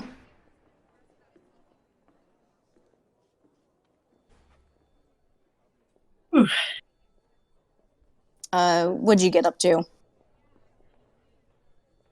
I had lunch. That's Yeah. about it. Okay, well, welcome back to the Incast. We have our first guest here. It is Ellie. Tell us about the Sinmay brain rot, and tell us about the artwork that you have been doing and can easily provide to the fandom that we have once we have it. Yes. The brain rot is there. It has calmed down a bit now that we're in the a hardcore final dungeon situation. Fan art wise, although I'm currently working on Caligulous May fan works. Oh yes, there is I quite liked that. Yep.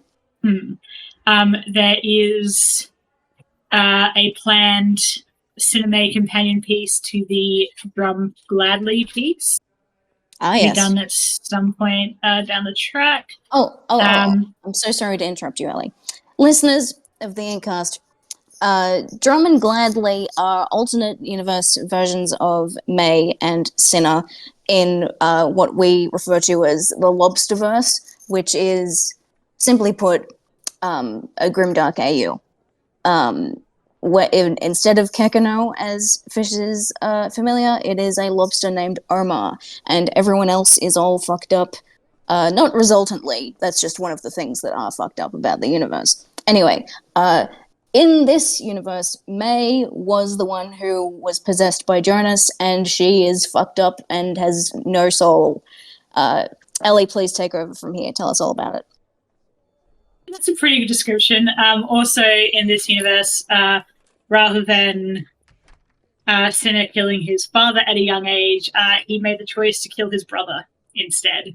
Thus resulting in a really bad scar and a crippling desire for other people to take care of him and tell him what to do. Which is why he enjoys the professor's company so much, because she takes extraordinary amounts of pleasure in telling him what to do. Yes, and yes. Another difference with May in this alternate universe is that she ousted Howard rather than him ousting her. Yes. A very premeditated decision, which she still thinks back on and goes, that was good. Mm-hmm. Great deal of satisfaction there. Real girl boss behavior. Yes. Gaslight, gatekeep, girl boss. What else? Oh, I do actually have a concept for a piece of Fish and Jonas, but it's going to be in a very different style to how I usually do it. So that's going to be just percolating as I think I approach it. Interesting. Well, if you need character input, I don't know. Oh, right. I was talking about this earlier, and now I can ask you because you're here. Do you know what the mother lode is in the context of Well-Dressed Bones? Oh, no. Okay. So back in the arc where the slugs were introduced, they were being pulled in from an alternate dimension by a shunter, Canton Fleck. And okay. he brought, enough in to partially cover the brainwashing of like the sanctuary, but not enough to get everyone, which was like a point of contention at the time. And now we understand why that was a big deal. So there are 3 types of slugs. The little baby ones that just sit on you, and when there is no controller around, you're just stupid and dead-eyed. There is a controller type that like has gross pincer limbs and provides conscious thought. Like, it's a controller, I don't know how much of yourself you retain, because Canton had one on him and was quite insane in the brain about it. But that's the second type, much more rare. Are you familiar with the film Edge of Tomorrow? Yes. Okay. In them, there are the mimics, there are the alphas, and then there's the big pyramid thing that controls them all. The mother lode, in this analogy, is the big pyramid that controls them all. Fish had a brief glimpse, a visit actually, into the alternate dimension, and then at the end of the arc, during the boss fight, Canton was attempting to bring the Motherlode into this dimension. We foiled it, don't worry about it. The Motherlode is the giant slug mother. Right. I love knowing that that's out there just hanging around. Yes, I thought it would be Delightful. important that you know that. No, it is. I just hate it. Mm-hmm. Yeah. There's lots of things out there. Yeah, X-Files, The Truth, etc. Correct. I wonder if the Motherlode will be in season 2. Oh, great question, just because I was feeling unsure. Is May still under the impression that the ampule and the ampule finding machine are one and the same? Yeah, I think so. Though she's kind of put it to the side now as like a let's focus on it's let's not. focus on this. Yeah, it is not the most important thing right now. Yeah. Yeah. Which is partly why she's still kind of not. What's the word? The pity party is still an effect. It's just in a more minor manner. Welcome back, Mooney, to the Inkcast. Oh yeah. Special guest Ellie. Mm-hmm.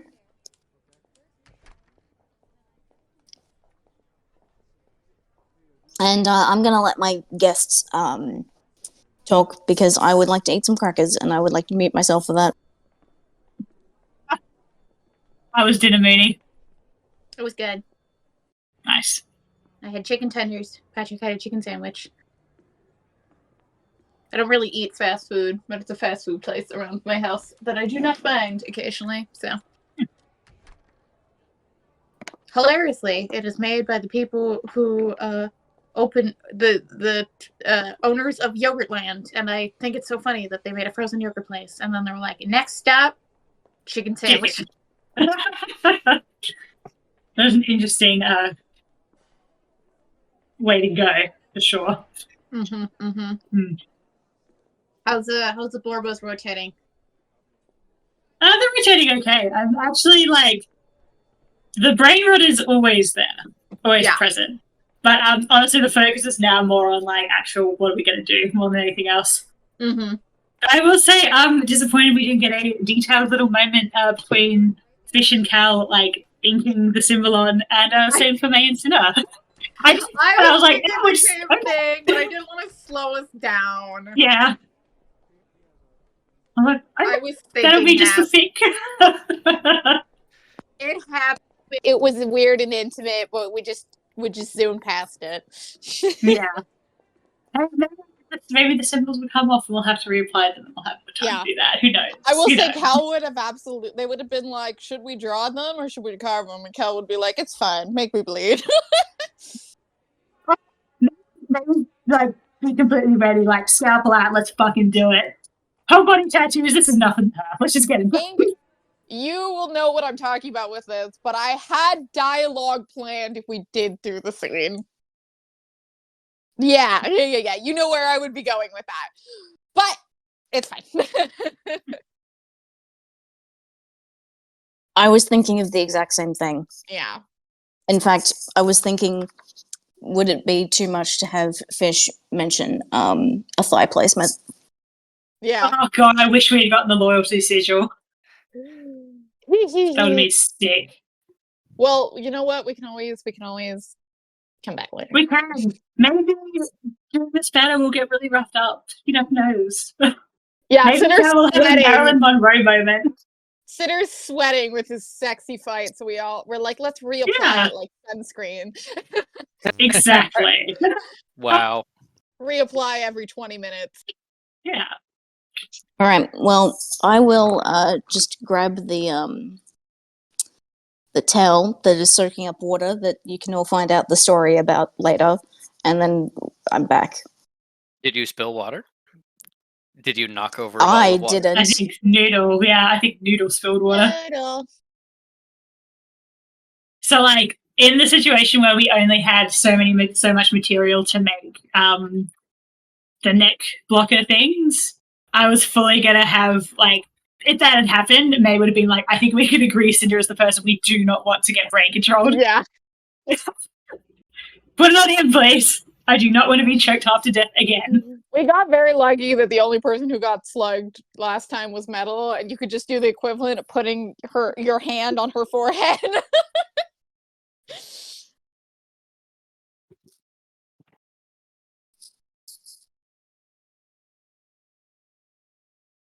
Fuck, this fucking dice tower.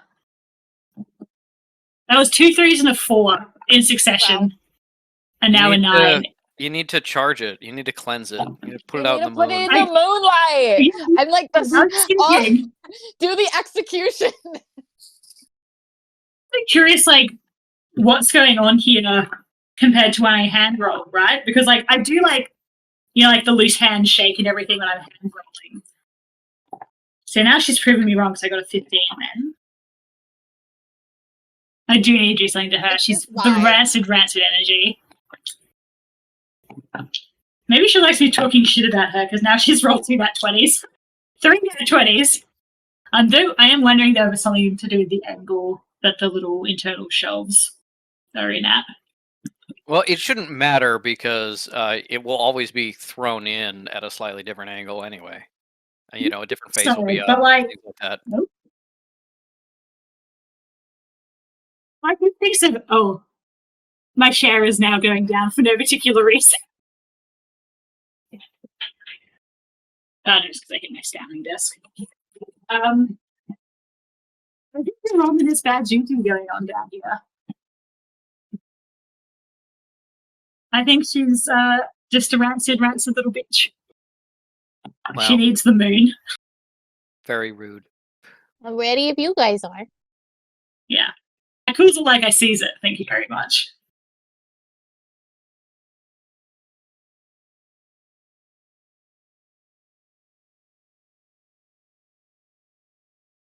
I just wanted to say that the build up of the energy blast was really great, and Fish pulling out their sword more or less at the same time made them think that they did that, and then Oh they my God.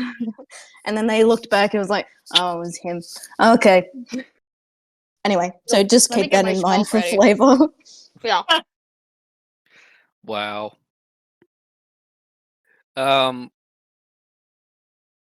Yeah, let me finish this off real fast, and then I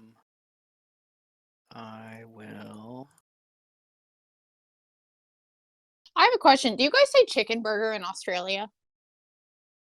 What do you mean? Like, first off, we do not use the term chicken burger in America, period, end of sentence. So if any time you've used the word chicken burger, the answer is yes. But, like, I was seeing in the UK that a chicken burger is the equivalent of, like, kind of like, looks like a burger, brioche buns, like fried chicken, and then you put, like, lettuce and tomato or whatever in that. Yeah, Yeah, chicken I call it sandwich. a chicken burger. You call it but chicken it's a burger? chicken. That's crazy. Yeah, it's a chicken sandwich if it's like sliced bread. No, Yeah. that's really funny. So Patrick had a chicken burger by your standards for dinner. Okay. That's so funny. I wasn't surprised that the UK did it because it's the UK, but then I was like, I wonder Yeah. if that applies to Australia. We do not do that Yeah. in Canada. Yeah, no, I don't really eat a lot of chicken burger adjacent things, so I actually don't know what we'd call it in like fast food Mhm. terms. Like, Ink, do you eat a lot of KFC? That's the only thing I can think of, or like Nando's or something. I don't eat burgers, but like I'm thinking Oh, of okay. terminology. I can't. Yeah. It's not coming to me. But that could just be my lack of information. We could be a what's this? A sample pool that simply doesn't have the necessary. Yep. Yeah, the Oh, data. Patrick, we're not owl bearing this, right? No. Cool. Let's beat the shit out of this one dude. Let's fucking get him. Well, I mean, there's also slugs and maybe more dudes. This one dude and a couple of bugs. It's just this one dude and a couple of bugs. All right. Manifesting it. Okay. Let's get some battle music in here. Oh, thank you for leaving the office sounds on for the Inkcast. It was really evocative. Really? Well, I'm glad you enjoyed it because I was getting chicken and I was like, "Oh shit! I forgot to turn off the music. It's gonna be background for Inkcast." No, it made me feel fancy while I was cleaning up water. Oh, fuck yeah, I can't. Sorry. Sorry. Was I've been that saying the that drink or the music? the music. Yeah. Oh, fuck, this music's sick. It's the Hole Punch. We call it the Hole Punch soundtrack. Because it feels like getting hole punched. All right. Yes, we enter battle, starting with May. As you look over, you see that Tone is very fucked up. You don't know without a medicine check like exactly where he is, but he is not doing well. He very clearly gave a lot to kill himself and then keep from getting taken over. And he is kind of rising up, sagging after exploding outwards. You look around and you see a guard that is currently being headlocked by Sinner. He's like, Actually, he's kind of like flopped on the ground at this point. Yeah, he's over there. There are a bunch of slugs that survived the blast that are now trying to wriggle their way towards you as food. You can hear outside behind you the other guard that you left behind, some people behind the door leading to the prison, and other people behind the door leading deeper into the site section of the sanctuary. A lot of noise of people getting ready to come through. You can do your thing. You can also, hold an action, be like, I shoot the first person who comes through that door or something like that. So yeah, what do you want to do? well, May's prone, right? She's got to get up first. Yeah.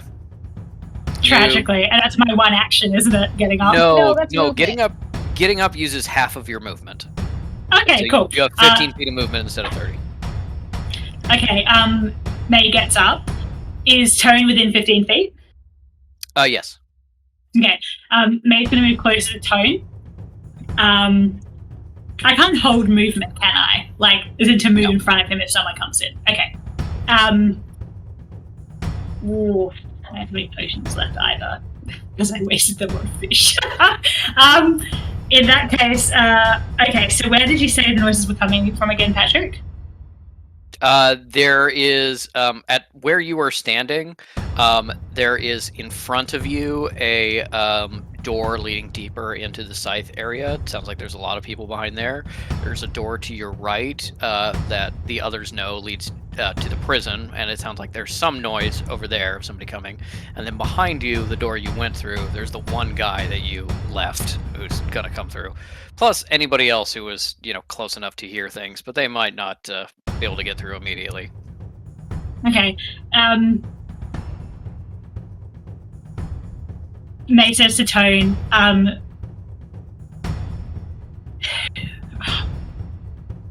May, I can't think of the exact words. May asks Tone if he has any idea what's going to be the safest route for us to flee to. I don't know, but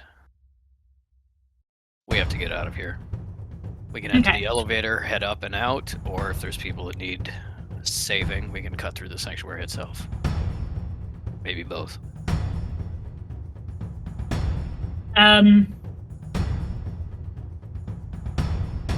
Sorry, I am actually I'm thinking very hard. Do you want me to tell you what my turn's going to be? Yes, that'd be great. Okay. Cal is going to probably, don't let him get out and block the door with shadows. And then she's going to give Tone a shadow wave, which for me is a psychic wisdom saving throw. So that'll fuck up the slugs and he'll be fine. Wait, aren't all the slugs off him now? Chicken sandwich, chicken sandwich. Chicken sandwich, chicken burger. There's a couple of them clinging to his cloak. Most of them have been flung off of him. I just want Cal to have an attack that looks like she's attacking him that will be helpful in other ways. Because until we take care of the guard guy, we kind of have to keep up the charade. Yeah, okay. So maybe fuck up the guard guy. Yeah, okay. May's They gonna just go hold full, like, break! May's gonna hold an You kill- action, which is Kill the if guard. and then anyone go, comes. John got out. No witnesses. Yeah, May's action she's gonna hold is to be is gonna use information overload on anyone that like tries to attack Tone or like approaches Tone. He's like obviously an enemy. And basically just gonna be standby, is waiting for like the others to figure out like to say what to do. Sounds good. That's Cal's turn. How are you trying to block one of the doors? I'm gonna say I'll use an attack to do her shadow wards. Okay. But then you couldn't do an attack against Tone. But I can use my bonus action. That's true. Yeah, I'll say that. Give me an attack roll. For the door. Mm-hmm.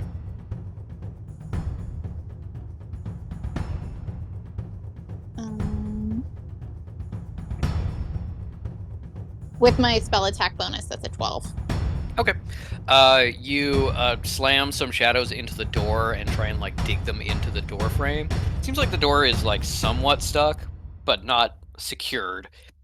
Someone can still get through. They can just, knock it down. They have to use more force. Yeah. He And did then definitely buy a little bit of effort, at least. Cal will get up from prone, and if she needs to get closer to Tone and the Slugs, which is the name of my new band, a little I'll use closer. movement to do that. A little closer, not too much. You probably got to do like 5 feet of movement to get close enough. Okay, and then I'll do my shadow wave. Okay. And are you trying to angle it such that you don't hit May? Yeah. Okay. Then Shadow Wave, what is the spell save DC?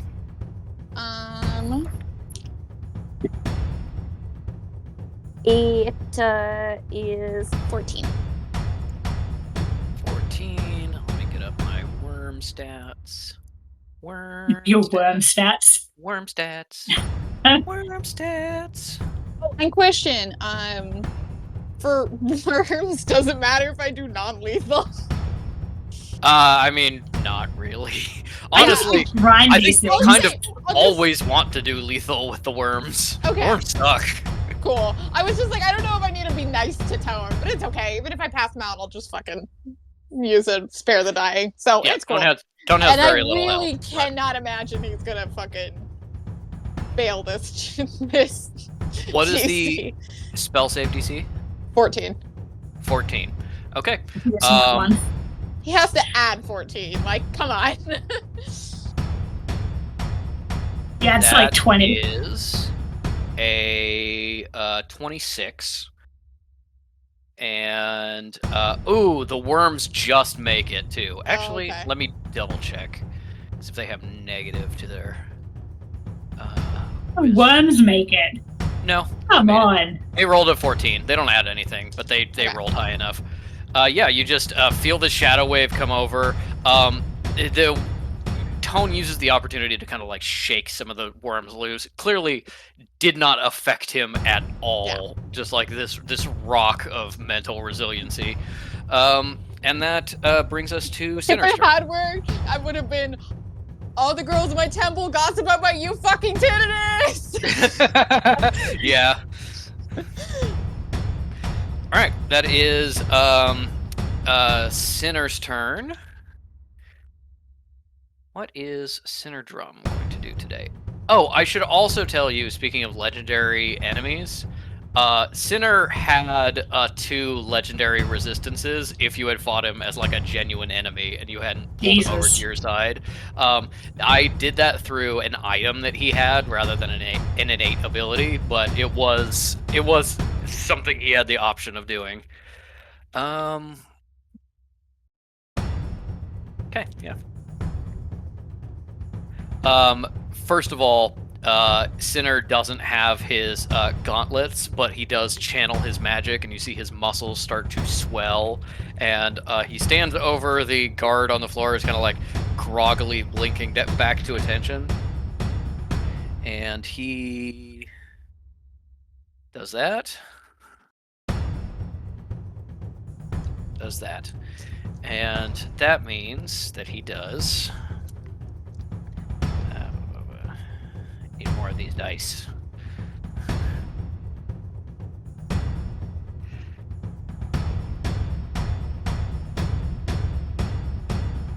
Cool.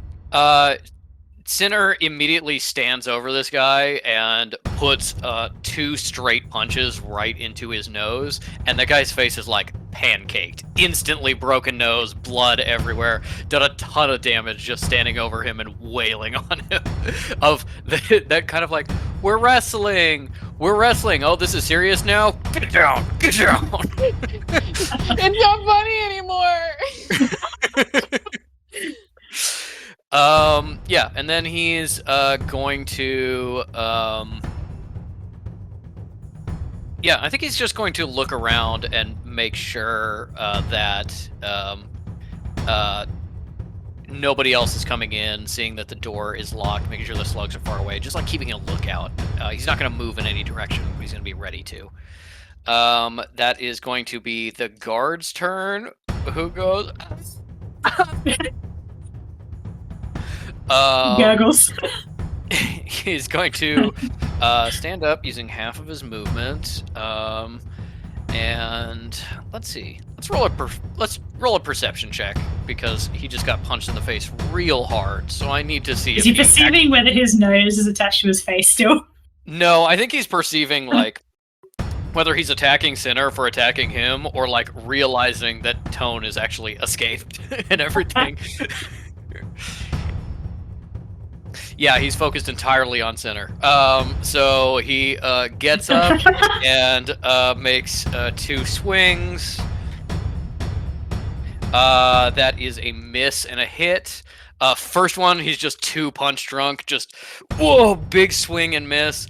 Other one, straight jab right to Sinner's stomach. And,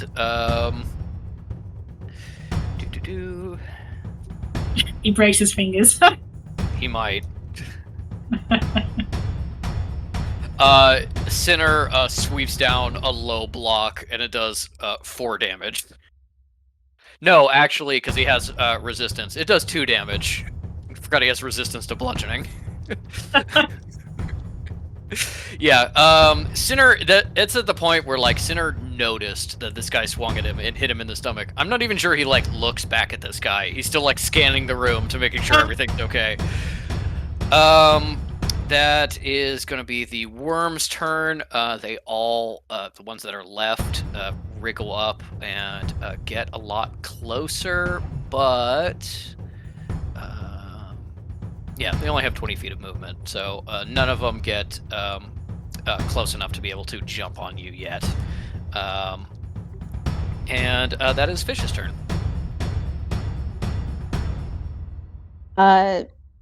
Medicine roll to see just to see how straight fucked up Tone is. Mm-hmm.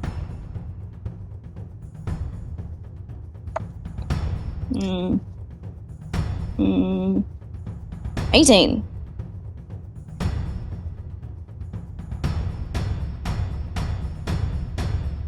With an 18, you don't think Tone had a ton of health to begin with. He is very physically fragile.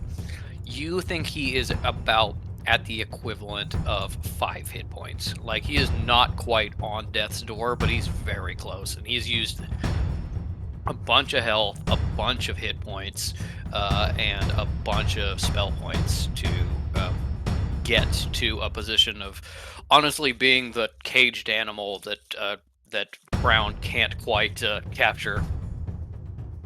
Alright, I'm gonna cast Life Transference on this bad boy.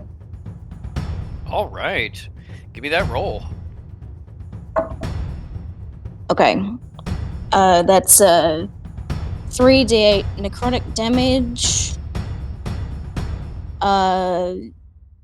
Really? 6 total. Oh, okay. Quite low. And Statistically unlikely for that roll, but still fine. Yeah. wait, no. Do you want me to?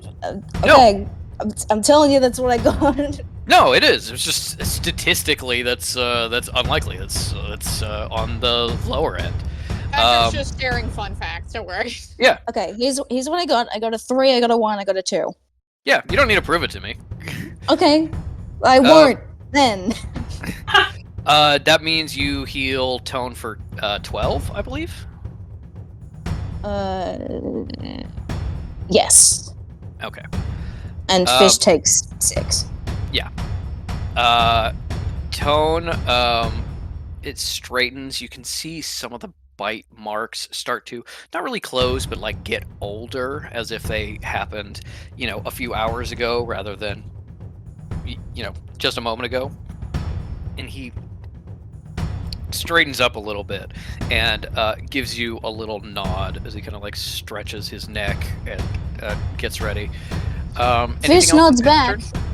Fish nods back and says, "That's the same move I used on your sister." Jesus Christ. His head whips around and the beads go clattering, and he goes, "What did you say, detective?" Hilda. Good.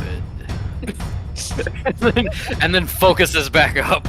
Anything you want Kekino to be doing? Giving anyone advantage or something? And you still have a Blasphemous Darts, I believe. Yeah, they'll probably do a dot, but right now it's okay. I'm so sorry. Which direction is the one into the where we think the sides are? Farther in, so in front of you. Fish is gonna go farther in. They're Sounds gonna bolt that way Sounds good. to set them free so they can take care of it from here. Yep.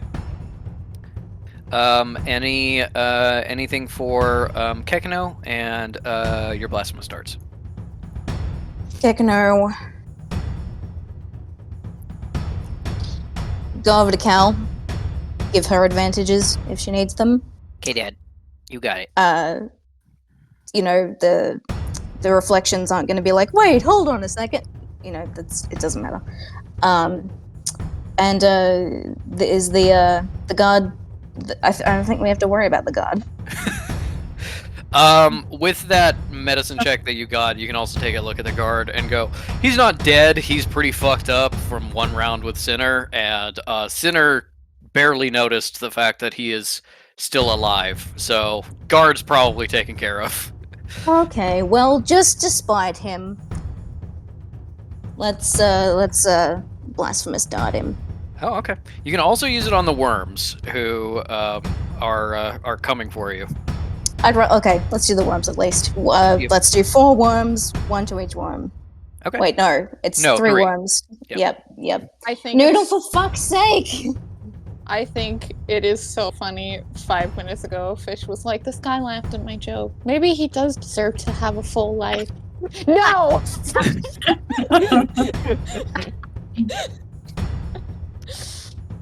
Well, he's not He laughing didn't now, even is try he? to attack us. He was just there. It would be non-lethal damage, I'm just saying. Oh, okay. Okay. First 2. 1 does 3. 1 also does 3. And the fat dart does... Wait, no, sorry, they do 4, because I forgot the +1. And the fat dart does 8. Okay. 8 is what that one worm has, so the worm just bursts instantly as you blow it away. The 4 seems to have damaged them. They're already pretty fucked up from both the explosion and Tone, but they're still coming. And you're headed towards the other door to get the sides. That means it is now Tone's turn. Tone is going to... What is Tone going to do? He's going to look at the slugs. He is going to look at Fish running out. And he's going to look at the guard that's fighting Sinner. He reaches up, takes off his beaded headdress. His eyes open and they are almost pure orange, just like bleeding out of them. And he doesn't even really look in Sinner's direction. He just gestures slightly with one finger at the guard. And let's see what happens. Is he hot? He's Is it got to be hot, right? He is a little busted in a very hot way, in the same kind of way Oh. Sinner is. I bet he is. Of being just like, this is somebody who has fought for every scrap in his life. You know, he's got that kind of like hungry dog look of someone who's I fought for bet their he's whole hungry. life. Yeah. Y'all calling him police after this? No, he's. I mean, I don't know. You haven't met Sumner Drum, but like, Yeah. oh, great. Now realizing, oh no, you're about to meet Sinner Drum. Yes. You Sinner invited her Drum. here. You invited her here. Does Tone have like the single full look of hair coming down because he's like all shaken up, like a singular little cut to the lip, you know? He wanted to he's a serve little- card. I bet he's serving. He's a little more fucked up than that, but he has kind of like short cropped hair, like almost a buzz cut, like you do to just not maintain your hair, of just like you know, just like every couple weeks you buzz it down. A little shorter on the sides. He's Ooh. he's decently dark skinned, but in this kind of gray cast of someone who is naturally very melaninated and just stays inside for like decades. So he's kind of got Does like he he's like moisturize? he's a little gray. He does moisturize. Okay. But yeah, he's decently hot in a kind of rough and tumble way. Looks like maybe North Indian, and he gestures a finger at the guard, and with a cantrip does 16 damage, and Jesus. the guard's head fully explodes like a overripe watermelon. Oh my god. It just like it splatters Sinner. Sinner was not paying attention to this guy and just went, "Oh, Jesus!" He's in that haunted house art I did a month ago. And then Tone is going to he's going to step back across the room towards where the prison is, and you can see he kind of readies himself. He shoots another cantrip at one of the worms, which immediately dies, and he is just kind of walking across the room, ready to fight. That is the others, with May at the top of the round on deck. The one remaining guard outside is battering down the door, cracking it. Cal's shadows are holding. Does finally get through and is silhouetted in the door, but it seems like it took most of his movement and most of his turn to get in. And he's like kind of stabbing his big sword through the remains of the door as it gets in. Not really a threat to you this turn, but is now on the field. Through the door to the prison, it opens, and 3 reflections rush out. They have magic at the ready, but seem to have been like caught somewhat unaware. They were clearly in the middle of doing something. And the other door opens towards May, and give me a perception check to try to see through the people into the other room. That is a 27. A 27. 27. With a 27, people are crowding through this doorway, coming through, and you see for just a moment as the people part. As working with the detectives, you've seen their handcuffs that seal magic. The extras of those were, of course, stored with the scythes, and you see a number of very rough-looking, beat-up, what you assume scythes, handcuffed together to a pole in their ready room.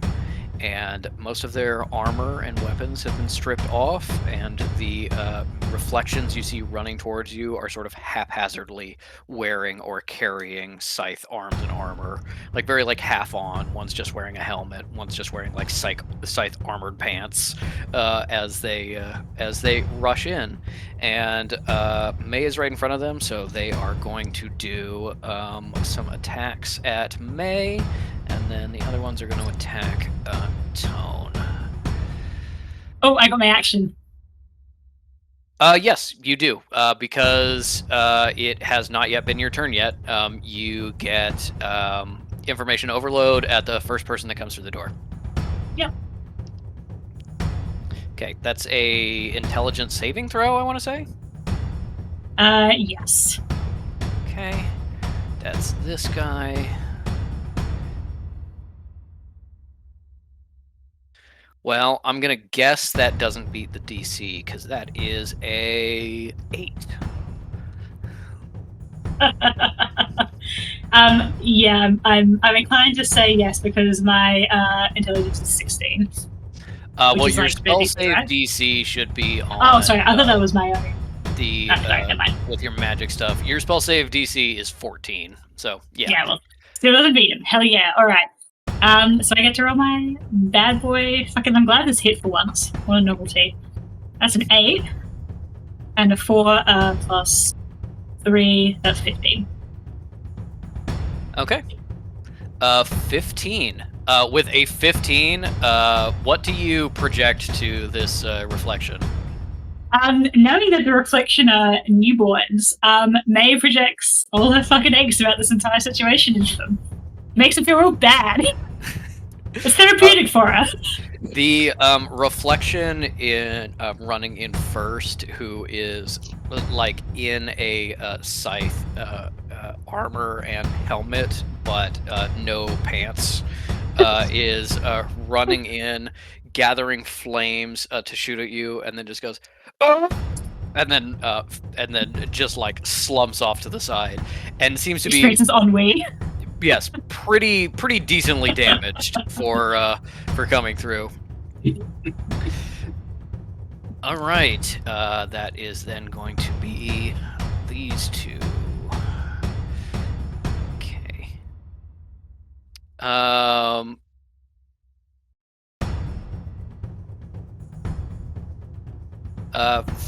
Second person is going to run through the door, is going to hide behind a rack of weapons, and then pop out for just a moment to attack. You see a tendril of shadow shoot out from behind this weapon rack as the reflection necromancer attacks you. That is a 17 to hit, which I believe hits, and that is going to do. Where is that one thing that I need? No, not that one. Yes, that one.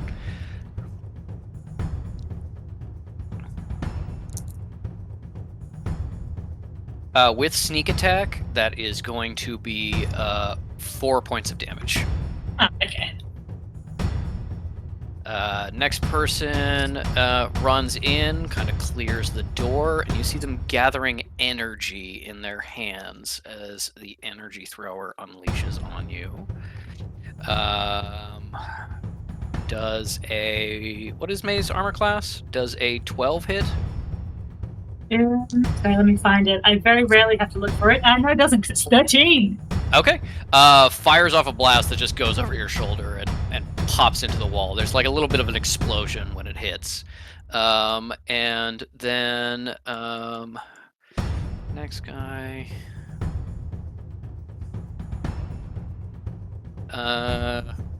Throws a little bit of fire at you that misses. Then the two people attacking Tone.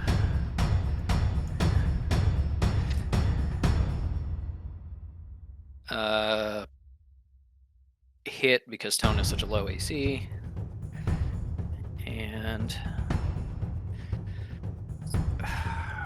also hit, but God, are you gonna pay for it next turn? You see these two reflections run out of the prison room. One is clearly an energy thrower and throws a blast at Tone that catches him in the stomach. And Tone is actually like physically moved away. His feet slide across the floor as he's pushed back. And then the other person runs up, rubs a hand over their dagger, and you can see electricity jumping from their hand to their weapon as they then run forward and stab Tone with the electric dagger. And because they hit, that is... Where's this dice? There we go. Bum. Okay.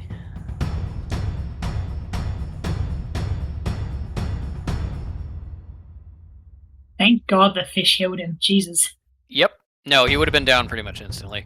Yeah, and that brought him down to 3 hit points as that hits, and now he has to make a Constitution saving throw. Fortunately, not with a very high DC, but also, Tone has absolutely shit Constitution. Oh God, nat 20 absolutely does it. Tone has moved beyond giving a shit about what is happening and fully just takes a knife in the stomach, gets electrocuted, and just kind of like bears through it. Just kind of like pushes through it, pushing himself a little farther onto the knife to get at this guy. And that brings us to May's turn with Cal on deck. Yeah, information overload again on the guy experiencing the one-hit KO on Wii that he's got going on.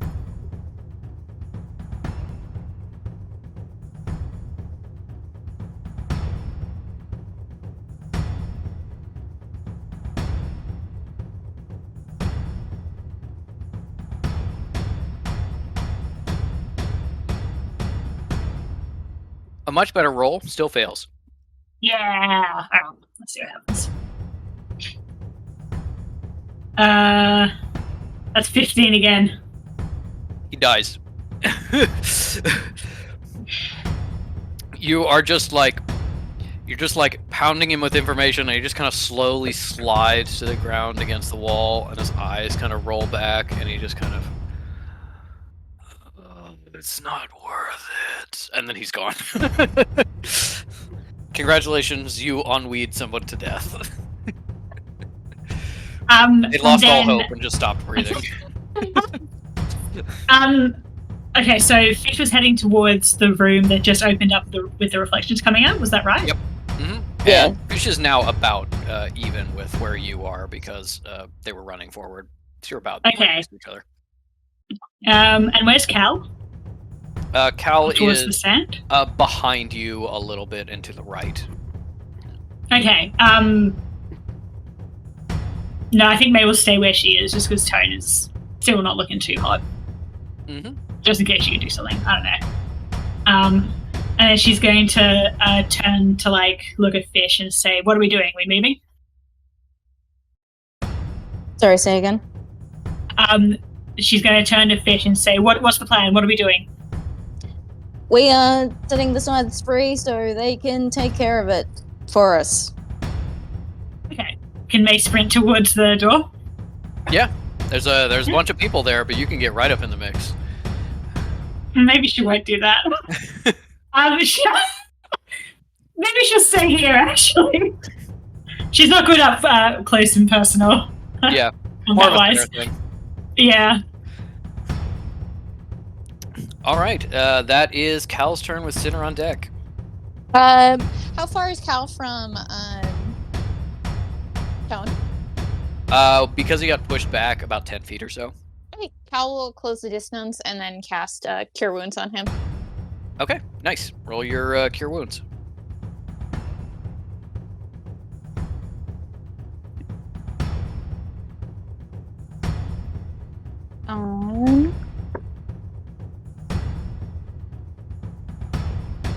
That's gonna be 10 hit points. 10? Yeah.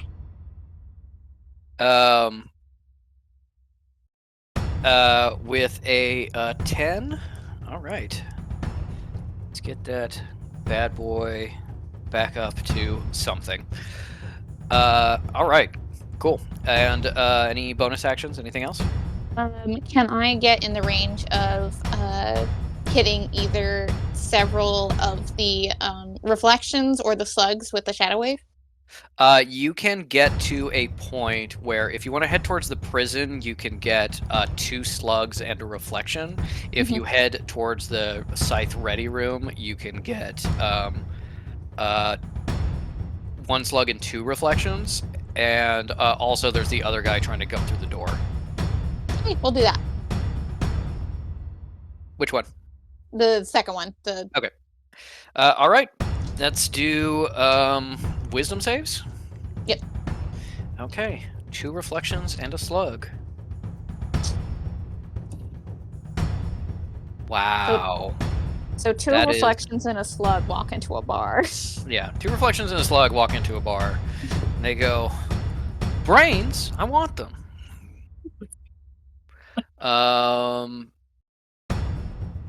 Okay.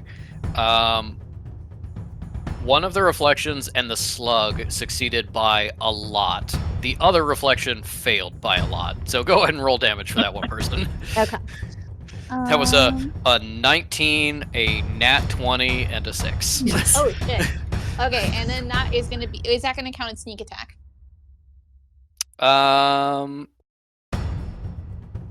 No, not quite. Hold on just a sec. What's up? Yeah, I got a couple. Is this for Catalina? Okay, remember, it's not going to be comfortable to carry. If you just need it to carry things, then that's fine. Okay. Just, it'll hurt your back if you carry it around. Oh, hi, boy. Okay. All right. There was my dad, and then there was a cat. Yeah. It'll be. Wait, do I remember how to do math? Yeah, 14 damage to Mr. Reflection. Okay, 14 damage to this guy is going to be. You see that you did a significant chunk of his health. He is almost dead. This one's a little squishier than the Elementalist May took care of. All right, that brings us. Cal is once again putting herself out in front, where everyone can focus on her. That brings us to Sinner's turn with the slugs on deck, since the guard is now dead. Sinner is going to. God, Sinner has so much speed. He's going to see that May is in kind of a precarious position, and as well as that guy trying to get through the door. He is going to first slip on his gauntlets as an object interaction. Then he is going to... yeah, that guy's kind of stuck in the door. He's gonna run over past May into the meat of all of these people running out of the scythe room, and he's going to make 2 attacks. First one I think is going to be against the Necro. He's going to do reckless. That's with advantage.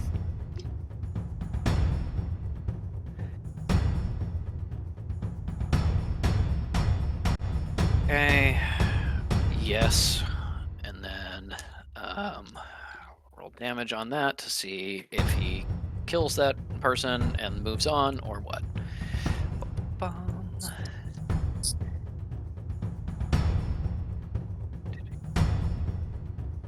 Oh, I forgot. He can actually do 3 attacks because he didn't use his bonus action this turn.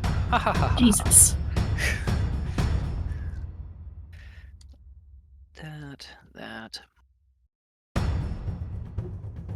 That is 10, 15, 18 damage to the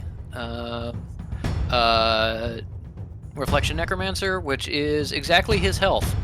So Sinner comes in and just, instead of going around like the rack of weapons this guy's hiding behind, just bowls into it and smashes the guy against the wall, and just kind of like you see like a crater where his chest has been compressed in and his organs eviscerated as he just instantly dies. And Sinner turns around and rushes towards the last elementalist there, and does another attack. Still reckless because he had to make that choice. A nat 20. Good thing you brought this guy, huh? Jesus. Okay, not a great roll, but that's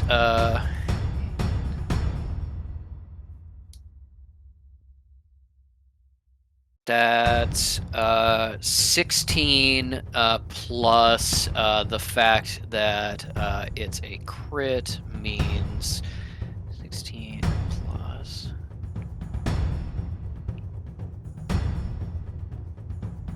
$26 damage. So he swings in with a wild haymaker, and you actually hear the Reflection's neck snap.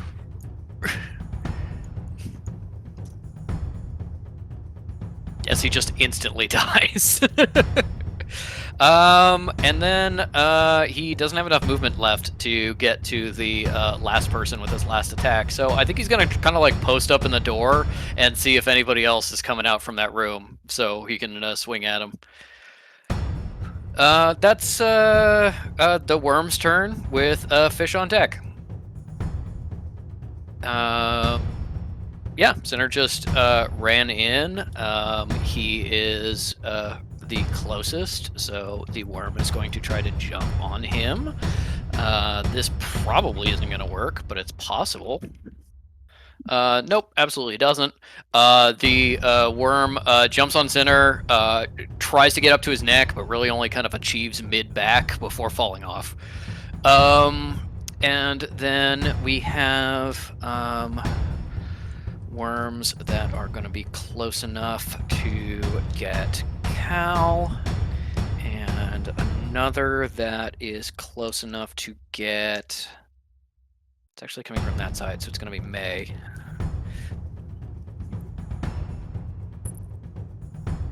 Sure hope the girlies don't get possessed. Yeah, both fail. One latches on to your neck guard, but can't dig in, and the other just fully misses. Those are the slug's term. It is now Fish with Tone on deck. Fish casts Armor of Agathis on themselves. They take out one of their bits of paper and licks it and goes "Bert" on their forehead. And so a protective magical force surrounds them. They gain 5 temporary hit points for the duration, being an hour. All right.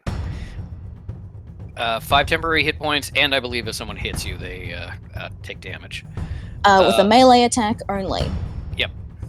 Yep. Okay, and bonus actions? None. No. Yes, they'll hit some slugs, but they're still going further in, like swinging the sword, sort of just like, haha, fuck off. Yeah, like pushing people away from it with it almost. Not Yes. like swinging to hurt, but being like, I have a sword, stay back. But like they're gonna go and they're gonna let the sides out as best they fucking can. Okay. But meanwhile, Blasphemous Yeah, give me the damage on blasphemous darts. Based on your movement, you can get past Sinner through the doorway into the other room. Only a couple feet into the other room, but you can get into the other room. Yeah, let's do it. Okay. One dart does 5. One does 2. Okay. That one does.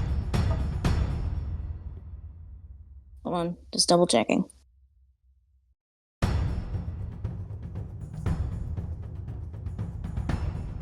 Hold on, I can't count. 9. 9. Okay. That's 2 worms dead, 1 pretty injured. There are only 2 worms left alive in this room. 2 worms and 3 reflections. Now that Sinner is done. No, that's not true, because there's the other reflection who's currently breaking in. So technically 4 reflections. And as you run past into the room, you can look around really quick. You see that the armory has been opened and a bunch of the stuff kind of looted, but there is still things around. And the scythes are locked up. Can't quite reach them yet. That'll have to be next turn. But you can see there's no more enemies in here. And you have the ability to kind of get them out and free them next turn. That is Tone's turn with all of your remaining enemies except the slugs on deck.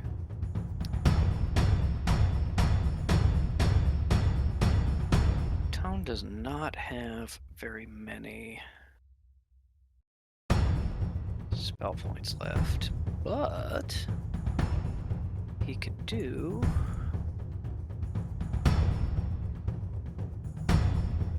Yeah, he could do that.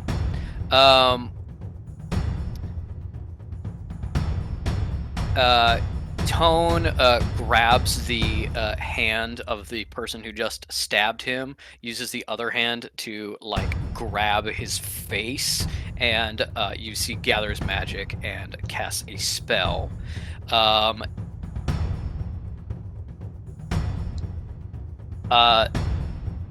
The reflection's eyes roll back into their head, and all of you can feel like the waves of psychic magic coming off Tone right now.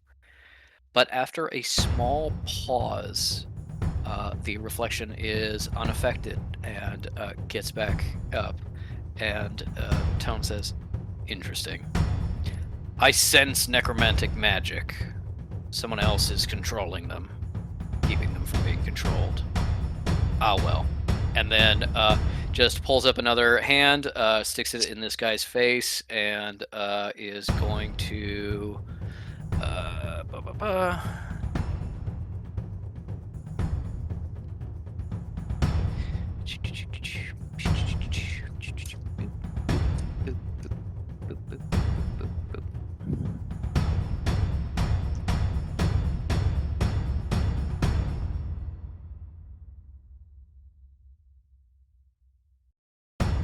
do 10 damage to this guy. You instantly see like cerebrospinal fluid start dripping out of his nose. Not dead, but pretty fucked up. And Tone is going to, I think, push off and get some distance, even though he takes an attack of opportunity. Yeah, that misses. So he pushes off from his attacker and gets some distance, so he's less kind of in the line of fire. Backs up a little bit towards where Cal is. Or where Cal was. That is the enemy's turn. Last guard kicks through the remains of the door and gets in here with his big sword. He has enough movement to get to... Yeah, it is 30 feet. Okay. He has enough movement to get to where May is, which he's going to do for that attack. He is going to run up and take 2 attacks on May.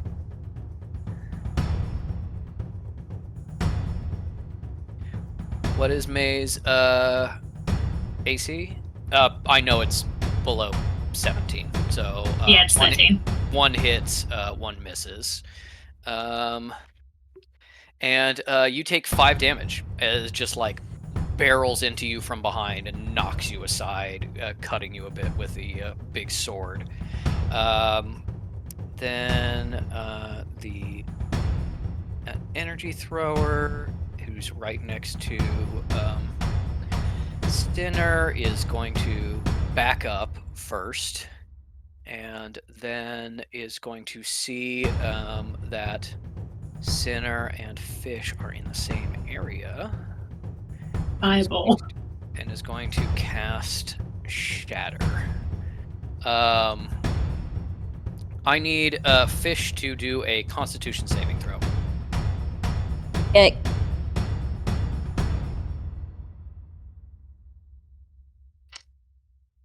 "13. 13? Yep. You save. Which Nice. means that, let me roll damage.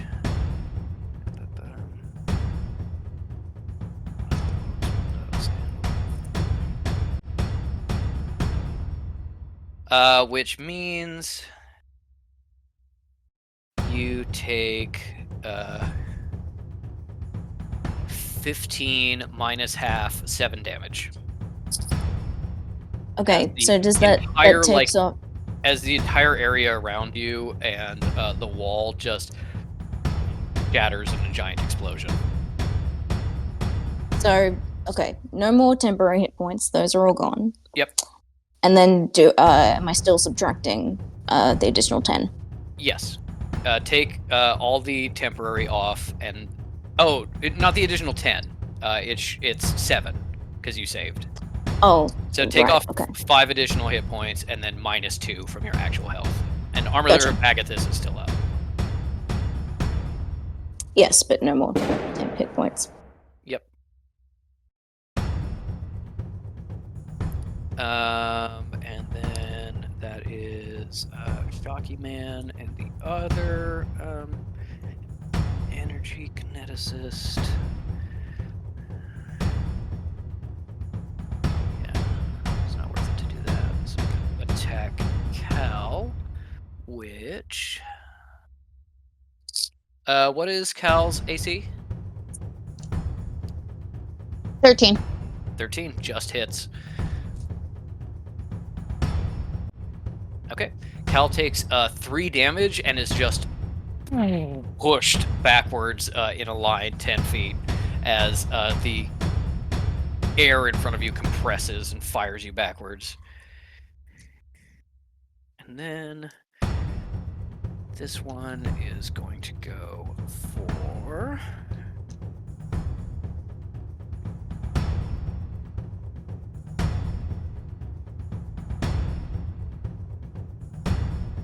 God, this one's also going to have to go for Cal. Just because they only have a range of touch for this spell. That's okay, they missed. Reflection, the reflection runs up to you after stabbing Tone, electricity arcing between her fingers. As she then runs up, grabs you with those hands. Her electricity flares out before she grabs you, and she just grabs you with bare hands and then just goes. And does no damage. What, on her titties? No, just on your shoulders.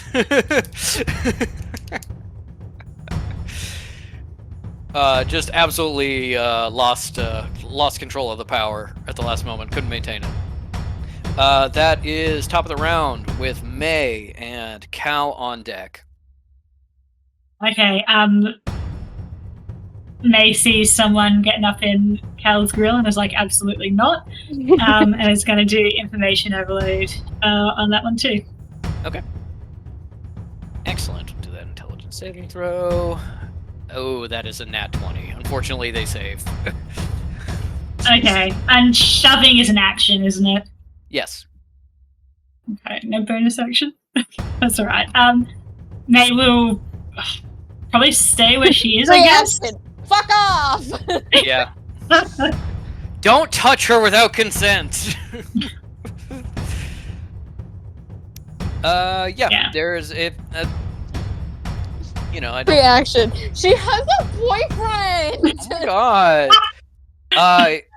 Yeah, I mean, you could probably like run into the room where Fish is or something. You know, you can move somewhere, but I don't think you have any bonus actions. So, all right. Then that is Cal's turn with Sinner on deck. Okay, Cal will hit a shadow wave to get this electric bitch away from her. Yep. Grace Kelly. It's Grace Kelly, right? That's a deep cut. And then hit whatever direction will let me get slugs and other reflections. Okay. You can hit one reflection and one slug that Fish already damaged with Shadow Wave, just based on where you are without really moving. Is it including the electric person or? Yes, that's the electric person. Okay, cool. I'll do that. That is a fail and a fail. Okay. Okay. Roll your damage. Any sneak attack? There is sneak attack on the worm, although I'm not sure it will matter unless you do really poor damage. Heck, no advantage. Oh, Kekino is with me if he counts as an ally. He does. Oh, he does, and the person is within 5 feet of you, so Kekino is threatening her. Yes, Thank that you. is sneak attack damage on her as well. I appreciate that. Okay. Kekino's growling like a little kitten, all the fur up. Well, you see, if the electrocution had been successful, he would have been like the cartoon electrocuted cat. It's a ball, but just the lines and yep. Mm-hmm. 19 damage. 19 damage. Actually, okay. no, wait. Is that including sneak attack? 22 damage. 22 damage. Wow, with the sneak wrath. attack? Don't fucking touch me! 22 damage with sneak attack. Yes or no? Yeah. Okay. You perfectly matched her total hit points, so she went from full to 0 in that one move. As you just blow her out of the air, she is screaming, clutching her head, clawing at her own face as she dies. And her brain liquefies. And the slug is also dead. How's that for some buzz?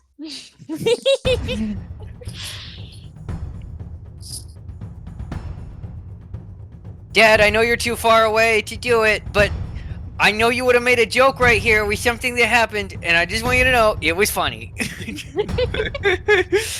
Oh, thanks, bud. I'm gonna chop through the bars with a sword. Are there any more people on the field? There is still 2 enemies. No, 3 enemies. One is pretty close to being dead.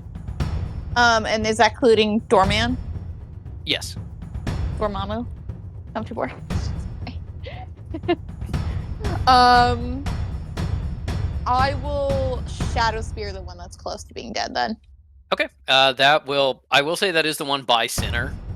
So on the one hand, it's like, well, take it out so Sinner doesn't have to deal with it. But on the other hand, Sinner can handle it. Yeah, give me that attack with advantage because Kekino is helping you.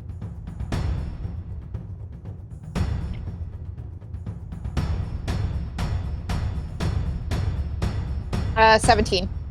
Definitely hits. Roll damage. And you get sneak attack for that one too? Yes. Because Sinner is close enough to threaten. Plus my shield. No, because Kekino can only threaten people who are right up in your face. Oh, because then he can growl and pretend to be a kitty and fluff himself up.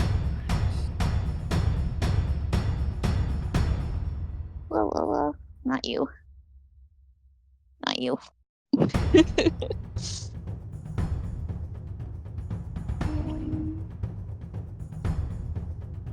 You a D10?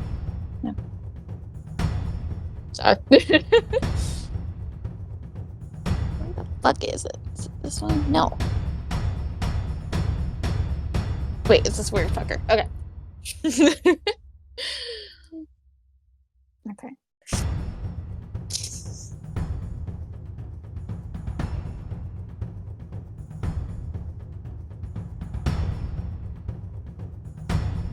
9, 13. 16. 16. Cool. Actually, no. I keep forgetting to add my spellcasting ability. Sorry. Wait, no, spellcasting ability is just the. I'm just gonna whatever. You do not add the spellcasting ability on your spells. I believe only Fish does. For blasphemous darts. Okay. But 19 is still enough to kill this guy, so doesn't matter. You just spear him through the chest, and he doesn't have a heart anymore, and he dies. You see all of the blood flowing out of him on the ground, and then silver mercury-like liquid after the blood runs out. I think there might be a little more blood than there was with reflection tops. Maybe that's one of the ways they're getting more real, but still not real enough. Yeah. Any movement you want to use? You have the guard kind of being in your general area, currently threatening May, but could absolutely switch over to threatening you. How close is she to the door? Is she still in attacking distance of the door? Yeah. Okay, how far am I from the door? From the door, you're about 30 feet. I'll move a little closer to the door so I can do a shadow wave if I need to, if this guy comes in. Sounds good. That brings us to Sinner with the last worm on deck. Sinner gives Cal a little salute as she just kills the person right in front of him that he was charging towards. So more blood. So he instead looks around rather than focusing on that enemy, and sees the one that is threatening May, and so is going to run back to May.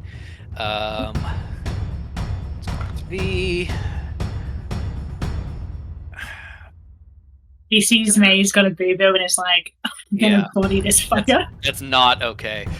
Sinner, I just want to point out that Sinner rolled a 7, and that still means his to-hit was 17, because he gets plus 10. So, on the first punch, well, honestly, he's probably going to do both punches, because this guy's uninjured. That absolutely hits. So let's just roll all this at once. Save some time, you know? Ooh, that's Ellie, I hope you understand that I'm not doing this spitefully. I'm doing this, as a affectionate ribbing. But you were like, I don't think Sinner should be there mechanically. I'm so glad you're using it mechanically. Jesus Christ, can you imagine if he wasn't? That's going to be 23 damage to this guy. Sinner comes in with the gauntlets. You see the spikes emerge from his gauntlets as he goes 2 straight punches into the lower ribs. Pull back. The guy is reeling, most of the way dead, but not quite there. So Sinner is going to pull back, grab his shoulders, and headbutt him, which still hits, even on that incredibly low roll. So that's gonna be this. He has to roll really low to not kill this guy. Yeah. He headbutts this guy, and you see just a little dent in the guy's skull before he falls to the ground dead. And Sinner is then going to use the rest of his movement to head towards the last person who's still alive. So there is now 1 slug and 1 person. That is the slug's turn. I'm going to jump on May. Nope. Once again, just sinking its teeth into the leather and canvas, trying to get to your neck, and just can't do it as you shake him off. Then that is Fish with Tone on deck. Well, Fish is gonna free the sides. They would love to do a heroic, like simply in one sword chop, cut open the lock, but that's probably not viable for reals. I want you to give me an attack roll without proficiency against the rail that they are attached to.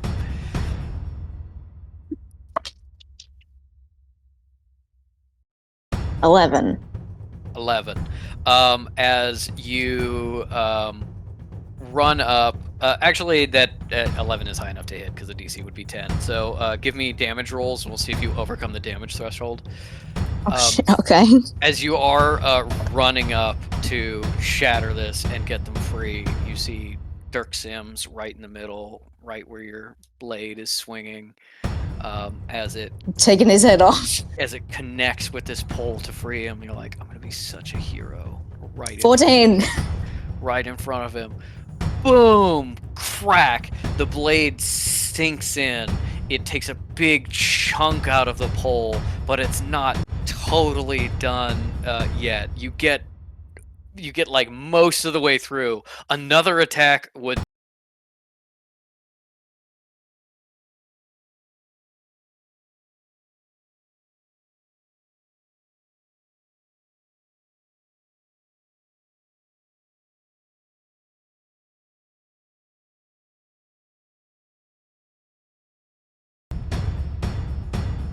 Hey, Craig. Craig, you can't Did you- miss this shit. This is You can't Did miss you this enjoy shit, your Craig. break? Yeah. It's a union rules. He gets a break every 6 hours. Yes. It's only like a 2-minute break though. Not even. That was not it. As you chop through this pole, you're the hero. You are Yep. saving these sides, and thunks into the pole, takes a big chunk out. Just a couple more chops will do it. And Dirk looks at you, and you never wanted to before because you always thought, well, he's metals, you know? But he is very attractive. And he looks you in the eyes and he goes, Fish, use the goddamn handcuff keys. You're a detective. You have handcuff keys. Get us out of here. Yeah, I'll do that. If you cut the pole, we're still in the handcuffs. And our power is still sealed. Yeah. Liz, you've made. I hear you, and thank you for your input, Dirk. For free object interactions, you can release 2 sides. Next turn, if you also use your action, you can do more. Okay. Yeah. Freeing 2 sides. One that's not Dirk looks at Dirk. Another one that's not Dirk. Metal can save you. These sides instantly grab up what small pieces of armor and weaponry is close at hand and are ready to run out into the larger room to support everyone. That is Tone's turn with the one remaining enemy on deck.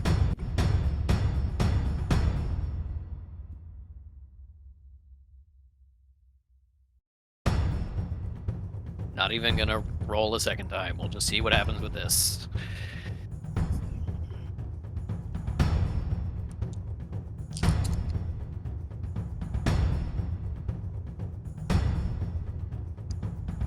Okay.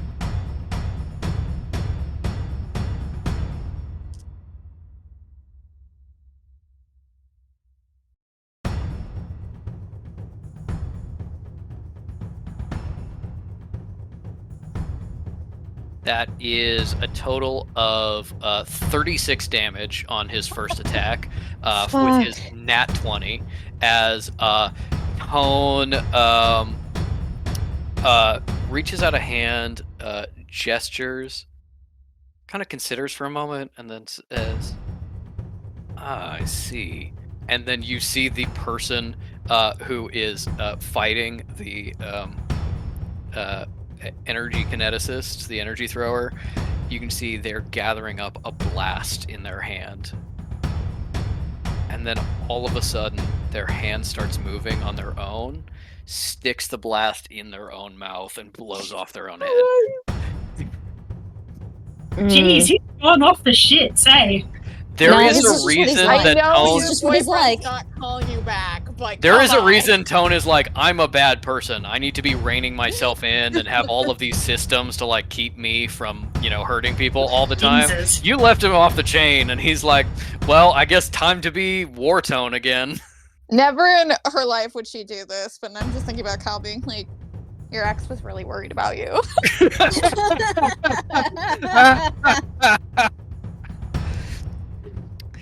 And then, because that guy's dead, I'm just gonna say May just fully like steps on the last worm, and everything's okay. Cool. Fish frees the rest of the scythes, probably getting Dirk last, and Stay in handcuffs, baby. Sorry. wow, you are suddenly free, breathing hard, but you can hear the sounds of alert as other people are going to be rushing to your position.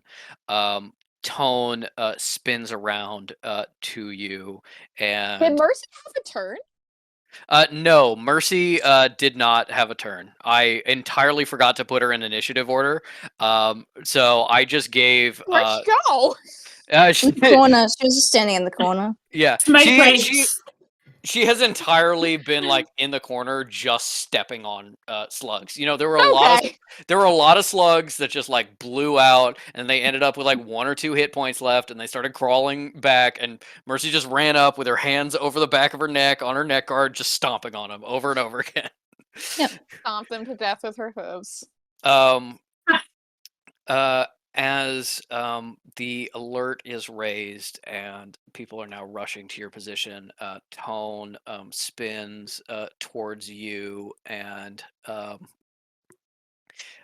you feel psychic pressure on all of your minds. Probably not Fish, because Fish is in the other room. But you feel psychic pressure on all of your minds as Tone is coming in and not taking no for an answer, but is still asking. Cal accepts. Yeah, makes Tone sense. Tone fills your minds.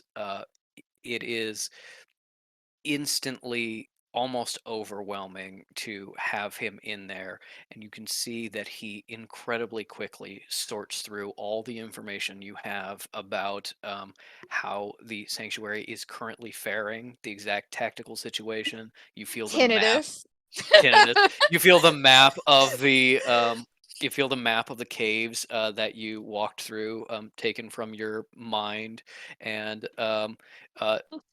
Tone just very instantly has an update on exactly what the tactical situation in the sanctuary is. Um, and there is a moment in Cal's mind where Tinnitus is coming, the necromancers are coming, they're here as backup, and you feel Tone hesitate, especially when you get the info, I called the personal sending stone, and then he finishes taking the rest of the information. And in just that split second, without the need for words, Tone is entirely updated on the tactical situation as everybody is convening. The sides are rearming themselves and running into the room, and Tone says, detectives, thank you.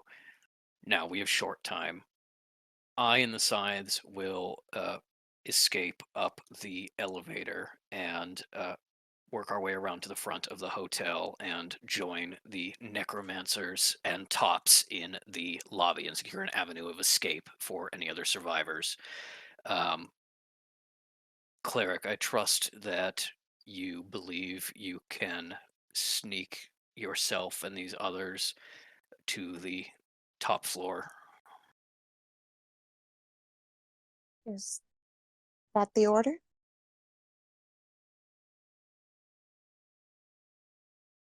Get yourself and these others to the top floor.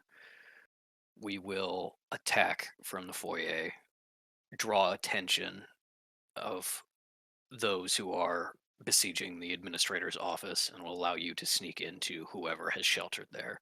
If they are still alive, I ask that you rescue as many as you can. Understood. And Cal, I will also say, Cal was a little bashful. I think because she realized that top of her mind was that sending stone thing because she explicitly said it to Elise. So she Yeah. knew it was surface level enough that he got it. And she was just like, Yeah, got very specific information, and definitely got as Cal can tell, definitely got a little bit of not like Tinnitus was doing the personal sending stone, but I told someone that Tinnitus was doing the sending stone. I was like, uh-oh. But yes, just we weren't making fun of you, I promise. just We're making fun of him. the Scythes gather up their equipment. You can see it's very piecemeal, but they have been able to get together at least weaponry for all of them, and they start filing out to the prison. Tone, Does Fish get to keep the sword? Tone looks at all of you and says, take whatever you need from the lockup and then make your way out of here. I doubt they'll be able to track you once you leave the Scythe compound. Good luck, detectives. And gives you all a nod and a little bit of a slight bow that is a little more formal than you've ever seen him be. And then he turns and they run towards the Scythe elevator as they're going to go up and out and around. Time is of the essence. There are enemies coming. Fish has their sword, but you can absolutely ransack this place for more stuff. You can get supplies here, especially kind of weaponry and, magical grenades and things like that. But every time you spent searching is going to impact how easy it is to get away. Well, then Fish says, guys, grab what you need, but we gotta get out of here. Okay. Yep. Then everybody give me a investigation check with disadvantage, please, as you're trying to be fast rather than thorough.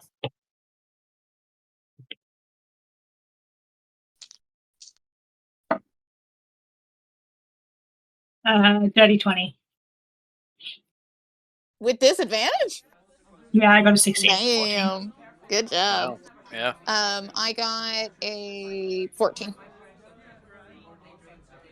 Okay. 5. 14, Fish already 5. found what they wanted. I got my sword! And let me roll for Sinner and Mercy. Can I specify what May's looking for, or is I it also just do whatever? that, yeah. Yeah. Generally speaking, yes. You can't tell me like I'm specifically looking for this. But you can say like I'm looking for this type of item. I'm looking in this area. Yeah, okay. I'll just wait for you to do your rolls. Yep. All good. What are you looking for? May is looking for health potions / I was gonna like say first spell aid. point potions. Sort of potion that's going to be good for us. And also armor of all kinds, like armor generally. With a dirty 20, there is a some random armor you find. It's very scattered, and you know that it would be much more effective if it was all together in one thing. But you do find a like shoulder pauldron and one one like a greave, one like leg plate of armor that can help resist magic. You would be able to, if you wore both pieces together, increases somebody's armor class by 1. What's Fish and Cal's armor class again? I know Cal's is 13, right? Yeah. Yeah. What's Fish's? Fish's is But I don't have normally armor 12, but proficiency. currently 13, thanks to Infiltrator. But I don't have armor Okay. proficiency, so it's kind of wasted. Okay. Does Fish have armor proficiency at all? Light. Yeah, that's also what Cal has. Yeah. What type of Sinner armor has, is it? Sinner Not light. it's medium. Sinner has Okay. medium armor proficiency. If you want to make his AC Go even higher. protect your boyfriend. I'm actually tossing her where the maid should take it because she's got medium armor proficiency, but she also has passive defense on. Actually, so her armor class would be 14. Yeah, Maid uses a Sinner because he's Okay. going to be up front in the action anyway.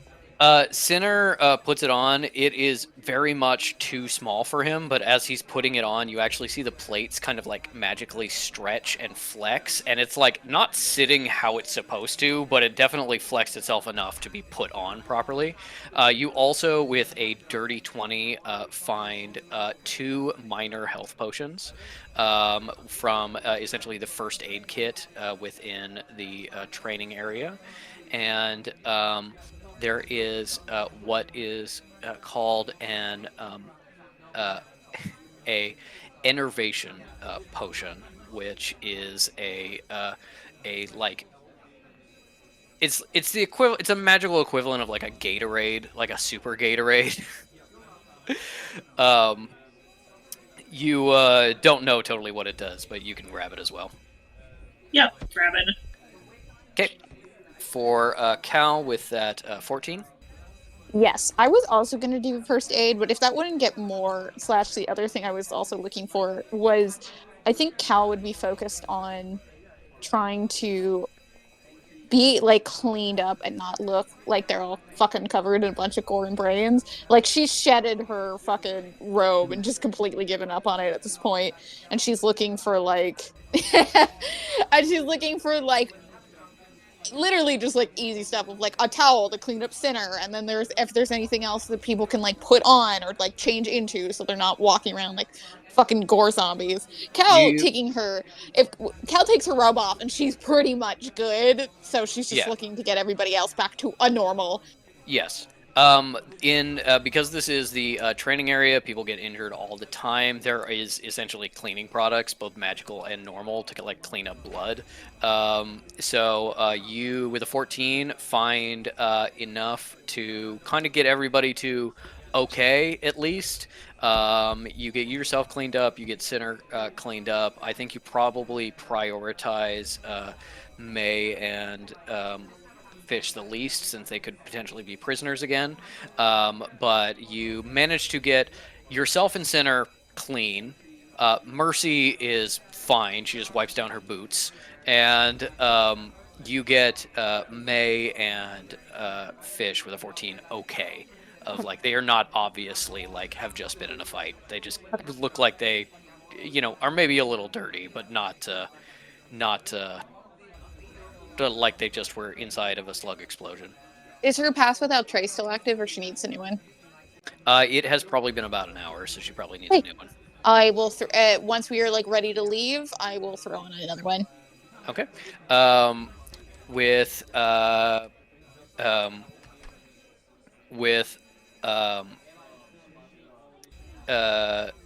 Fish's 5, I think you probably don't find anything other than your sword, which is very cool. Sinner also got a 5, so he just doesn't even look. He's just like looking out the door to see when more people are coming. Mercy finds 2 sending stones that are linked together because she got a 15. as don't have someone to have the other one too, but could communicate with someone. It's kind of a shame she found it after Tone already left. But yeah, time to get the fuck out of here. Are we having any dialogue before we leave?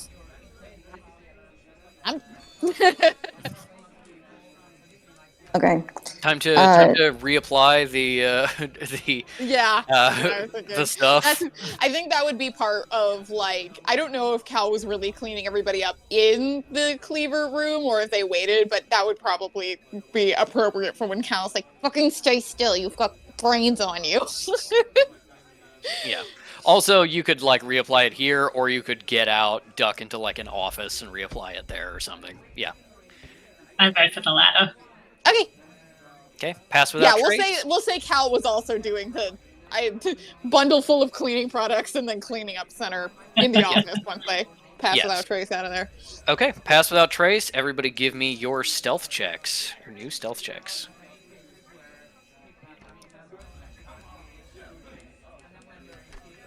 29. Not good. 27. Oh, wait, this is with +10? Yes. That's a 13. Still not great, but a significant improvement. We got 27 13. and 29, so... Yeah. I will say the 27 and 29 absolutely compensate for the 13. They are on high alert, so they're going to roll with advantage for try to see you getting out of there, but gotta be pretty fucking high to catch you. Nope, absolutely not. You manage to slip out of there. You hear footsteps running down the halls and running down the stairs in the corner. You know you can get to the closest stairs and go immediately up, or you can go the other direction, which is in the direction of the Arcanist workshop and where the machine was, which will also let you duck out of the way and clean yourself up and reapply the sigils.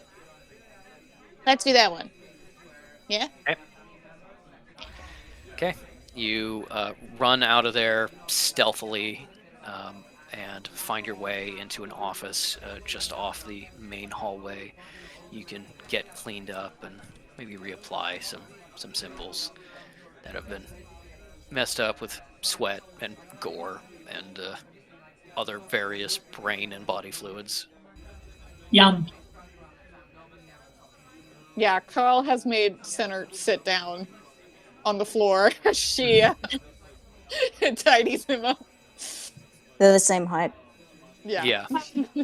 There is absolutely, like, in trying to get Sinner, like, clean enough as the way you were getting out, everybody else sees that Sinner has, like, this line, like, just over his stomach, where it's, like, above that, absolutely caked in gore. Below that, only a little bit dirty. Just, like, Cal reaching up as much as she can to try to wipe off real fast. Yep. Who's gonna go first? Yeah, that's just what Cal's doing. Yeah, okay. Okay. Inner dress, no robe. Yeah, Ellie, do you want to go? No, because May's gonna reapply Sinner's symbol, but she obviously can't do that while Cal is like power scrubbing. Yeah, so Yeah. so they're having that, and Fish and May are standing off to the side, like, Sorry. we're waiting. What? Sorry, I I mean, said May- it's the shrimp from Finding Nemo. Yeah. Yeah. Just May standing will off to the, apply. Sorry. they're Sorry. just standing off to the side, or waiting for their people to be available to put the thing on. I was gonna say May will reapply Fishes if they want her to, or like it needs to be reapplied.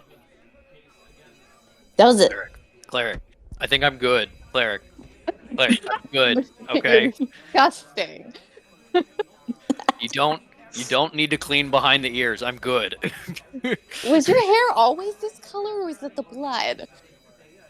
Then yeah, no matter how much you polish him, you're not going to be able to see your face in him because you're wearing a veil.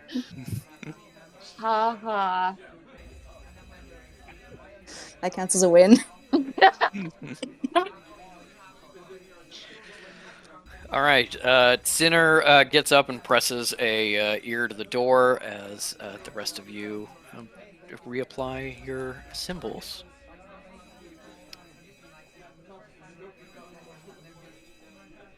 Well, Yeah, how's your fish does team? for Cal. Fish does for Cal. They're noticing and clocking the dress.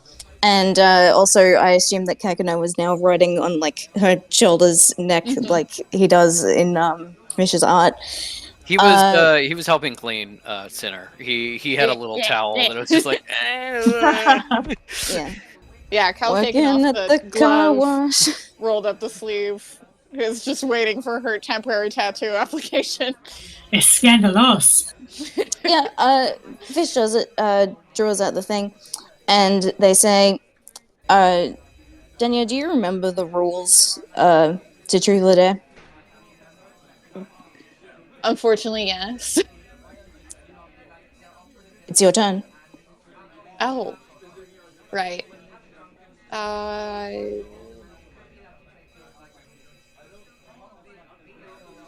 You should say Truth. truth or dare. You have to pick someone. You. All right. Truth Also or a dare. truth. How are you feeling? Are you afraid? Yeah, I'm terrified. You can always leave. Follow after Raton went. But after that, where? This is our home now. And if we leave, who's gonna save all these people?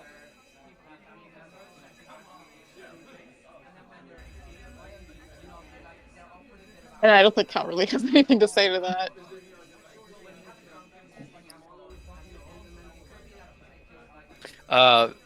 Mercy and Sinner are whispering, and you see Sinner shoot a significant glance to Cal and like catches May's eye about it, being like, "What is going on?" I don't hear yelling. May looks over and sees Cal and Fish like huddled together. She's like, I do believe that's the longest they've gone in such physical proximity without screaming at each other. Yeah. Anyway, I've win. drawn this outer circle 5 times now, so I'm just gonna let that go. Go over there now. Thank you. And you end up all inked and ready. As you slip out the door again, you are right in the vicinity of the Arcanist workshop and where the machine is. You can duck in there, or if you continue on, there is another stairwell to take you to the top floor. You're also in the general vicinity of the doctor's office. Doctor's office might get us more first aid. Yeah. And also, as soon as Fish remembers that Ket exists, it's like, oh yeah, I hope they're okay. Let's go see. I'm just gonna make the joke. They just have a box of pregnancy tests, and a reflection's just taking one every 5 minutes. Does it work God. yet? Does it work yet? Like, that's not how that goes.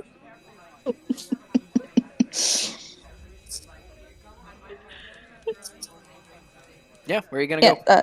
Stop by the doctor's Yeah, office. the doctor's office. The doctor's office is like the end of the hall, while the Arcanist thing is right here. So you could go to the doctor's and then come back, or I will you say, can move to the I'm other district. comfortable with doing a split when we're in the same hallway. Yeah, I May want will it peel different off for rooms sure. in the same hallway. If we're in yelling distance, I'm fine with it. You would be Sure. within yelling distance, yes. Yeah. Yeah. No, I'm May okay will- with that. May will be like, I'm gonna go check on the machine. Yeah. And Okay. peel off. Yeah. Sinner And, is coming with you. I was and- like, Sinner, yep, there you go. Yeah, probably Mercy as well. It's just you and me. Okay. And Yeah, and you me. went 3-3. That makes sense. yeah. And as May gets to the door into the workshop. It's locked. You swipe your hand over it as you did before. Unlocks for you.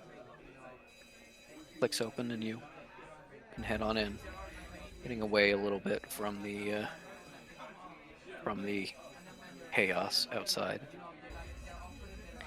You know where the security camera is, the one that leads directly to the Council of Elders offices, which means you move in such a way that you mostly avoid it.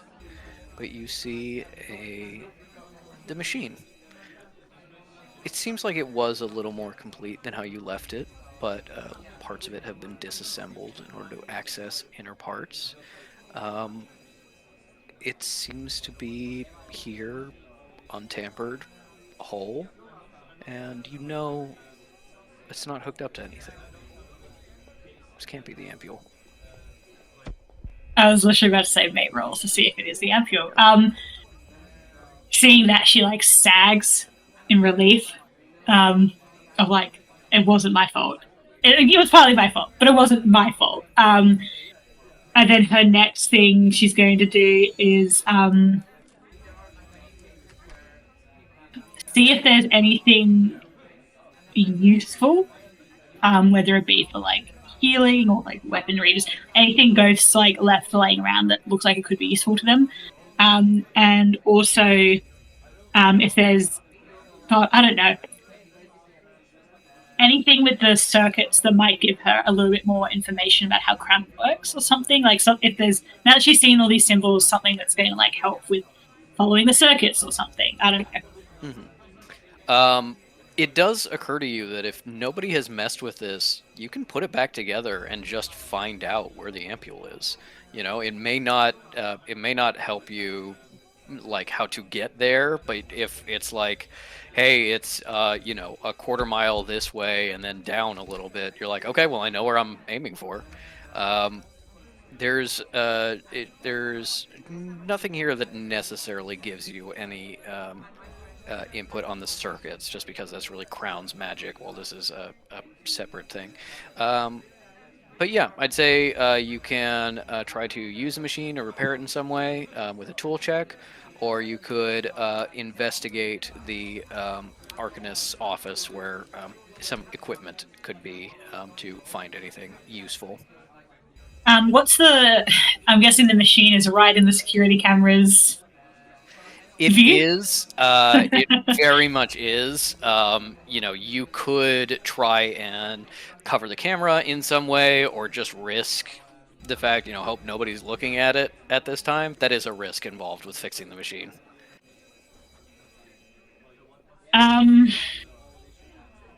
Is a security camera?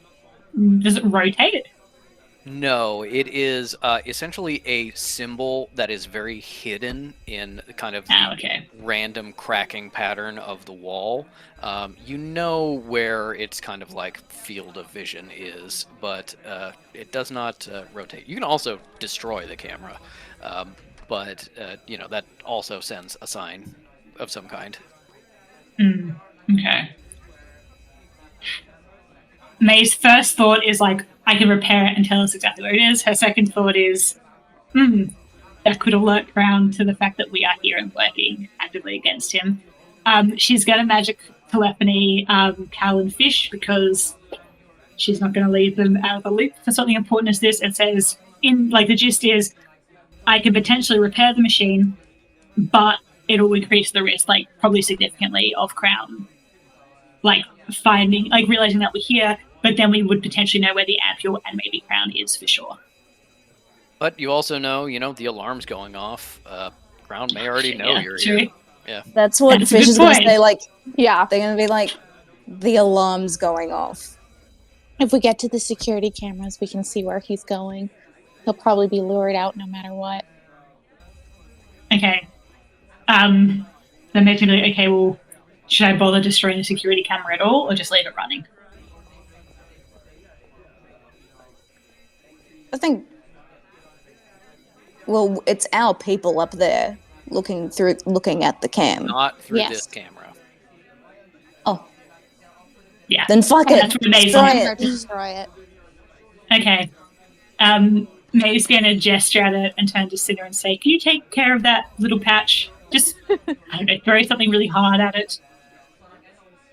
Yeah, no problem, boss. Just like grabs a wrench and just kind of like, almost entirely by wrist strength, is like, and just like that little brick just like shatters in the wall. It's not, it doesn't function anymore. Okay. How long is it going to take me to repair this? Couple minutes. It Ah, was easy. mostly like, yeah, it was mostly like large component pieces that were taken out in order to check other things. It was not like disassembled really in any way. It's like if somebody was repairing an engine. They're like, I took the battery out. I didn't like take out all the wiring. Yeah, cool. May turns to Mercy and says, "Mercy, I'm going to fix this. It's going to tell us where the ampule is. Can you stand guard and let me know if you sense anyone coming, like, by? Like, just, keep a psychic ear out." And then says to Sinner, "I need you to help me." Because I'm assuming they're probably big, heavy parts. Like, I'll There's direct some you, of- but I need you to put things back in. Some of them are definitely big and awkward. Yeah. Yeah, mate, you got it. And Mercy leans up and keeps a psychic ear out while Sinner helps you. Give me a tool check. Not great. Do I get advantage because Sinner's helping? Maybe? I'd say yeah, between Sinner helping and the fact that like you built this machine, yeah, I'd say. Yeah. Okay. Much better. Alright, so I leave out my shit. My fucking proficiency bonus. Okay, that is a 19. A 19. You get this put together, lickety-split. Just everything pops back into place. You can see exactly what Gof and Jaw were trying to change and replace. You just instantly pop them back in. At the same time, you can see like, oh, they took out these leads to put them in a different orientation because they thought they might fix it. So I'll put it back to the way it was before when it was working. And you just get it all assembled and ready to go. And it turns on.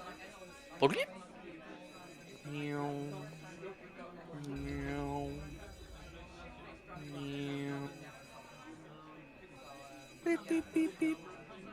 And the screen says signature recognized within 1/4 mile. And there is a direction. It seems like it is down and out. Not quite, but in the general direction of the Council of Elders chambers. It seems that maybe through there is a direct line to where the ampule is. Okay. Main cavern.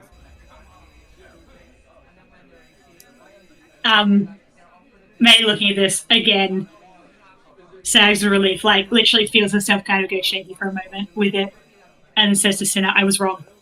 I didn't make it. I was wrong. It's not my fault." All right. It was, May.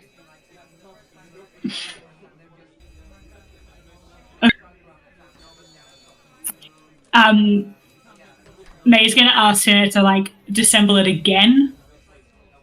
Like, just in case, I don't know, like, it's not ideal having the other immediately figure out where it is, especially if we're potentially going to take it. Mm-hmm. So, she'll deconstruct it with Sinner's help and maybe do some strategic damages that she could fix if she wanted to, but won't be immediately obvious. Okay, there's a lot of like, not even like damage, but there's a lot of like opening up a completed component, like unplugging something or scratching through a symbol and then putting it back together. So if you just reassembled it, you wouldn't tell that it'd be tampered with.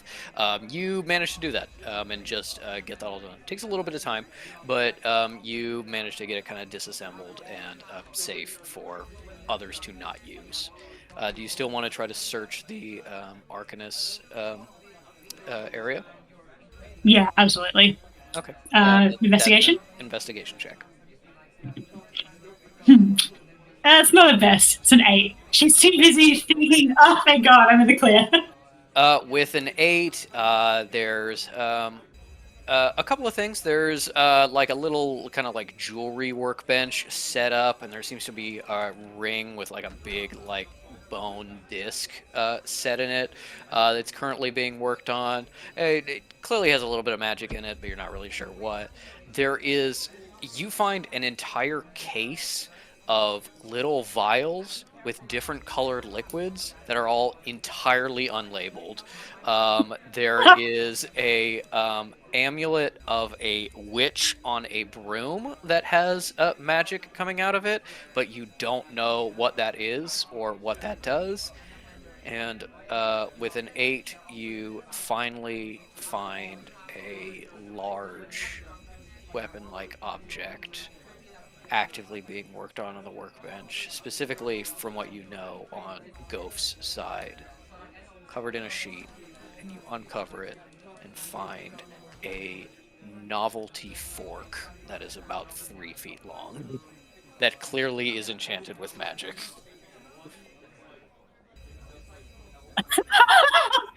It never touches the nobody fork. Does it do anything? Nope. Okay. It has May magic in it. just- Don't know what. May so desperately wants to know. However, the fact that it's on Goph's side has her like, oh, I don't know what that could be doing. Especially in the middle of being worked on. No. So May will leave it. She'll take the amulet because she's like, does it look like that's finished? Like the work on it is finished? Yes, you find it like in a drawer, not on the table, which either Okay, cool. means it's finished or somebody gave up. Okay. May takes the amulet, puts it on. You feel energy flowing through you, but you understand that you would need to attune to this object, which you could do over the next time you take a short rest. Okay, she'll hold on to it for now. You never know. No indication what those vials are for. Hey, Not labeled, and you know, Goph. Right. Goph does not label his shit. He just says, "I'm going to remember," and then often does not. cool. Can May tentatively open one at random and like sniff from a distance, like see if there's anything sort of Ooh. indication? This is going to be an alchemy check, which does not Oh. count as a tool check. So just give me a God. D20 plus your intelligence modifier. And the DC for this is fairly high. Oh god. Okay. That's a 14. 14. It smells like kind of gets in your nostrils a little bit. And it feels like a little zingy, a little zippy, a little pick me up. Just not quite sure what that is, but it feels like you get a little just energy off the huff. Imagine if you shot it, and it's like, okay, Has well, May these are ever not. done coke? You almost did ancient snuff. True. May's like, does this ring any bells? Also, like, that's not a question for us to answer. Did May ever do coke? That's for you to have decided. May probably did khat in Oman or something, a mild stimulant of something, and it's Yeah. like this is like that but way more powerful. But yeah, you understand that these, whatever they are finished shooter potions rather than ingredients. But who knows? Who knows what they are? Why don't you drink one? Find out. They so tempted. If it weren't for the fact we're in a very high risk situation, she probably would. Because I don't think Goph would leave anything out that's actively extremely hazardous for someone to. You are incorrect. That is hilarious that you think that. Okay. Too much Does May confidence. think that? May has only really known Goph as a really nice guy. Yeah. But Yeah. May has also worked with him long enough to be well, he doesn't put anything away ever. He's really disorganized. He's a very chaotic person, but he doesn't have the experience that Cal and Fish have had of watching Goph accidentally set himself on fire when he was working on stuff and just knock over acid that started burning through his workbench and other things that did happen in canon. I think May's going to take them with her. On the off chance they'll get it. Like, who knows? You know, right? She's not going to try on herself, but she'll take them to the team and be like, "I suspect these are buff potions, like as in to give us a buff." Blah, blah, blah. But yeah, besides that. You don't know. You got an 8. I'll try. Maybe May will try again later when she's less, in the midst of it. I'm thinking about Nicholas Knockless off. I wish we could do that, Patrick. But you said there's only one of each, right? Yeah. Fine. We'll just have Sinner take sips. This is a reference to Dimension 20. The Bugbear character, Nicholas Hobbs, commands a bunch of tiny little goblins, and in order to brute force the Identify spell, he gets all the goblins to drink potions, and then if they survive, they pass it on to the next person who drinks it, and then passes it on to the next person. So like 50% of the goblins die, but they identify what all the potions are.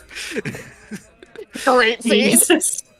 That sounds like a hate crime. It is. So goblins only survive like 2 days. So They're sacrifices for a good cause. Yeah, that's they that's died what you nobly. find. That's what you find. You gather up this stuff and head on out into the hallway to meet the rest of the gang at the doctor's office. Mercy says that a couple of people have rushed by, but nobody has like lingered in the area. So you think you're good, but you're still, careful as you get out. Meanwhile, Cal, Fish, and Kekano walk down the hallway to the doctor's office to find that it is locked. And after knocking, pushing on the door, knocking a little bit, you do hear sounds inside as if someone is there. You can force the door if you want. You can try and open it in some way, or you can just call out and be like, I can hear you in there. Just open the door. Fish sort of crouches a little bit and like talks into the door, but doesn't yell.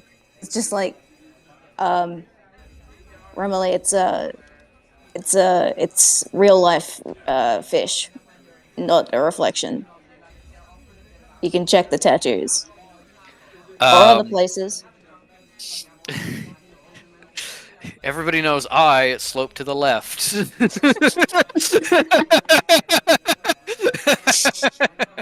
Yep. There's a little bit of a pause, and then the sound of movement inside, and then click, click. Door clicks open, and Dr. Remily Kett is in there. Looks at your face for a moment, grabs your chin to like turn and look at the tattoos, and says, "Huh. Well, come on in." And closes the door behind you in the doctor's office, which is a little. Leaves Cal out there. No, Cal follows in, but leaves the doctor's office is this little island of peace in all the chaos, with the door closing, the alarm sounds much farther away, the sound of people rushing and the emergency of it all disappearing behind you. And you see the doctor's office is just how you remember it, except on the gurney there is a Dr. Remily Kett on the gurney, relaxing. There is a piece of paper with a symbol on it stuck to his forehead, and a surgical incision has been made in the back of his neck, and the skin peeled away. So clearly both the doctor and the reflection are here in this moment. Oh, yes, I don't believe you've formally met Reflection Kett. This is Cleric Caligulus Denier, as well as Detective Fish, and of course Detective Kekano. The other Kett kind of like stirs from the table and goes, "Oh yes, I remember you, of course, but it's a pleasure to formally make your acquaintance. And then just kind of like settles back down on the bed. You too. Yep. Grand. Well, anyway, it seems like we're in quite an emergency situation. What can I help you with? We're just looking for supplies. Of course. Anything you can spare. Yes. I feel like I'm not even gonna ask. I feel like you're pretty comfortable here. But do you want to come Yes. upstairs? Yeah, well, if you have a way out, I would appreciate it. I just sort of ended up locked in here, and then didn't really have an opportunity to leave. So you started dissecting yourself? Well, there was It looks like a something. consensual operation. Well, it wasn't Is- entirely consensual at first, but then it became consensual. Yes, there was some modulating factors. The calming symbol on my reflection is keeping him from wanting to. I believe it's kill and replace me. Well, my orders are to capture and then replace you because I feel an overwhelming desire to take over your life and make it my own. Yes, so that's a little concerning. So we, put that tag on, and then he was complaining about a little bit of neck pain, and I found some very interesting things. Actually, Cleric, if you wouldn't mind taking a look at this, I would really appreciate your knowledge here. Okay. Give me a medicine check with advantage. You know what? Oh, I actually kind of liked that I got it down. But no, it'll be a 15.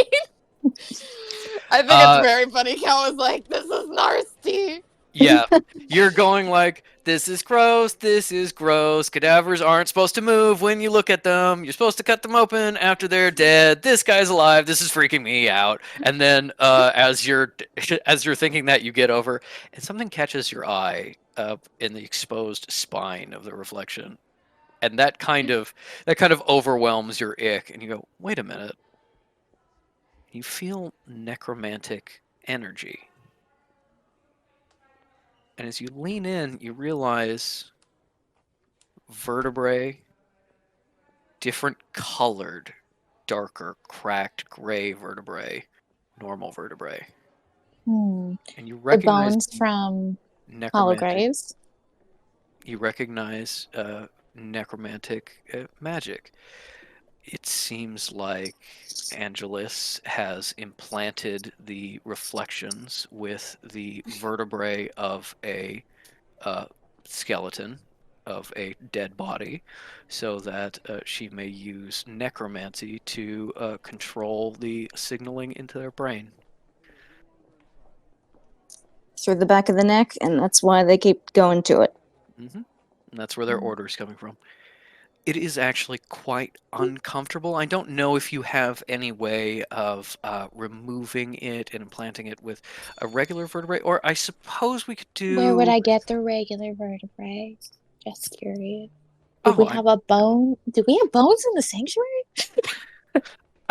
Well, I mean, it's a model, but I have the Mr. Skellebones in the corner. I mean, plastic doesn't seem like a great idea. No, but maybe it's temporary, or we could do. I mean, could do I a have some spinal bones, but I don't fusion. have any Yeah, vertebrae. yeah. No, I think you should put it out of its misery. I think that's probably the idea here. Oh, I'm not miserable. I'm actually quite. Well, quite you at have peace been right now. spelled. Sir, is it sir? Yeah, no, You've been spelled. sir, ma'am, whatever. So you wouldn't know if you're miserable. Well, no, the calming spell is removing my desire to take over the other Dr. Ket's life and live as them, which I would assume, and Dr. Ket, if you can back me up on this, is involved in sort of the programming of myself as a reflection. Once that removes, I feel fine. What would you want to do? neck hurts, obviously. I suppose, if we don't have a sort of replacement for the vertebrae, or cleric, if you can't find any way to sort of sever the connection or seal it or something of that nature, I suppose we'll just close that back up. I'll keep the symbol on, and I'll just maybe hang out in a closet somewhere, or try to make my way out of the sanctuary. Fish meant, what would you want to do if you weren't being controlled? Oh, well, my programming seems to take over Dr. Kett's life, which we're not going to allow happen. But other than that, I'm sure I feel a lot of the same desires of the original Dr. Kett, my reflectant. I want to get into medical research, hopefully save some people, help sort of end mortality. There was some really interesting research I remember. Yes, no, we were thinking about trying to improve the life gems. We were Can in I take you contact for an with. aside? Oh, yes, of course. Kakano, you can stay here. Okay. That's the second Dr. Kett should get to enjoy you. Why is your neck open? That's really gross. Okay. Is it yucky, pal? You don't have to look. No offense. I kinda have to look. I now can't stop looking. Dad, please pick me up and take me away. I can't stop looking. Okay, come here. Oh, I'm sorry about that. Yeah, I imagine medical phobia is very common. Like looks for whatever the furthest fucking corner is of this tiny doctor's office, and it's like There is a back office with a Yeah. door that closes if you Yeah. really want to get Yeah. away. No, she will do it, and she'll go. Okay, but you're gonna come back and Fish is gonna be making out with the other cat. No, she's bringing Fish with Oh, her. okay. Oh, all right, okay. Taking Fish for an aside. Okay. Okay. We should leave. We should leave right now. We should lock the door behind us. Well, I mean, I think they're the ones that can lock it. But yeah, no, they seem fine here. Yes, and I don't want to be near them. Well, I mean, Remily, the original is fine, so why wouldn't? I wouldn't personally be dissecting myself if I had run into my reflection, and I was I took my first cadaver. Would you if the at age of reflection 10. asked you to? I mean, No, who can? But who Patrick. can you? I mean, who else can you really trust with that but yourself? Are you looking to be dissected? I mean, maybe shouldn't I be? God, everything. Wouldn't that be fun? That's not it's not going to be a dissection. That's more of an information and testing and that sort of thing. I don't think you need to be cut open. You're looking to be cut open? Maybe I should leave you here. All right. No, fuck off. No. I'm just spitballing ideas. I think we should politely gather some first aid and then leave, and then if they get rescued, they get rescued, and if not, oh no. Yeah, okay, well, yeah. We're perfectly content here. And I mean, yeah. I don't think they really want to leave, and I don't feel like fixing the vertebrae. I probably could, and I don't want to. All right, well, if you're so uncomfortable, then here, take Kakano, and I'll go over and negotiate the item exchange. No. And they're going to start dissecting you too. I'm not leaving you alone. Oh, you don't want me to be dissected? No. Again, do you want to be dissected? You're bringing it up a lot. I didn't bring it. We came in here to the dissection room. It feels weird if I'm not talking about dissection in the dissection room.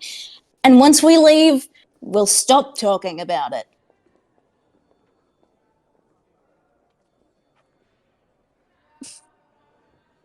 By the way, Kekno, I think it's your turn now. Okay, Dad, truth or dare? Dare. Can you scratch me under the chin in that place that I like? You know, you could go to Musini. What? If we rescue members of the sanctuary, we can't save the sanctuary. No one's going to be living here for a long time, if ever. But you could go to Musini. You could see if. I'm sure Sarah doesn't want you too close by, but close, maybe. Picklesburg, though I can't imagine why anyone would live there. I'd say join Mr. Drum and May on an expedition, but that sounds nauseating. Hmm. Yeah, well, when I was thinking about running away with Isle, the destination was like Hawaii. But you know what you said when we were, when I said let's run away from the Second Dawn. Is that what a leader does? No. I don't think you're. I wasn't trying to imply that you were running away. I meant if you can't do it anymore, if you get hurt, or if something happens, or you're worried about Kekno, and you stop, or we manage to get as far as we can with rescuing people, and you have somewhere to go. I'm just saying you could go to Musini. It's a great suggestion. Thank you, Danielle. I You're might just. welcome. And what I about you? think- You'll go with Elysium? Yes. Have you ever been to Nebraska? Probably passed through like once. I've been all around the United Mm. States. X's in every state. How it goes. No, you don't. Hose in every area code. That's the one. Thanks, Patrick.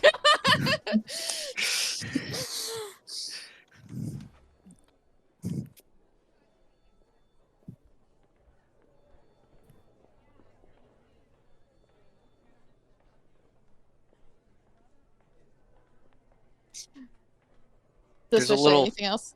Oh, okay, go ahead. No, There's a little polite knock on the door into the office, and as you open it, Dr. Cat is there and said,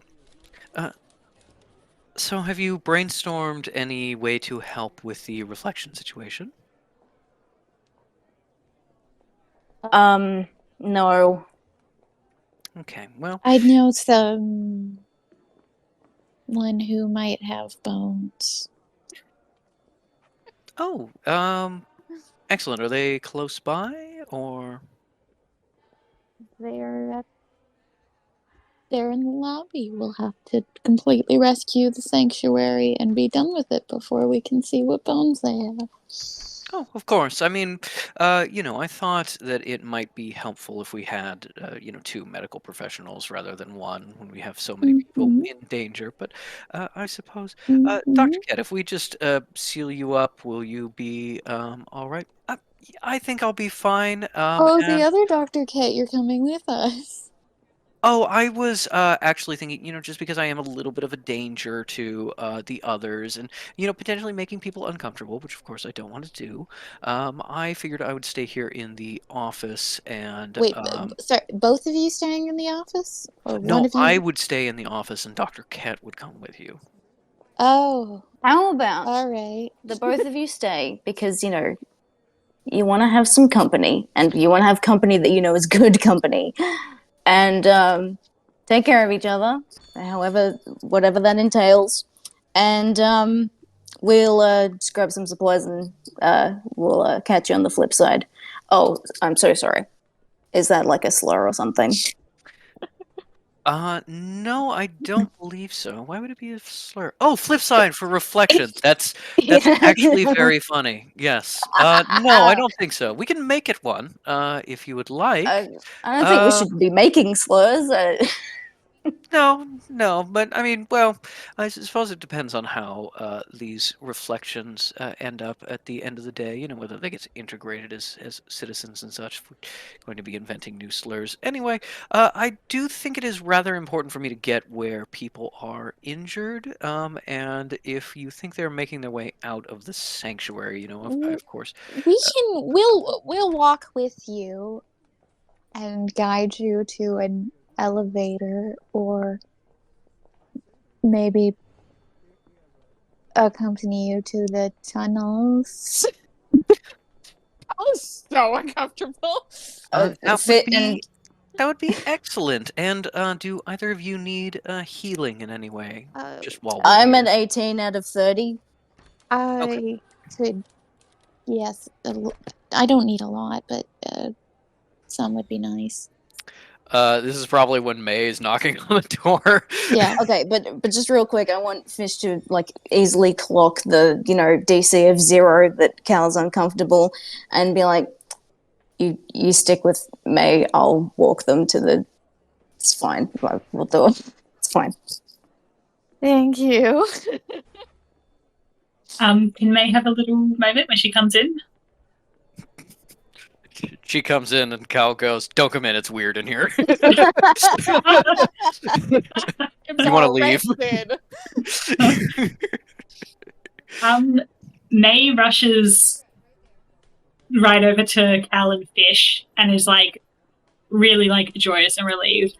And I'm gonna say probably like takes Cal's hand, doesn't take Fish's because she remembers Fish has like reacted negatively in the past to being touched. And says in a really like Cal hasn't. Yeah. but like comparative to how Fish reacted. Also, I think May just needs to touch someone at the moment. He was a sinner. Anyway, and is like, it wasn't me. I didn't make the ampule. It wasn't me. I know where it is. Good news all around. Oh, that's excellent. Well, you can of course disable it and end sort of this attack business. Then you look over and see there is 2 copies of the Doctor, and the one on the table with his neck currently being closed up by magic and a symbol stuck to his forehead is talking to you. May immediately goes and looks at the symbol without hesitation. Yeah, take a look at the symbol. This is a sort of a medical. A sinner symbol. is like obviously walking after May and is like kind of tilting it, and Cal's gonna go, "No, don't. You don't want to left." Also, the center of this room is too small. You wait outside.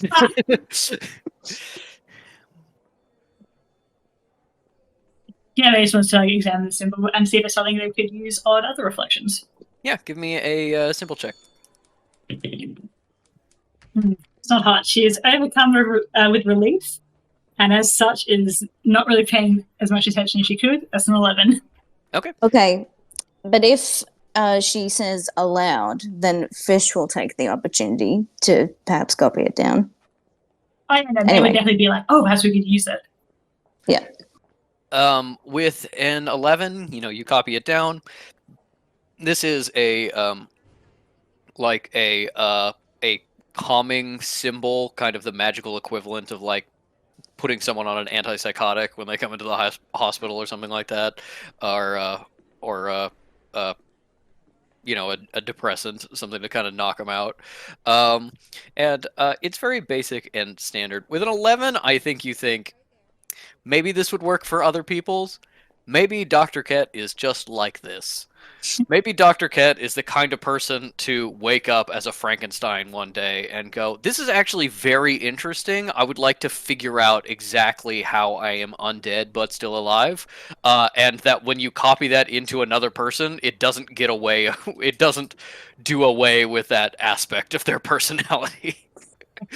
And I was going to say May also would have taken that reading because she would have seen Bone and be like, "The cleric likes Bone." And we'll go, oh, I forgot, and take the ring out and go to Callum. And literally she'll be like, I saw it, I thought of you. But Goph doesn't seem to have finished working on it, so wear with caution. Yes, he did warn me that this might have.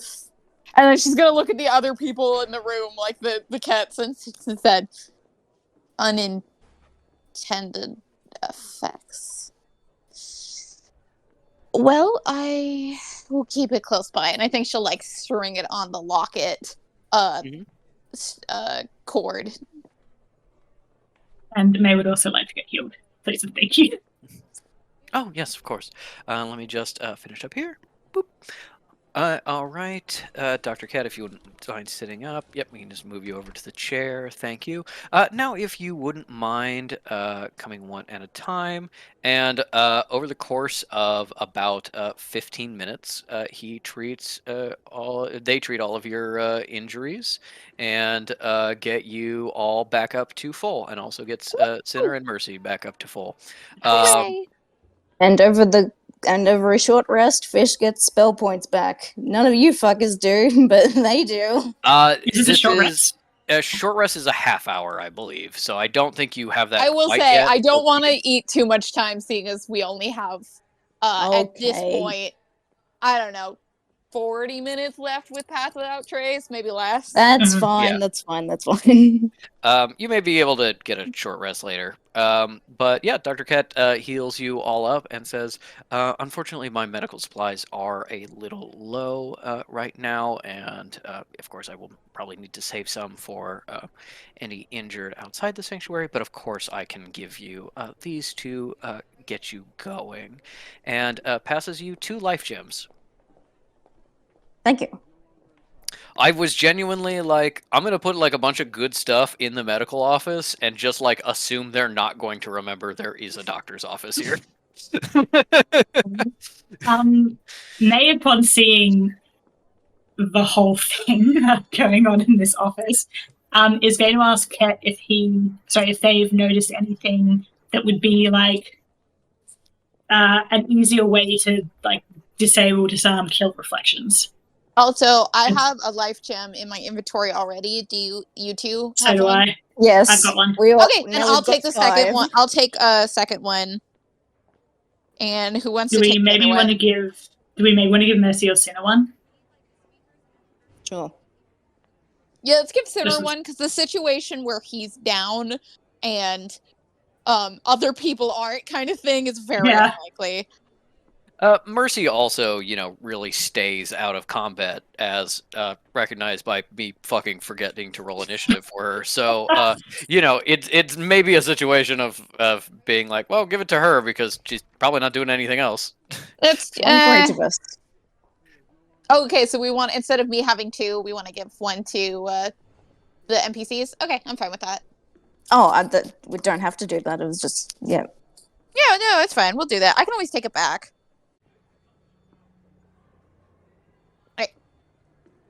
All right. And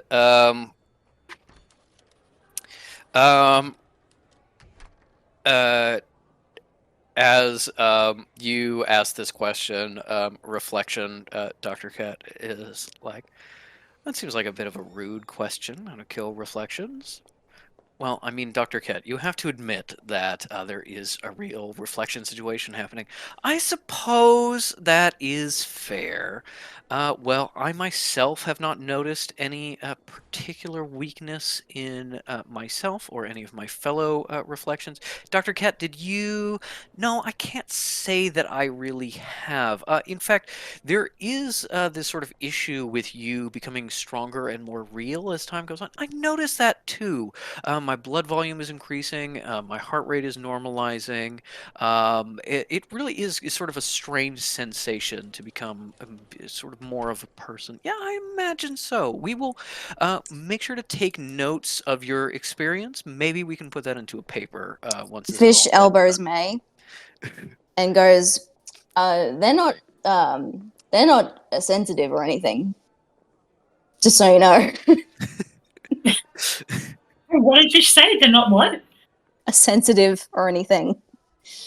They're just communicating in sync naturally, not Oh. because, yeah. Yep. Nope, it's the same person talking to themselves. Yeah. There is a lot of Um, situations where it's like, I wouldn't fuck my doppelganger. I would kill my doppelganger because they try to take my life. Dr. Ket is absolutely a situation of, oh my god, there's two of them. No, one is enough. Yep. Yeah, I think May's probably going to whisper back to Fish. So, how do we feel about the fact that these are no longer reflections and becoming people? I don't particularly feel much of a way about it. If I stopped and thought about it, like actually gave it a moment's thought, I'd probably feel bad about it. So that's why I'm not doing it. So let's kill him. That's a good idea. Yes, let's grapple with the complex ethics of this after the fact. Yeah. And May's genuine, like, yeah, let's. Sinner's Yeah. just outside the door, and it's just like, yeah, that's how I deal with everything. You don't think about it until after. Yeah, he killed 3 guys back there. Well, he is. That's what he's here for. You and I are not here for that, I think. Right? I don't think he's here to kill people necessarily. I think he's here for you. Whatever you tell him to do.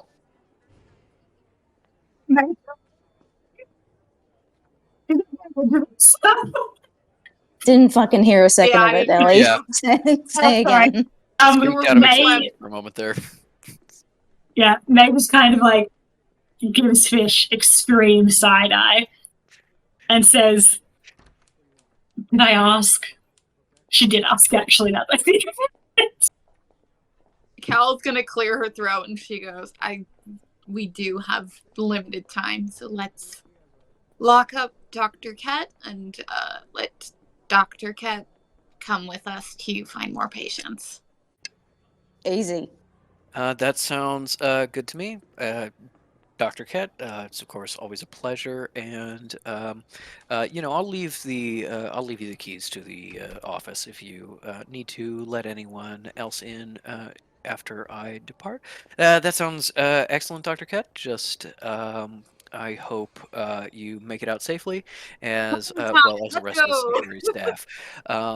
All right. Well, you have a good day, Dr. Ket, and hopefully I will see you later. And Dr. Ket is following you out as Cal you is as sneak out. far as she can be. As Fish you, sticks by Ket's arm. yeah, as you head out, Sinner just like is whispering to May, just like, "What the hell was that? What the hell was that? Why is it so weird?" Yeah, don't worry your pretty little head about it. That's my advice. Yeah, okay. Dr. Ket gets a 3 in stealth, which drags We're down the abandoning them. average by a ton, but still makes it higher than the perception check to find you, because Ket Now, what's the knocks flavor over reason? the room or something, and Cal sweeps her head so fucking fast that you all know that she just went, "I'll fucking leave you behind," in her mind. She didn't say it out loud. I think Ket just kind of doesn't really stop talking, of just kind of like keeping up a running commentary with Fish about being like, I mean, it's really interesting when you think about it, about the way of which, what makes a person? Is it flesh and blood? Because the reflections have that, The and then tunnels are that way.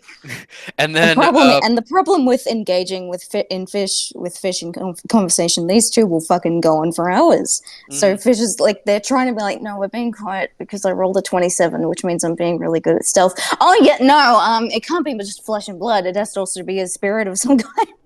yeah, some kind of soul. No, I agree. It's a very interesting moral conundrum.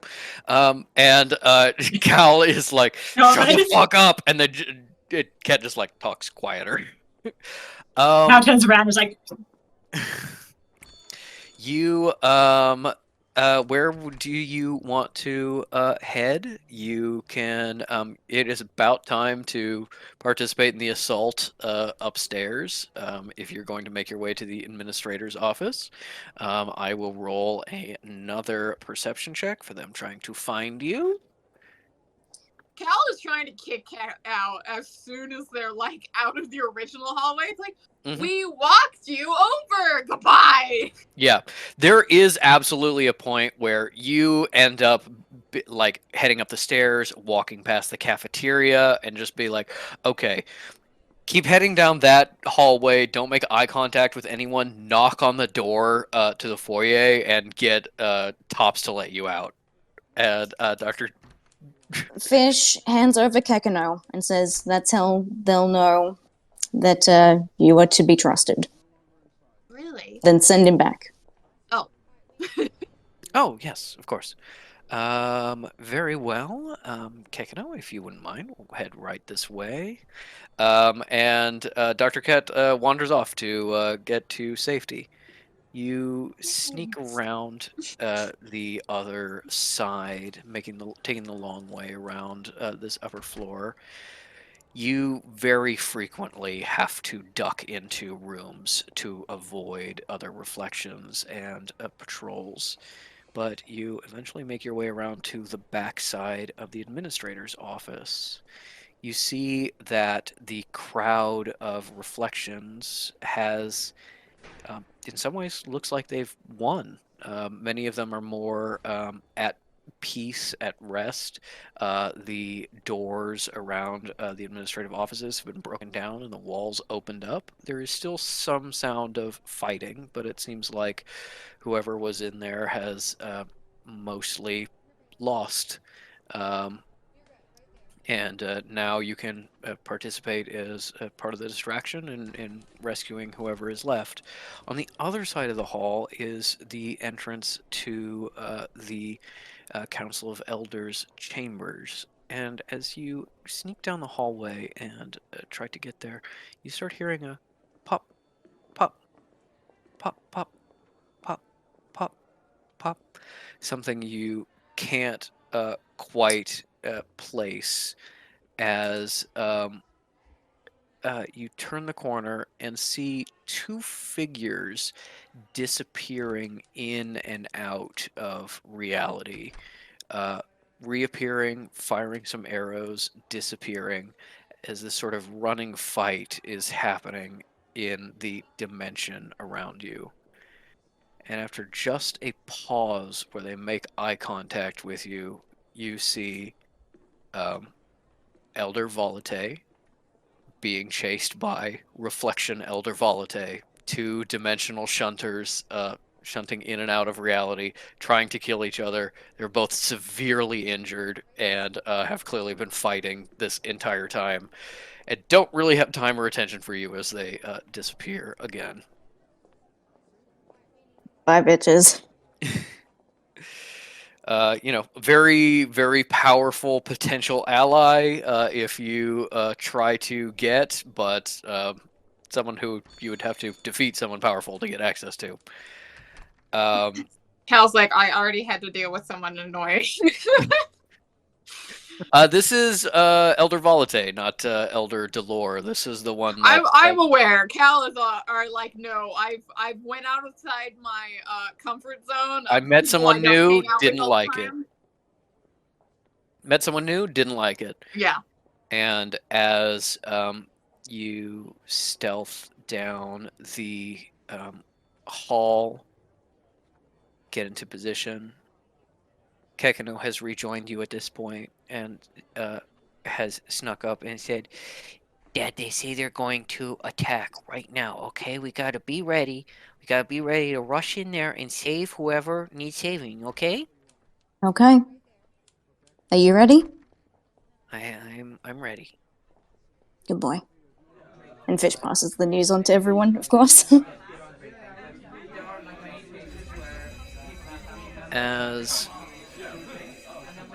the door to the foyer opens, security gate sliding back, you see Tone behind a rank of scythes and some supporting necromancers in the back. don't seem too keen about actually leaving the foyer, seem to be supporting from afar, but they launch an attack on this crowd of reflections. And as the reflections turn and address this new threat, now fighting on two fronts, there is just a moment where you can get into the administrative offices and meet up with whoever survives there. But you'll be in the shit. Be surrounded by more enemies. Maybe have to figure something out. Do you go for it? We can also decide next time on Well-Dressed Bones. If you're going to, you say whether you're going to do it or not, and then something We is can't going have to a happen. week to think about it. No. Say if you're going to do it or not, and then something will happen, and then we'll do next time on Well-Dressed Bones. We can go in and shadow step out, all with Cal. I Thoughts? can't shadow step that many people out. Shadow step one person you like most. No. Just Kekino. That's good. Also, I can't even shadow step one person. I have only one spell point left. Oh yeah, and it Okay. costs 2. Jesus. Alright. Well, let's just go in and die. Die fighting. All right. Roll me new stealth checks, still with the +10, as you get in there, as they are going to see if they can see you. At 29. Nice. No, I'm 17. average down. 29, 17. What did Cal have? 18. 18. Sinner and Mercy didn't roll particularly well, but they rolled okay, considering that the perception of these people was really bad. You sneak your way in, get into the office, see a barricade of desks that has been broken apart and burned, whatever last stand was here, and another barricade behind it, wrapped around the entrance to Tone's office. As you sneak in, there are still some people fighting, popping up and loosing shots or arrows or fire or what have you. And the last couple yards, people start to recognize you're not supposed to be here. As you run and duck behind this barricade and find yourself with the survivors. You recognize administrative staff, most of them not combatants. You recognize Dean, who is of course from Cleveland, who, with Tone out of commission, is acting administrator. With his Gist summoned, holding his own at the edges, and as you dive back in, someone fires off a last bolt of fire for rolling over to the cover where you are, and you see a very, very dirty, very injured, very charred Metal Vaunt, who says, "Where the fuck have you been?" And that is where we will end today's episode of Well-Dressed Bones. Oh.